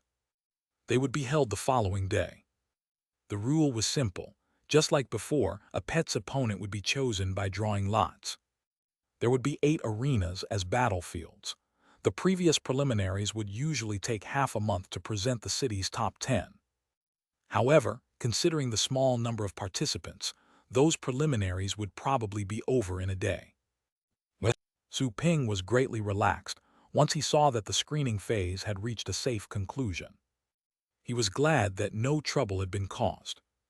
It would have been awkward if any of his pets would have destroyed the arena. Let's go back. Su Ping spoke to his pets, then sent them back to the contract space remotely when they got closer. A lot of people had been staring at his pets. If Su Ping would have allowed them to reach him, he would have immediately become the center of public attention, and that fake ordinary face of his would hit the headlines throughout the camp continent. Becoming famous could be rewarding, but Su Ping's shop was already popular enough. He would rather not have too many paparazzi following him as if he were a monkey. Su Ping quickly left the square after getting his pets. The square burst into an uproar after the little skeleton, the Inferno dragon, and the other winners disappeared. Someone noticed a detail. Those pets were absorbed into their pet space at the same time. Coincidence? Highly unlikely. The only possible explanation was that those pets belonged to the same master. That information was so shocking that many felt as if they were burning with excitement. To own any of those pets would be a major achievement in life, not to mention owning all of them. Almost all of those ultimate pets were Class S, and yet they belonged to the same person. Who could be so awesome? The news quickly spread. Wafat City media went crazy and placed the screening phase of the contest on their headlines. Shocking! 3 majestic battle pets dominated the screening phase, very likely Class S. Unprecedented! Unknown mysterious battle pets appeared in the screening phase and claimed all flags. Ultra S battle pets have emerged. Legendary top battle pets have appeared in the screening phase. The shocking news spread out throughout Wafat City in only one afternoon. It continued spreading to other cities in the camp continent. Videos, pictures, and analyses of professional pet appraisers were disseminated with the title Ultra S. The entire camp continent was seething. Countless people went to Wafat City, hopping to watch the preliminaries of the Ultra S battle pets. In addition, certain well-informed cross-continental forces and organizations, as well as some ancient Fate state families on Rhea, had learned the news from their respective intelligence networks. All the forces that were aiming to get the Transcendence fruit fell quiet. In the Middle Continent, at their base, the leaders of the Ryan family were shocked beyond words after learning the latest news. The footage of the contest almost seemed fake. The events had been utterly incredible. In particular, the intelligence they had acquired said that dozens of Class A pets had participated in the screening. Most had been either dragons or demons and tricky in their rank. They also had Class A aptitudes. Their competition was supposed to be fierce. However, all those alleged badasses had been suppressed. On a mountaintop in a mysterious realm, several men were seated inside a house. Pablo was watching a holograph in shock. Master Pablo, what do you think? I'm almost certain they might even be SS pets. He couldn't be mistaken. Even though the little skeleton hadn't done a lot of things, Its slashing attack had definitely carried the power of the star state. However, the fact that it had been able to enter the special realm suggested that it couldn't be a star state creature. That is, unless it had a secret technique that had never appeared in the Federation, but that was highly unlikely. The Federation was too vast. Its territory included countless galaxies. Too many ancient relics and mysterious realms had been excavated. If the pet had used a secret technique yet to be registered in the Federation's database, that technique itself would have been horrifyingly valuable. It's only a fate state beast. It can fight star state enemies. O'Neill was both shocked and solemn. He had vaguely noticed from the holograph that the slash contained the power of laws. It meant that the skeleton could have mastered laws. No wonder it crushed the other pets. It was like bullying kindergarteners. Unfortunately, he hadn't gone to the battlefield, so he wasn't sure of his findings. After all, it was impossible to feel the power of laws from a holograph. At this moment, someone exclaimed in shock, how is it possible?" O'Neill turned back and found that it was Garland.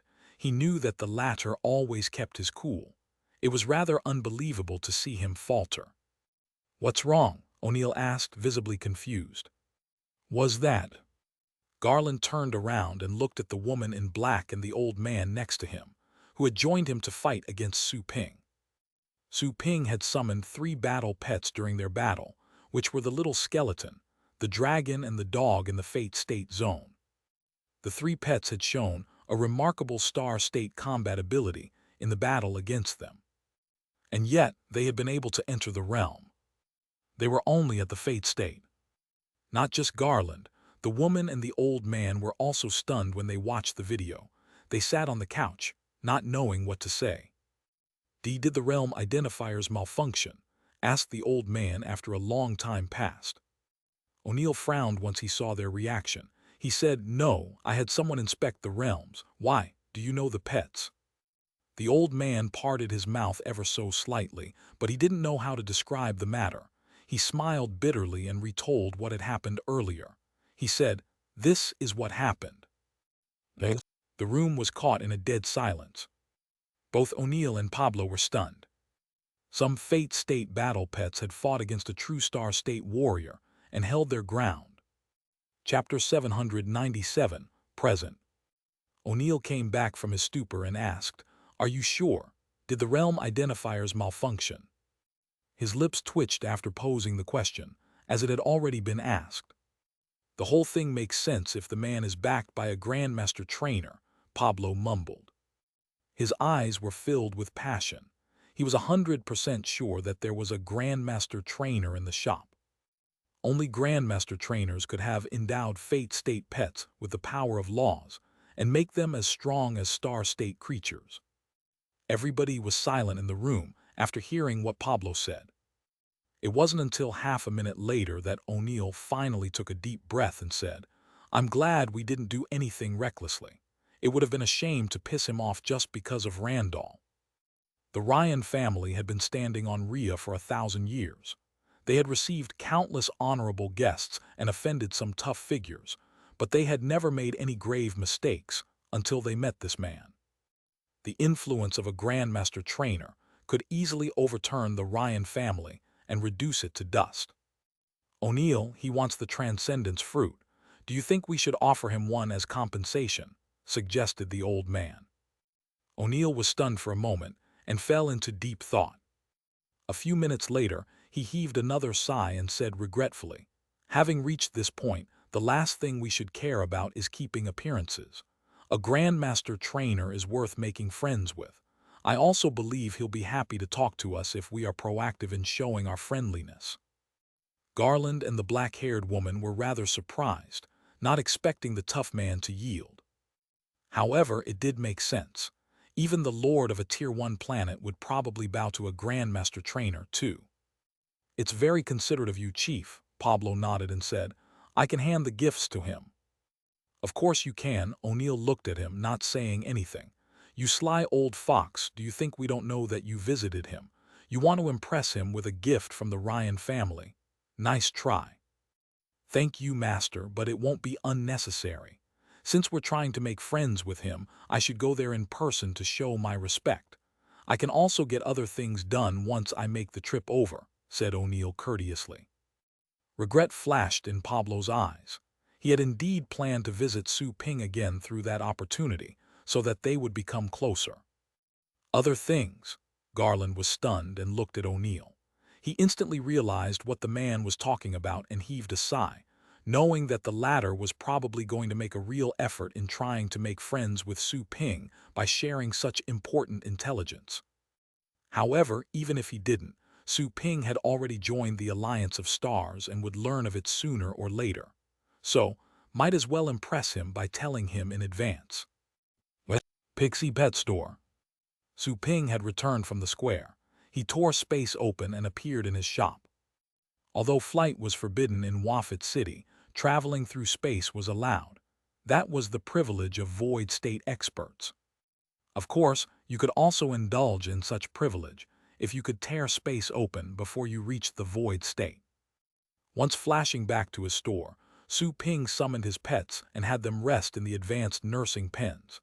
He then asked Tang Ruyan and Zhang Lingtong to open the store. It's open, it's open. It's finally back in business. I've contacted my family and I'm ready to sell my house. I'll train all my pets even if I have to spend all my money. The skeleton and the dragon back in the screening phase gave me goosebumps. They're so powerful. I would never have to train for the rest of my life if I had such pets. That's true. Those pets are definitely S-class or even Ultra S. Even Star Lords would have fought for them. If those pets have star state or better bloodlines, they're probably as valuable as half a galaxy. I heard that there's also professional training available. It costs 10 billion. Pets attain Class A with normal training. Would they become Class S battle pets with professional training? Everybody was whispering outside the shop. The screening battle, which had taken place right above them, got them all excited. Battle pet warriors were mostly devoted to battle pets, especially the rare ones and those with high aptitude. The previous battle was a great eye-opener for them. They almost wanted to shove away the people ahead of them and purchase the best training with all the money they had whenever they thought that a Grandmaster trainer was in Su Ping's shop. After seeing Su Ping back in the shop, Tang Ruyan remarked in shock after overcoming her dazed state, "Your pets have become really strong." She had also seen what had happened through the window, and she was as dumbfounded as Zhang Lingtong. Unlike other people, they recognized that the pets belonged to Su Ping. As for those pets, Tang Ruyan remembered that they only had titled rank combat ability when she first got acquainted with Su Ping. Even though they had been growing fast, they had only demonstrated fate state power in the abyss battle on the blue planet. Still, after barely half a month, they had become strong enough to subdue fate state pets. It was also obvious that they had never shown their real power in battle. Such a growth speed was appalling. "I'm a trainer. It's only natural for them to grow stronger," said Su Ping casually. Zhang Lingtong's round face glowed. Even though she wasn't able to gauge how good Su Ping was among the trainers in the Federation, he was undoubtedly better than the Holy Spirit trainers on the blue planet. Her family would have never imagined her studying under such a strong master. "Open the shop. You should help too. I'll ask a master trainer to teach you the basics so that you'll become familiar with the knowledge of the Federation," said Su Ping. Zhang Lingtong snapped out of her reverie and nodded quickly. She was reminded of the 8th rank master trainers when Su Ping mentioned the master trainer term, but that was just a title on the blue planet. She was already half a Holy Spirit trainer. It was unlikely that Su Ping would ask such a low-level trainer to teach her. Zhang Lingtong was obedient. She never asked about things beyond her because she knew she would eventually understand. Tang Ruyan looked at Su Ping with mixed feelings. She had witnessed that man's growth since she had been caught, being perfected and becoming stronger like a rare treasure. Even she felt more or less eclipsed in front of him. She suddenly sympathized with Su Ping's sister. That girl had always been quite stubborn, probably because she had such a distinguished brother. She didn't want to surpass him, she simply wanted to catch up with him. If you're walking ahead of me, I only hope that someday I can keep up with your shadow. Well, the store opened for business. All the customers acted obediently, all thanks to Tang Ruyan and Zhang Lingtong's hospitality, adding Su Ping's intimidation. They were excited, but none dared to show it. Everyone was lined up before the counter in an orderly fashion. Su Ping received them one by one, registering their names and collecting money from them. To Su Ping's surprise, 4 of the customers chose professional training. The 4 men alone had provided 40 billion astral coins, which meant 400 million energy points. Su Ping had only received close to 20 customers in total. Each had requested training for a handful of pets, while others even left more than 10 of them. Su Ping's storage was soon full. Then Su Ping asked Tang Ruyan to inform the other customers that the shop was closed. Some visitors arrived before they closed the door. After being notified by Tang Ruyan, Su Ping walked out of the shop and saw Pablo, whom he had seen the previous day. The man was accompanied by someone he was familiar with. It was none other than Garland, whom he had held captive earlier. Standing beside Garland was a brawny middle-aged man who wore purple nobility attire. He seemed elegant and graceful. His hat covered half of his face, but resolve and firmness were still evident. "Mr. Su, he is O'Neill, leader of the Ryan family," said Garland telepathically, while still harboring mixed feelings. Su Ping was briefly stunned, not expecting the most powerful man on Rhea to visit his shop. "Okay." He nodded. He didn't greet him just yet, not knowing why the man was there. "Mr. Su, nice to meet you." O'Neill slightly raised his head, showing the stubbles on his cheeks. It was obvious that he must have been very handsome when he was young. Chapter 798, Divine Residence in the Void. "Nice to meet you," Su Ping replied. Not sensing any aggression from the man, instead seeing a gentle smile on the man's face, Su Ping realized something. "Senior Grandmaster, greetings." The nearby Pablo spoke respectfully through telepathy. O'Neill was about to confess the purpose of his visit. He was confused after hearing what Pablo said. A moment later, he couldn't help but feel greatly shocked when he saw that Pablo's respect was directed towards Su Ping. "Grandmaster, this young man is the Grandmaster trainer of this shop. But wasn't he the battle pet warrior who fought against Garland and his fellows, defeating all of them in the end?" Not just O'Neill, Garland also looked at Pablo in shock. "Okay." Su Ping nodded and simply went straight to the point. "Is there anything I can help you with?" O'Neill snapped out of his shock, but he was still shaken by the revelation. He only knew that Su Ping was being backed by a Grandmaster trainer, but he didn't know that the Grandmaster trainer was Su Ping himself. He was both a Grandmaster trainer and a warrior with Star State combat abilities. Right, Grandmaster trainers were at least at the Star State. Fighting wasn't the guy's specialty. Being a Grandmaster trainer was his main focus.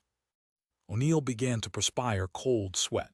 He felt that his back was chilly when he remembered that his grandson had tried to rob a Grandmaster trainer of his pet.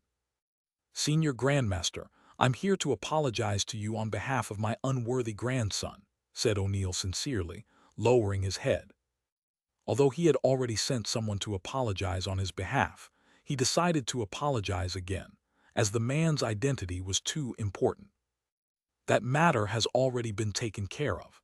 I won't do anything as long as the Ryan family doesn't offend me again," said Su Ping, as if already aware of what they had visited him. O'Neill looked at him, not seeing any anger on his face. He was finally more or less relaxed. He said, "I'm here partly to apologize, and partly because I learned that you're a Grandmaster trainer. It just so happens that our family has a 30,000-year transcendence tree. The tree blooms and bears fruit every 500 years. Those fruits are extremely rare. I've specifically brought 2 of them to you. I hope you can accept them." He took out 2 black and golden boxes as he spoke. They had seals to prevent the energy from leaking. Su Ping was slightly surprised, not expecting the guy to show up bearing gifts. The guy was also offering him the transcendence fruits he desired to find. Those fruits also existed in cultivation sites, but he had yet to find the right cultivation site to look for them. It was hard for him to stumble upon those fruits if he didn't have any directions. "I'll take them then," Su Ping chuckled. He didn't examine the fruits. It was unlikely that the fruits were fake, since they had gone there specially to offer them as gifts. That is, unless they were trying to piss him off. Regret flashed in O'Neill's eyes, but he recovered quickly. Garland and Pablo looked at each other with a weird expression. O'Neill had originally planned to present one fruit, but then he decided to offer another after learning of Su Ping's identity. The fruits were so rare that not even the Ryan family had a large stock. The Ryans had in fact offered such fruits to many honorable guests in the past 100 years. There weren't many of them left. "Apart from the two transcendence fruits, I have a piece of intelligence that I wonder if you'll be interested in," said O'Neill uneasily. At first he thought that the young man would be interested in the news. However, he was no longer as confident after learning that he was a trainer.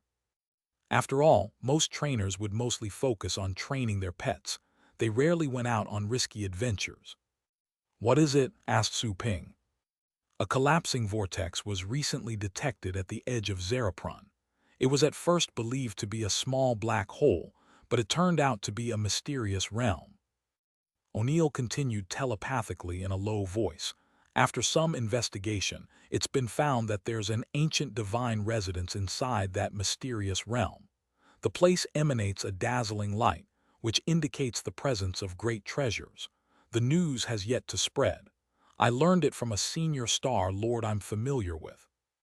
While talking, he looked at Su Ping and added, "Quite a few Star Lords are currently cracking open the defense mechanisms outside the mysterious realm. The best treasures will naturally belong to them, but we can still take things they're not interested in." A divine residence in the void. Su Ping was surprised. An ancient divine residence. Are there good items in it? Su Ping wasn't too interested in mysterious realms. After all, the cultivation sites he had access to equaled to countless mysterious realms. However, some of the natives in those mysterious realms had already claimed the treasures. They were so strong that Su Ping was unable to take the treasures away despite going through countless resurrections. Su Ping had obtained a lot of treasures from the demigod burial only because of Joanna's help. Otherwise, the local experts would have already claimed the unusual treasures, and he couldn't have picked so many of them in the wilderness. Well, to call them good is an understatement. They're spectacular. O'Neill was shocked by Su Ping's question. He instantly continued, "Some of the ancient mysterious realms flow out of the deeper space and appear anywhere in the universe when their restrictions have loosened. Some of the famous mysterious realms have so many treasures that not even ascendant state experts can exhaust them. Such mysterious realms are all under the control of the major forces. They are used as training sanctuaries. The smaller mysterious realms are also controlled by top experts and large forces, but that unowned mysterious realm has just been found and is open to all of us. Based on the intelligence I've acquired, it might belong to the primordial era. It's very likely that it contains lost secret techniques. Training techniques, runes, and pills of ancient celestials may be available. Even Star Lord Seniors would be interested." Su Ping narrowed his eyes, as he truly felt tempted. He asked, "Must be very dangerous going there, right? Otherwise, all the treasures would have been taken away." "There are indeed dangers, but I don't know how severe they are." O'Neill wasn't surprised to hear that. After all, trainers would never be as bloodthirsty as the battle pet warriors. A battle pet warrior would have been trembling with excitement after hearing the news. They wouldn't have considered the dangers. Battle pet warriors grew through experiencing dangerous battles. It came with the territory. Su Ping glanced at him, deep in thought. He wondered if that was a trap the guy had set for him. "I'll think about it," he said. O'Neill wasn't surprised. If Su Ping were a battle pet warrior, his intelligence would have been a great help and could have been worth a transcendence fruit. However, it seemed that the information wasn't as intriguing as he thought. "Tong Tong, come here." Seeing Pablo, Su Ping suddenly thought of something and summoned Zhang Lingtang to him. "Sir." Zhang Lingtang greeted him obediently. Then she looked at the visitors curiously. She knew Garland and was surprised to see the Star State big shot again. "This is the master trainer I found for you. You will learn about pet training from him for now," said Su Ping. He also said to Pablo, "Take good care of her. I will examine her homework once in a while." Pablo looked at Zhang Lingtang and found that she was rather cute. Feeling relieved, he said, "I will." He was slightly puzzled. Why was Su Ping giving his own student away? To test his sincerity. Chapter 799, The Hugh Mia Academy. Unable to figure out what was on Su Ping's mind, Pablo left the matter to rest. He decided to simply do his best to train her. She would definitely be grateful toward him if she truly became a great trainer. "Sir." Zhang Lingtang looked at Su Ping and said reluctantly, "Can I come back to see you?" Of course, Su Ping smiled and said, "Anytime, I'm not selling you off. You will still be on Ria." Zhang Lingtang was relieved. "That's good to know. Work hard and try to become a master trainer someday, so that you can come back and help me," said Su Ping with a smile. "Of course." Su Ping saw off Pablo, O'Neill, and the other visitors. Zhang Lingtang also left, following her new teacher. Tang Ruyan was quite reluctant to see her go. They had already become besties after having spent such a long time together while working in Su Ping's shop.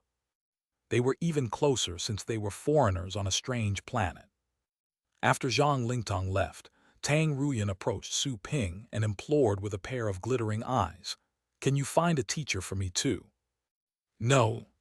Su Ping declined without even looking at her. "Why not?" Tang Ruyan couldn't help but ask. "Who's going to work for me if you're gone? I can always come back in my spare time." "No," Su Ping said matter-of-factly. "You're just a temporary employee. There's no contract between us, and I'm not giving you any salary. However, you must carry out your duties as an employee and work for our shop devotedly. How can you do other things? How can you possibly be this shameless, talking like that? What a goddamn capitalist." Tang Ruyan glared at Su Ping with puffed cheeks. She quickly gave in to disappointment, as Su Ping didn't notice her at all. He was simply focused on sorting the ledgers. He didn't even bother to raise his head when her eyes were already sore. "What a leech!" A gloomy and angry Tang Ruyan turned around and left. Su Ping glanced at her back, thinking that it was indeed time to give her some training. Otherwise, the aura of potential Star State customers could horrify her. She couldn't possibly work well under such circumstances. Do I have to repeat what I did? But I had a system item that helped erase her memories last time. I don't have the item anymore. Speaking of system items, the store should have been refreshed by now, right? Tempted by the possibility, Su Ping was going to check for new items, but then a few magnificent auras approached the shop. "Huh?" Su Ping narrowed his eyes and looked outside. He was quite sensitive when it had to do with killing intent. Some of the strangers were Star State warriors who were openly radiating a killing intent. Are they here for trouble? This is the place. 3 strangers landed outside the shop. Their nonchalant faces changed when they saw the long line outside the shop. They had seen shops with booming sales, but none as popular as this one. The customers waiting in line were too many. The queue actually stretched out almost beyond the scope of their senses, almost reaching the city limits. A young man in a white robe narrowed his eyes and said, "I can't detect what's inside this shop. There's indeed something off about it." The muscular middle-aged man in the middle frowned and said, "Don't be rash. The barriers of this shop are rare. You can't buy them if you don't have a powerful background." He reached such a conclusion because he found that his senses were also unable to penetrate the shop's wall. He had a Star State cultivation and had practiced secret techniques for advanced perception, and yet he couldn't detect anything apart from what his eyes could see. "Go and ask the shop owner to talk with us here," said the middle-aged man in a low voice. He didn't step into the shop, as he was afraid that there might be fatal traps within. There was a change in the white-robed young man's expression, but he didn't dare to defy the order. He also didn't think the guy would be bold enough to attack him. The young man stepped out and shouted without entering the shop, "Anyone inside, come out." All the people in the queue were astonished to see that happen. They had noticed that the strangers were extraordinary. The white-robed young man in particular, he didn't bother to cover his fate state cultivation. He was obviously stronger than all the others. It was for that reason that the strangers weren't yelled at for cutting in line when they had just arrived. The others would have shouted if someone else would have moved to the front of the queue. The customers in the queue whispered, "Did they come here looking for trouble? They're truly bold." The boss is a Star State warrior. He can easily smash and kill the likes of you.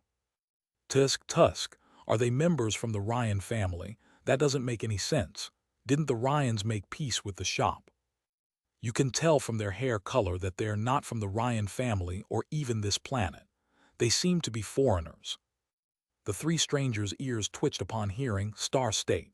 The young man who had shouted was both stunned and shocked. Is there a Star State expert in the shop? He couldn't help but look back at the middle-aged behind him, and was finally relieved to see the confidence on the latter's face. Su Ping had already gone to the shop's door. He easily recognized that two of the strangers were at the top of the Fate State and had a vast amount of energy. They were a lot stronger than peak Fate State individuals that Su Ping had ever seen.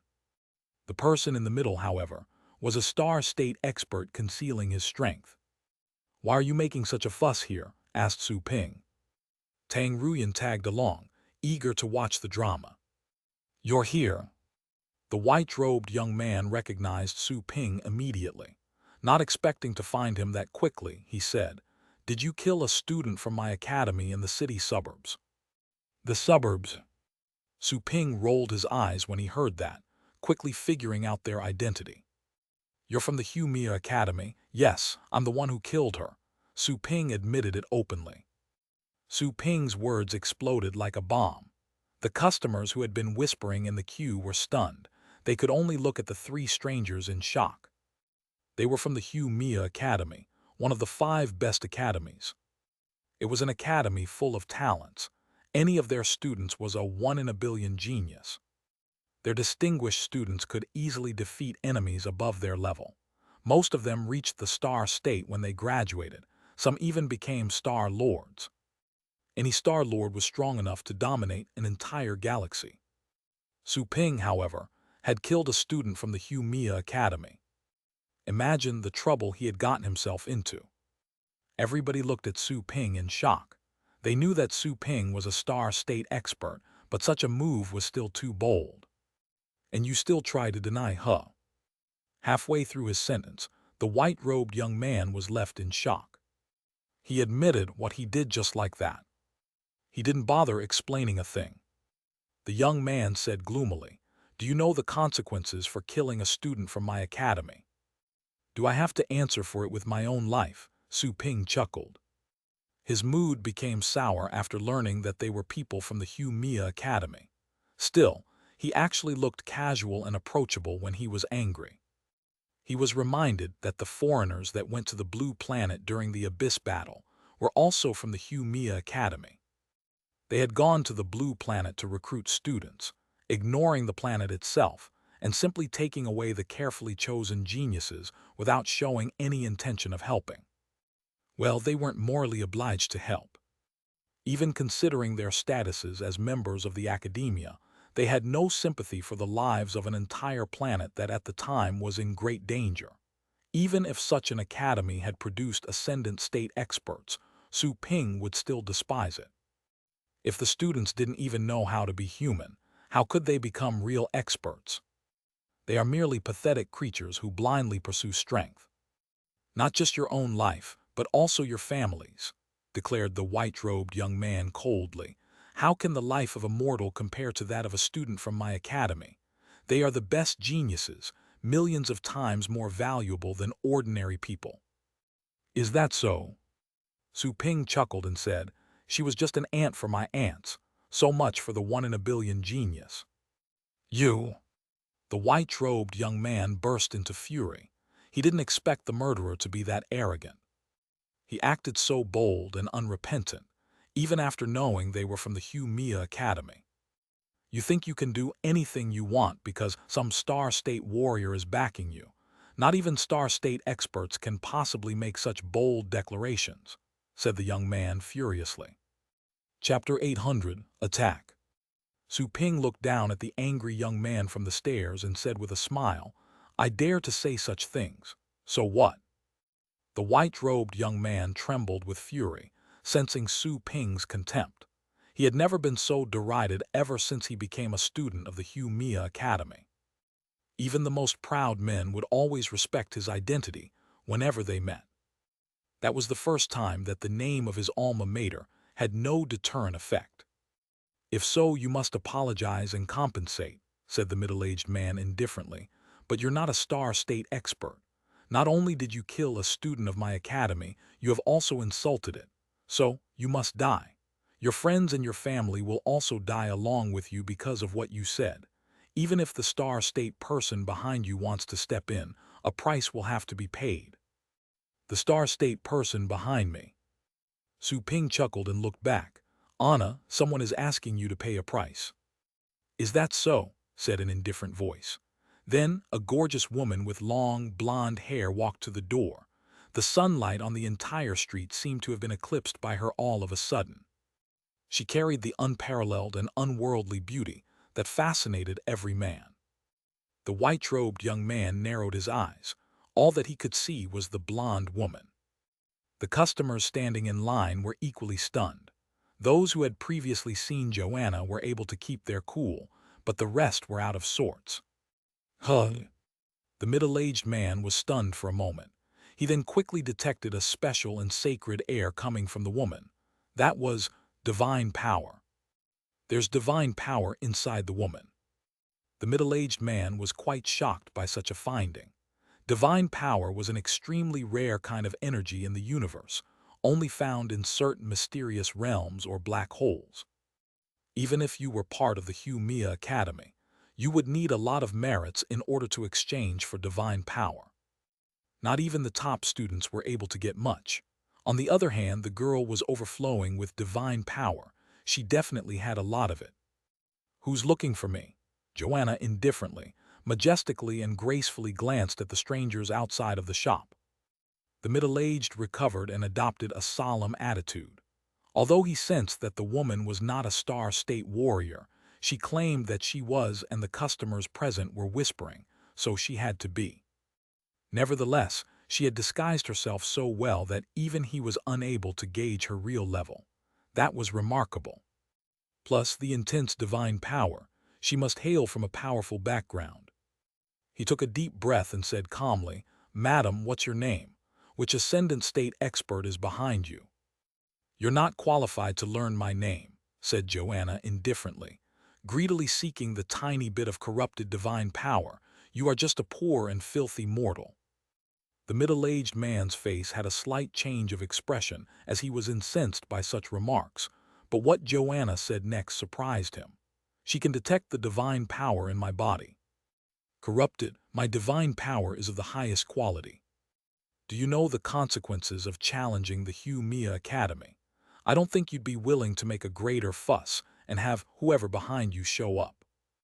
The middle-aged man added gloomily, the president of my academy is an ascendant state expert. Some of our top alumni are also ascendant state warriors. Have you really considered the consequences? All the people in the queue were sobered up by what he said, waking up from the trance caused by Joanna's enticing face. They collectively held their breath. The ascendant state. That was too distant. Whenever they stomped, the entire Federation would experience an earthquake. Su Ping chuckled and said, Do you think the Mia Academy can be arrogant just because your president is at the ascendant state? Me challenge you. Sorry, it never crossed my mind, but feel free to think whatever you like. On the other hand, do you think you're qualified to speak on behalf of the Mia Academy? This reply gave the middle-aged man pause, his expression slightly changing again. Indeed, he wasn't qualified to represent the academy. especially when Su Ping and the woman's backgrounds were unclear. They undoubtedly had a huge force behind them. Even if such a force didn't have Ascendant State warriors, it would surely have Star Lords. A Star Lord was still horrifying enough. While the Hugh Mia Academy was powerful, it had a lot of students. They preferred to avoid making enemies everywhere. It would be unwise to piss off a force backed by a Star Lord. After all, while some of the top students had the potential to become Star Lords, that was just the potential. Their number wasn't at all large. Not just the Star Lords, even the Star State warriors were also much more revered than the students were. Only the most distinguished students were able to reach the Star State, and they might die in the process. They were naturally less important than those who had actually reached the Star State. I can't represent my academy, but you've murdered a student of my academy and must answer for it with your life according to the rules, said the middle-aged man as he looked at Joanna. There are specific compensation methods if you want to save his life. Su Ping smiled and said, compensation. Indeed, you should compensate me. Your student attempted to rob me of my pet. That's insubordination. I was lenient enough since I merely killed her. Since you're here, just apologize on her behalf, and I'll forgive your poor education. The white-robed young man was dumbfounded. Have you lost your mind? You want us to apologize? What insubordination? You're just an Ocean State warrior, not a Star State one. What if I am a Star State warrior? Su Ping smiled. Since everybody thought that he had such a rank, might as well make use of the identity. You're at the Star State. The white-robed young man was stunned. That statement could not be made randomly. He would be offending all the Star State experts if he were pretending. It would be like a rogue impersonating a grandmaster. How could the other grandmasters not be infuriated? Of course, isn't the boss a Star State expert? They didn't know that the boss is at the Star State. From what I've heard, it was a student from that academy who tried to rob the boss of his pet. What a stupid thing to do. Indeed, not even a student from such a prestigious academy would have acted so arrogantly. You cannot piss off someone at the Star State like that. The customers in the queue whispered to each other in low voices. The white-robed young man was stunned after overhearing their whispers. The middle-aged man's face changed yet again.